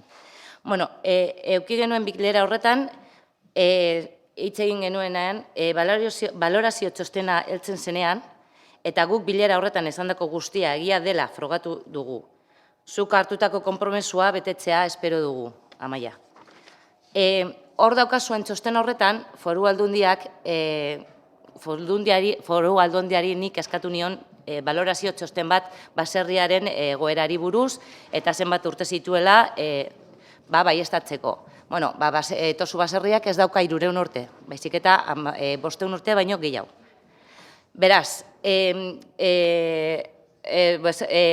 txosten horretan jartzen duena adibidez, jartzen du, beraien ustez, Tosu baserria kultura eta ondare balioak lehenik eta behin historikoak dira. Eta gainera, populak eta historikorako abiapuntu bat izan zen. Baserri honen ordezkaritzari eutxiz, nabarmentzekoa da Tosu Andramari elizatea populatzeko baserri iturburuetako bat izan dela. Eta oraindik da. Bere presentzia gainerako baserriekin inguruneko nekazaritza eta abeltzaintza jatorriaren nortasun ikurra dela. Beraz, guzti honekin eta txosten hori erakurtzen duzuenean, guk eskatzen duguna da behingoz udaletxeak sartzeko zerrendan. Udalaren ondare historikoaren zerrendan sartzea. Babestuta dago eta hor daukazuen txosten horretan agertzen den moduan. Eta, klaro, gu hortik ez ateratzea.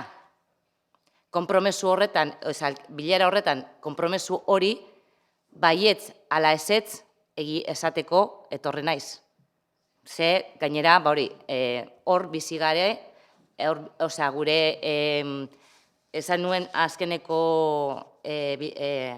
aurkeztu nintzenean azkenekoan, oinordekoak gara, eta gure atzetik datozen oinordekoak ere hori gozatu eta hor bizi ahal izateko. Gero beste gauza bat, hau da parte bat eta beste parte bat da Tosuko auzokide guztiak prest gaude, hemen esan nuen ere, gainera joan gara irratira, telebistara eta hor ere esan dugu mesedez, gurekin biltzeko eta hitz egiteko. Adostasun bat hortik ataratzen bada hobe, baina behintzat gu entzuteko. Eta hori Argia Fundazioarekin egin den moduan, gu ere pertsonak gara, etxeak ditugu, eta hortik baldin bagoaz, kalera goaz. Saldu, ez dugu salduko. Eta azkenera arte, borroka egingo dugu. Eutziko gara hor, geldituko gara hor, hasta el fin de los días esaten den moduan. De ahí no me sacan, a menos que sea por los pies por delante. Hiltzen izena, baino ez naute aterako. Eskerrik asko. Orduan, erantzuna nahiko nuke. Bai, dizkizut bi erantzunak. Lehenik eta behin, jaso berri dugu txostena, eta, udalak esan behar zela, hartu beharreko neurriak hartuko ditu, txosten honi jarraipena egiteko, eta baita, foru aldundiari eskatzeko, eman dezala, ze protekzio jarri behar diogun, eta horren arabera, erabakiak hartzeko. Momentu honetan, bigarren galderari erantzun da bere, gu egia da udal taldea, batez ere PGOarekin lanean ari den udal taldeak bildu da eta biltzen ari da alduen enean eskatzen duten pertsona guztiekin, bai elkarte eta baita individuekin, baina alegazio denboran gaude eta ulertuko duzuen bezala alegazio guztiak batera erantzun egin behar dira. Ez gera hasiko batzuei erantzuten eta beste batzuei ez erantzuten. Orduan, momentuz guk alegazioak ez ditugu erantzunak emon eta zentzu horretan itxoiten ari gera PGOaren inguruan, aporen inguruan lanean ari diren teknikariak alegazioak erantzutea eta batera erantzutea afektatu guztiei. Eta hortik aurrera berriro jarraituko dugu lanean, ze oraindik gauza hauek egiteko apoaren behin-behineko onarpenera iritsi bar gera eta ez gaude hor. Oraindik hasierako onarpena egin dugu eta bigarren pausua izango litzateke onarpen provisionalera edo joatea. Bai, orduan bidea ondino luzea da, elkartzeko denbora asko egongo da, eta printzipioz, txostenak eta informeak balin badaude, guk horreriek jarraituko diogu, beste gauza guztietan egiten dugun moduan. Bai, nik esaten ari naizen, lehenengo partea da toso auzokidei buruz, baina lehenengo partea guk eduki genuen bilera horretan, 4 pertsona egon ginen, eta 4 pertsona horren testigu gara 4ak, eta hor konpromesu bat, esan zenidan, konpromesua zela, gu 4 badakigu zein zen konpromesu hori.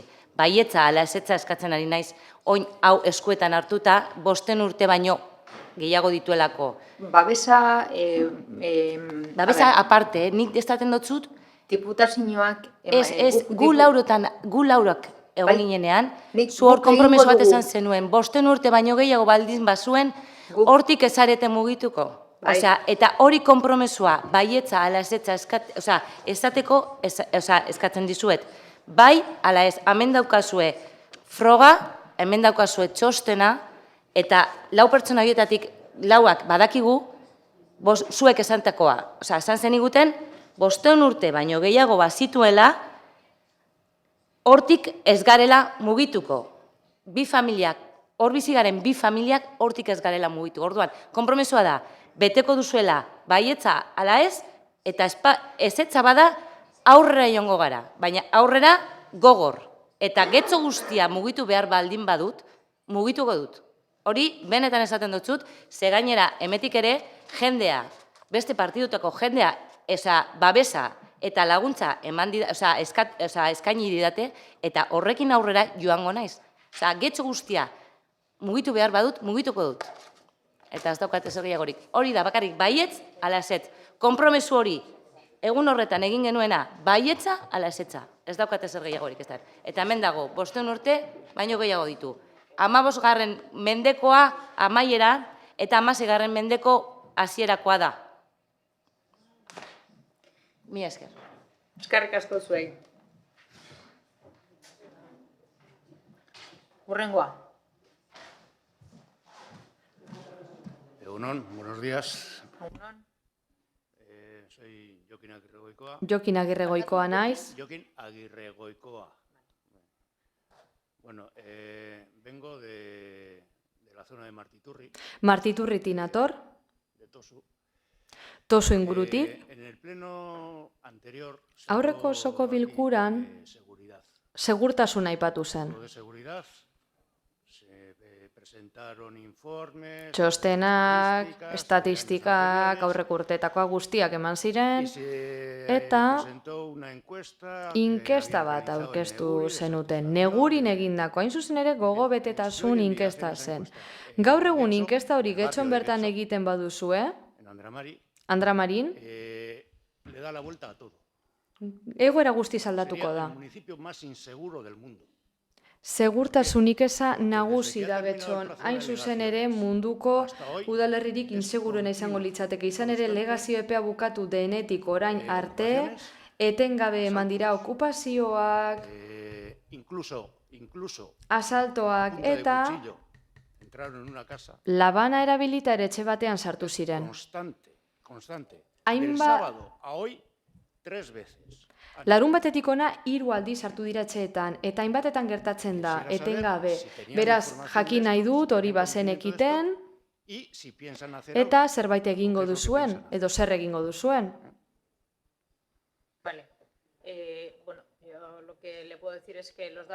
Nik zera esan aldizut. Ditudan datuak aurkeztutakoa dira, eta datu hori diote, Euskadiko udalerri seguruentako bat garela, Bizkaiko seguruena behar bada. Hala ere, horrek ez du esan nahi, gora berarik ez dagoenik, edo hobetzeko ezer ez dagoenik. Hala ere, printzipioz, datuak ona dira. Getxo udalerri segurua da. tenemos una policía municipal profesional. Gure udaltzaina profesionala dira, lan handia egiten dute. Nik esango nuke gero eta gehiago ikusten ditugula gure kaleetan, hurbilekoak dira, laguntzeko prest daude, behar den guztietan.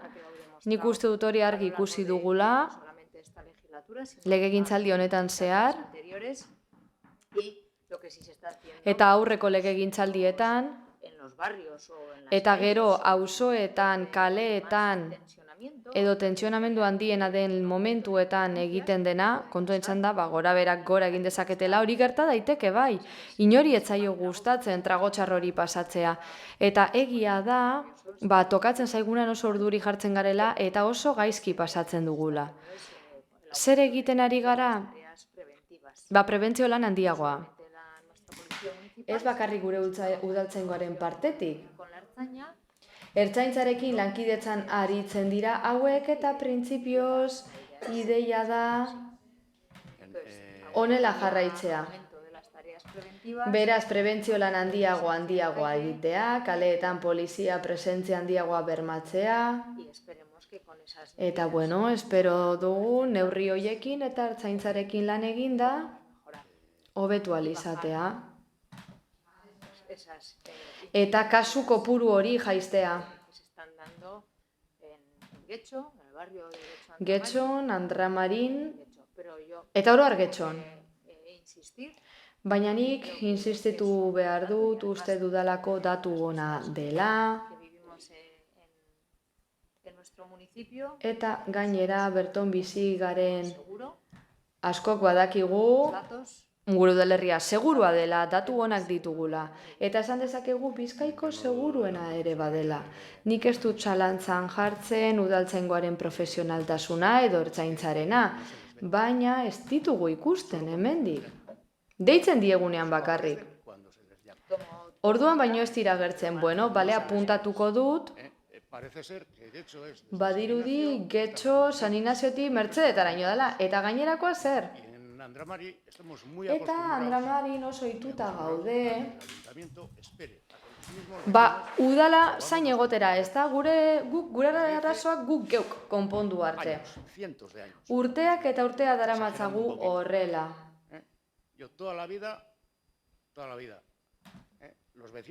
Bizitza oso daramagu horrela. Lehen errepideak txarto bat zeuden guk geuk konpondu behar udala esen agertzen. Udaltzaingo esen agertzen, Guardia Zibila esen agertzen. Eta antzeko egoeran jarraitzen dugu. Ez da patrulla bakar bat ere ikusten, deitzen diegunean bakarri. Eta datozenean, hortxe datoz topera, baina, klaro, datoz, izugarrizko eskandalu armatzen eta horrela gaizkilek badakiten noiz datozen. Beraz, ez dakit zer egin behar den, patrulla gehiago jarri, zer egin behar den, ez dakit. Baina, ez dakit behar bada, identifikatu gabe egon daitezke kotxeak ez dakit, hartu neurriren bat, azkenean hau okerrera egingo du eta.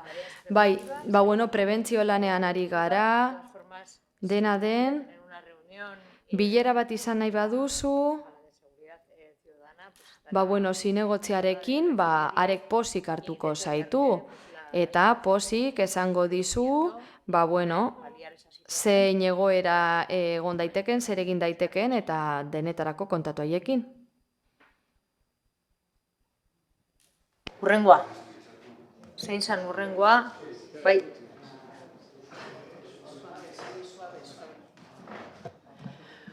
Bueno, buenos días.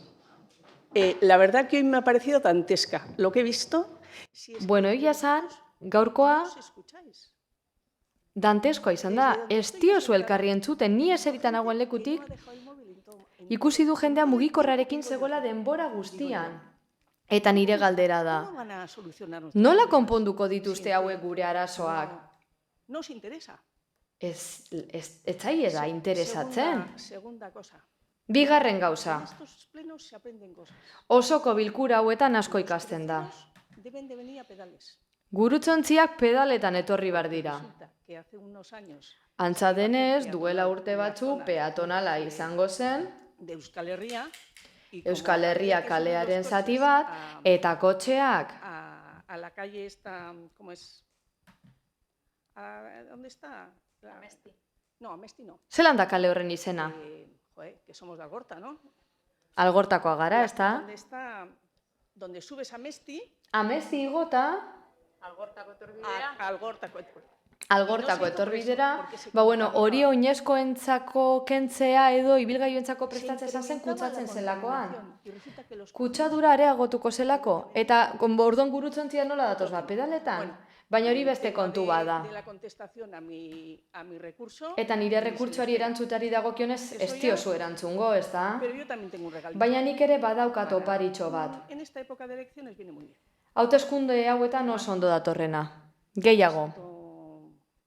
Bueno, ¿qué se me ha olvidado? Algo se me ha olvidado. Zer ahaztu zait? Bueno, pues que seguiré viniendo también. Etortzen jarraituko dudala, gizon hau bezalaxe, uste dudalako hemen asko dagoela konpontzeko, dena den, orain etorri zait garrantzitsua, pasaden egunean Torrene kalean, kalea gurutzatuz gero, aipatu dugun hori, taberna bat dago hor, hainbat mai eta aulki dituena, eta beraz, gurpildun aulkian zijoan neska bat jaitsi egin behar izan zen errepidera, pasatu alizateko. Hori da guztia. Eskerrik asko elkarri ikusten jarraituko dugu, beraz, espero du behintzat. Eskerrik asko. Eskerrik asko. Hurrengoa. Sí.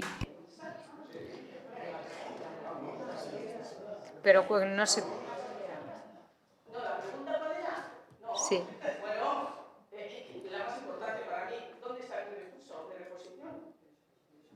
Bueno, pues a ver, hablando del recurso de reposición, sé que... Berraztertzeko rekurtsoaren kasuan badakit alegazio batzuk aurkeztu zenituela, uste dut ez direla, ezetsi egin direla hobeto esan da, erantzun zaizu, ezetxita.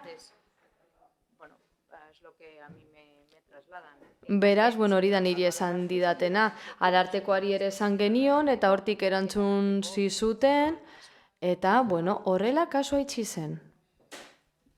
Bueno, es la información que tengo. Horixe da nik daukadan informazio. Kerbanago, berriro kontzeltatuko dut, Es la información que tengo. baina horixe da nik daukadan informazioa.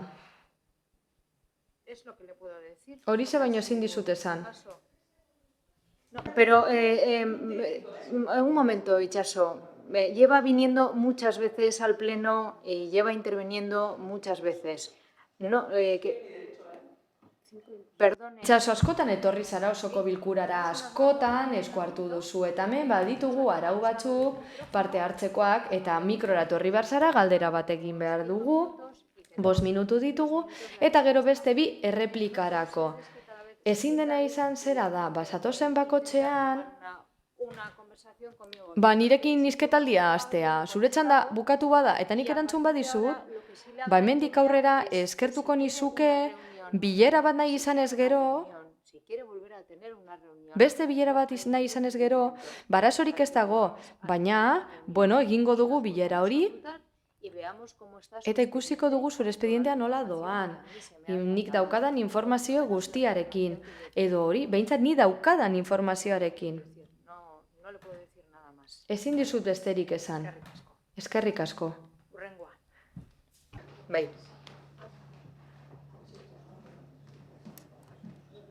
Hola, buenos días a todos. Es la primera vez que vengo, mi nombre es Raquel. Egunon guztioi, Raquel Ordóñez naiz, lehenbiziko nator, eta ni adi entzuten aritu naiz, eta oso kezkatuta nago aurren kontuagatik, aurrentzako eremu berdeengatik, eta txakurren kontuagatik. Hemen hainbat eta hainbat abere ditugu, eta ez dago leku konkretu bat, parke konkretu bat, bertara txakurrak eta bere hauek eramateko haien berrizanak egiteko. Beraz oso polita da, parkeak aipatzea, eremu berdea, baina gero nik aurrekin hitz egiten dut, asko maite ditudalako, eta badakizu ez zepetzaten duten, aurrek esan didate. Oso zikin dago. Hau biguinea dagoen hau, jada ez du kolorerik.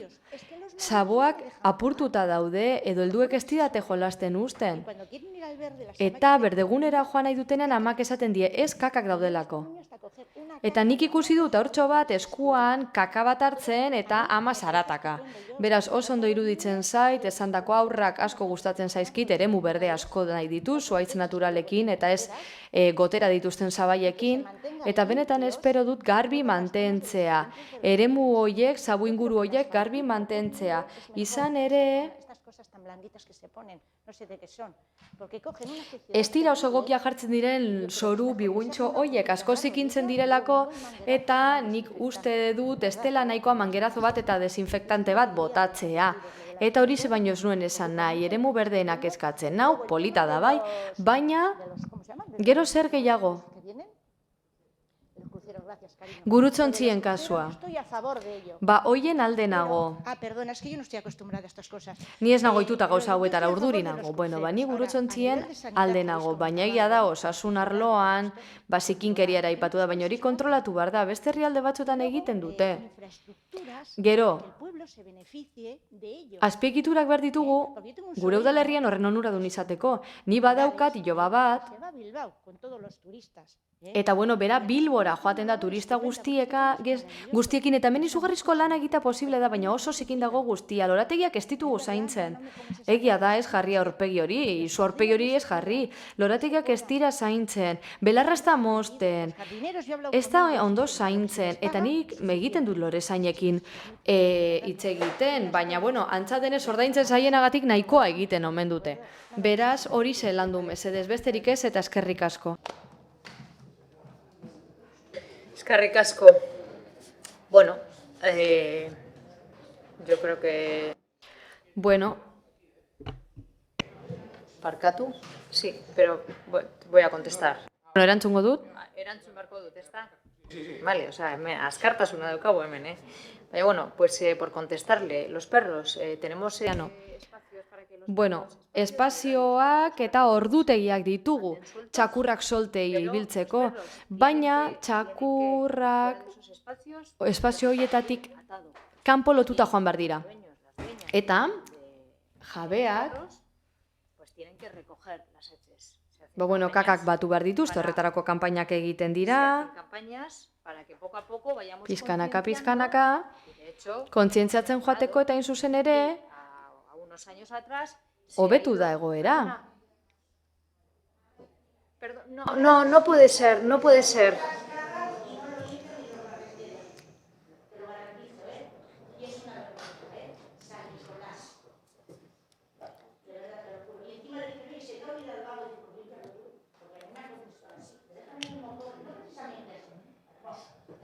Bien. Bien. Bien, gracias, es decir, se puede mejorar, siempre podemos... Bai, hobe daiteke, bai, beti dago betzeko margina. Eta lanean aritu behar gara, zikinkeriarik ez izateko, baina badago beste zerbait garrantzitsua dena, zibismoa, bizikidetza. Udalak, zerbitzuak eta zerbitzuak jar diteke, baina bueno, hobetzen ere joan behar da, bai. Baina gero herritarrek esfortzu zibiko bat egin behar dute, mantentzeko, garbi mantentzeko udalerria. Eta jabei, txakurren jabei eskatzen zaien zerbait da, kakak batzea. Nik uste du gehienek egiten dutela.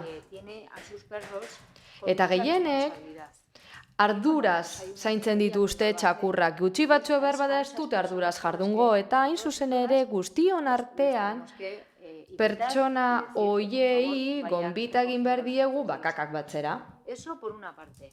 Por otra parte, la limpieza. Beste alde batetik, udalerriaren garbiketari dagokionez berriro errepikatuko ditut Arregi jaunaren hitzak, berak mozioa landu du eta. Okuren txosten bat atera berri da, eta bertan esaten da, getxo dela, estatuko 6. udalerri garbiena.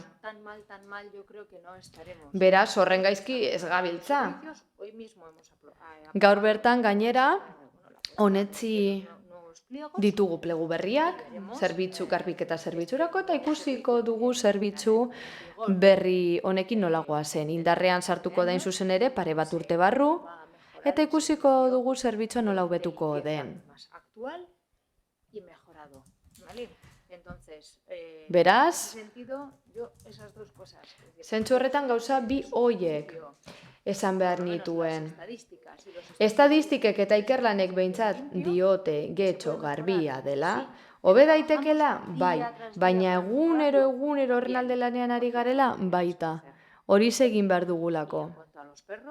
Eta txakurrei dagokienez, badago gutxiengo bat ez dituena kakak batzen, eta batera lanean ari gaitezke hori konpontzen joateko, baina egia da azken urteotan asko hobetu dela. Alde batetik ondo garbitzen delako eta bestetik txakurren jabeak egin behar dutena egiten ari direlako, bale? Hori ze baino ezin dizut erantzun. 2 minutu replikarako. Pero tiene que estar baina mikroan, mesedez. Venís, decir, claro. Y no hay la posibilidad de poder hacer como hay en Inglaterra. Ez dago aukerarik Inglaterran bezala, eta toki batzutan dago den bezala, parke batzuk animali hoientzako bakarrik, zizki ez da kaka bakarrik, txisa ere bada, horma guztietan daude, oso zikin dago, ez esan, nik ez dut horrela ikusten, nik beti ikusten dut oso zikin, egia esan. Orduan, niri asko gustatzen zait nire herria eta izan zitekeen txapo herria, baina ez da, nik uste dute mundua jan dezakegula, esaten ari zara dena dagoela superondo, baina egia esan gu jaten gaitu zikinkeriak, beraz, zikinkeriak jaten gaitu eta txisek ere bai, ze daude horma guztiak oso zikin, hori da, besterik ez. Bueno, pues sí existen parques. Bai, badaude txakurrentzako parkeak, txakurrak solte egon daitezen eta bar. Bai. Parkatu, hor atzean. Bai. Atzean. Vale. Buenos días. No sé si Egunon, ez dakit entzuten den, bai, entzuten da. Oso laburra izango naiz, txuleta ekarri dut, badezpada, eta Mari Carmen Pineda naiz, 315. Bazkidea, Ibarbin Nagusien etxea Erromoko etxekoa, eta errespetu oso esaten dizuegu, ia urtebete daramagula lehen egiten genituen jarduerak egiteko tokirik gabe eraikin horiek eraitsi dituztelako. Udalak konpromiso hartu zuen lokal horiek emateko obrek irauten zuten bitartean, baina oraindik jarraitzen dugu kalean, eta esaten dute, egia esan hitza eman digute, baina gero ez dute ezer egin.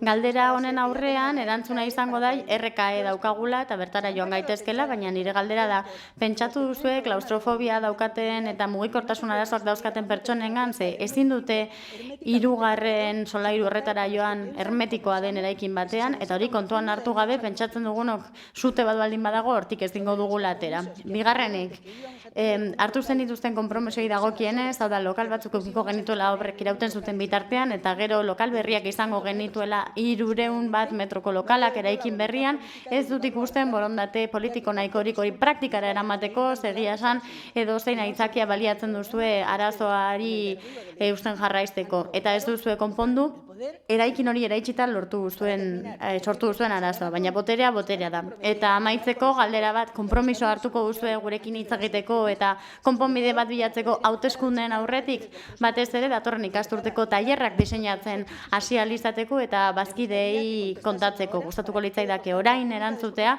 publikoki gera dadin jasota azter erantzun duzuen. Eskerrik asko. Eskerrik asko. Bueno, sabéis que en nuestras...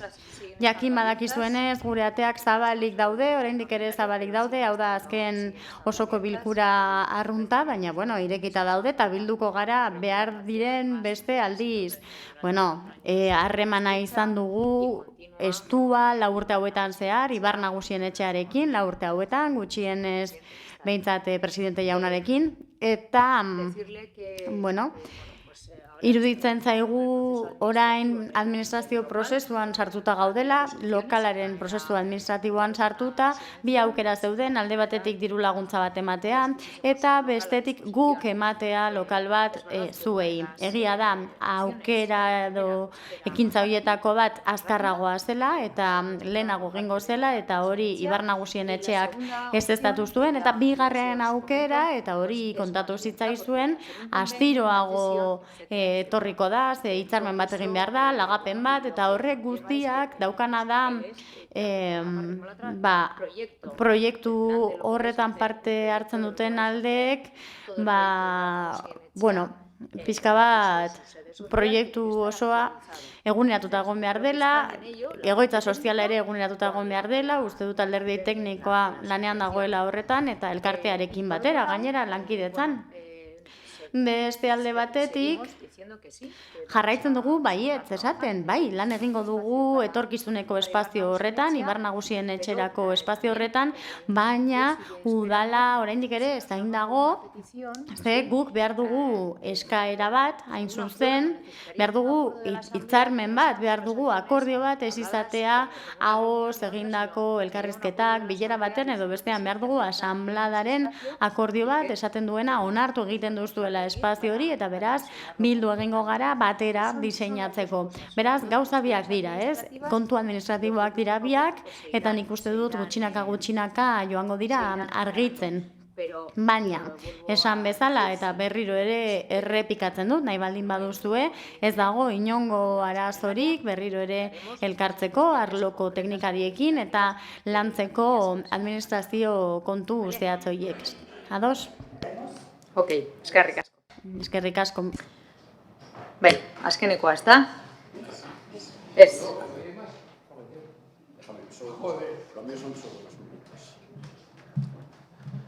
Hola, egunon, yo soy Paco Rama. Egunon, Paco Rama naiz, Ibar Nagusien etxea elkarteko presidentea, eta batez ere zehaztu egin nahi dut gauza bat, badakit legegintzaldia amaitzear dagoela, eta orain ia ez dagoela denborarik udal honek bestelako esku hartzerik egiteko, baina espero dut hauteskundeetan aukeratzen den gobernu talde berriak borondate politikoa izan dezala, gehiago bideratuta dagoena arazoak konpontzera, oztopoak jartzera eta konponbideoak bilatzea oztopatzera baino. Zergatik, kideak aipatu dituen kontuagatik, prozedura osoa, hau da, lokalaren lagapena egiteko prozesu oso hori, egonda han eta hemen traba eta oztopoz beteta.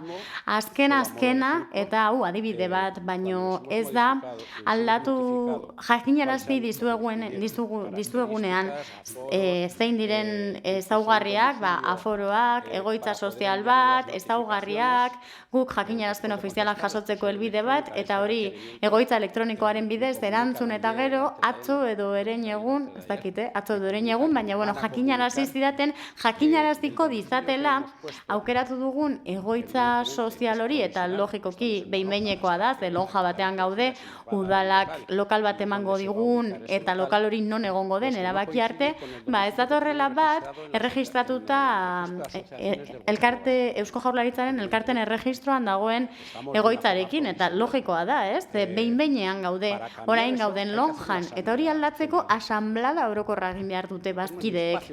Ez daukagu, ez da toki bat asanblada hori egiteko. Hori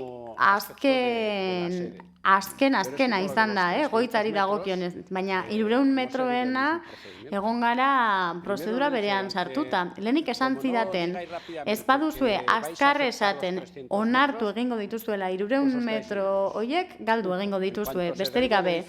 Eraikina eraisten den momentuan esan beharko diguzue, nahi dituzuen edo ez dituzuen nahi. Eraikina eraitsita dagoia da. Lehenengo egunean, batzarra bildu zenean, mezu elektroniko bat bildu genuen, dagokion zinegotzigoari, esateko prest gaudela onartzeko, eta gainera prest eta gogotsu gaudela etorkizuneko lokal horren 300 metroien diseinuan parte hartzeko. Mezu elektroniko bat izan zen, erantzun zidaten, etzela serioa, horret zeudela sinadura ofizialak, etzeuela zigilurik, eta ados, egin genuen dokumentu bat, nik ordezkari gisa sinatu nuen, zigilua jarri genio eta jakinarazi zidaten orain alkate Andreak azaldu duena, ez? Orain nahi dutena dela asanbladaren akordio edo erabaki bat. Ados, ziurrenik egin beharko dugu, ze berretxe egin behar da zuzendaritza batzordea, eta orduan hori sartuko dugu gai zerrendan. Baina niretzat, hau da lehen esan dudana. Ikusten dut ez dagoela borondate politikorik udaltaldearen partetik zuek sortutako arazoa konpontzeko, zuek eraitsi duzuelako eraikina. Eta honek, Getxoko jende nagusia askori eragiten die. Ibar Nagusien etxea elkarteak, bazkideak dauzka, Andramarin, Getxon, Erromon, eta aretan, ez bakarrik Erromon. Beraz, mesedez, pentsatu ondo, harrotasunez Getxori buruz hitz egin aurretik zer gertatzen den. Ze hau denbora asko egongo da zuekin. Eskerrik asko. Eskerrik asko. Bueno, el procedimiento... Prozedura da dena, eta horri erantzun diot. Lehenago, eskatzen diren betekizunak dira elkarte guztiei eskatzen zaizkienak. Hau da, lokal bat eskatzen dutenean, edo behar izanak dauzkatenean, lokal bat behar baldin baduzue asanblada egiteko, ez dago inongo eragozpenik. Udalak badauzka lokal batzuk, bat baino gehiago, zehazki, zuek bertan biltzeko eta asanblada egiteko, beraz, espero dut lankidetan jarraituko dugula. Azkenekoa. Azkena. Bai. Jose María Gil Pondal. Jose María Gil Pondal naiz, berriro nago hemen, Getxoko auzokidea naiz. Lehen hauek zeuden tokian bizi nintzen, eta toki aldatu gintuzten, hain zuzen, egingo zen horregatik, ez da? Eta kontua da, afektatua naiz, konpondu didate arazoa, baina desagertu da eguneko zentroa, bai? Jubilatuen eguneko zentroa, eta baita ere tutelapeko apartamentuak. Ez dakit zein arrazoigatik izan den, baina desagertu dira. Ni beste batzuetan bizi naiz, izenaz bai, baina gero tutelatuta ez dago. Prezioa ondo, baina ez dago tutelatua. Ez dakit oso ondo zein den arrazoia hori desagertzeko, baina nik esan nahi dudana hau da. Ni bezalako gizon zahar edo erdi zaharrak gela batean bizita eta toki gutxirekin, dirua ematen duenak, egon behar dira lehen zeudenak bezain beste edo gehiago. Nik ezagutzen dut jendea ez daukana aukerarik horra sartzeko, Eusko Jaurlaritzari okurritu zitzaiolako behar genuela mendekotasun maila handi bat, eta zaila da mendekotasun maila handi horren aitorpena lortzea. Kontua da, batzuetan inork oztopatzen ez baldin badu, sortuko dela zentro interkultural bat, aurrikusita dagoena, eta inork hori oztopatzen ez badu, egingo da. Baina, oztopatu egiten bada, nik nahiko nuke, edo, aukera baldin badago hori egiteko arrazoia edo zein dela bide, gustatuko litzaidake kontuan hartzea lehen eraikinak zeuden tokietan, plaza horretan, ze plaza horrek 2000 eta piko metro daude, geratzen direnak 2000 eta piko hietatik, ze ez da plaza osoa, pentsatzea han zuzkidura apartamentuak sortzea nagusientzat eta gazteentzat. Baina ez bakarrik gazteentzat, nagusientzat ere bai. Ze hemen Erromon, Aretan eta bar, heldu asko daude, eta ni hartatu egin naute, eta hori esan behar dut, baina zailtasunak eduki dituztenak, eta horregatik eskatzen dut kontuan hartzea bertan, ez bada egiten egingo dena, kontuan hartzea zuzkidura apartamentuak sortzea, nagusientzat eta gazteentzat. Nahiko 8 begiratu dut gaia, eta besterik gabe eskatzen dut hori kontuan hartzeko mesedez. Hemen zaudetenok, eta gero ere egongo zaretenak antzekoak izango zarete, eta orduan besterik gabe espero dut oso ondo joango zaizuela, eta hori da nire etorkizunerako proposamena. Uste dudalako oso garrantzitsua delako. Nik nirea konponduta daukat, baina uste dut garrantzitsua dela. Eskerrik asko, lehenik eta behin argitu nahi dut, momentu honetan ez daukagula itxaron zerrendarik tutelatutako apartamentu horietan, beraz hori seinale ona da, horrek esan nahi du, gutxienez, behar izan hori daukaten pertsonak hartatuta daudela, edo gutxienez hori eskatu duten pertsonak, ez? Beste alde batetik, esan nahi dizut, gaudela behin betiko onespenaren zain gaudela, plan orokorraren behin betiko onespenaren zain, eta hori daukagunean, espero dugu aukera izango dugula gure udalerria herritarren beharrizanetara egokitzeko, gaur egungo beharrizanetara, baina etorkizunekoak konprometitu gabe. Ematen dut, amaitutzat ematen dut, osoko...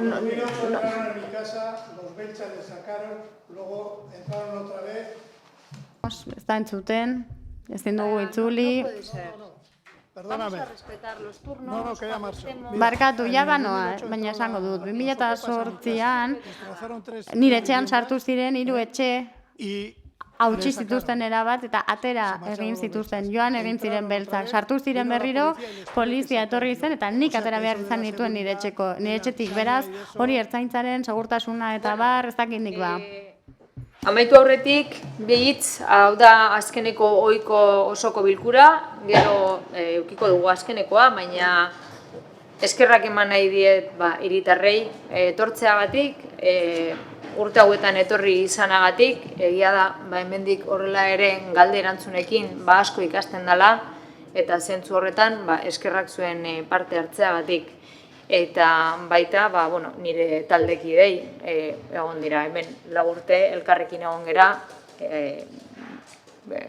oso legealdi gogorra izan da, lana egin dugu, eta beti egin dugu lana zuhurtziaz, zintzotasunez eta ardurarekin, eta horrela jarraituko dugu egiten lana.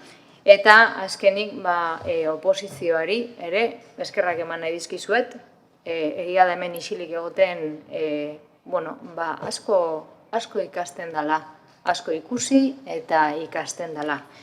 Eta udal langilei ere eman nahi diet eskerrak. Ze beraiek gabe, beraiek parte importante bat dira, getxoko parte importante bat dira, beraien lanagatik gauzak aurrera ere ateratzen dira. Beraz, ikusiko gara aurrerago, ze ez da amaitu, oraindik osoko bilkurak edo udal batzarrak ez dira amaitu, baina ez nuen nahi aukera galdu hau esateko. Laster arte.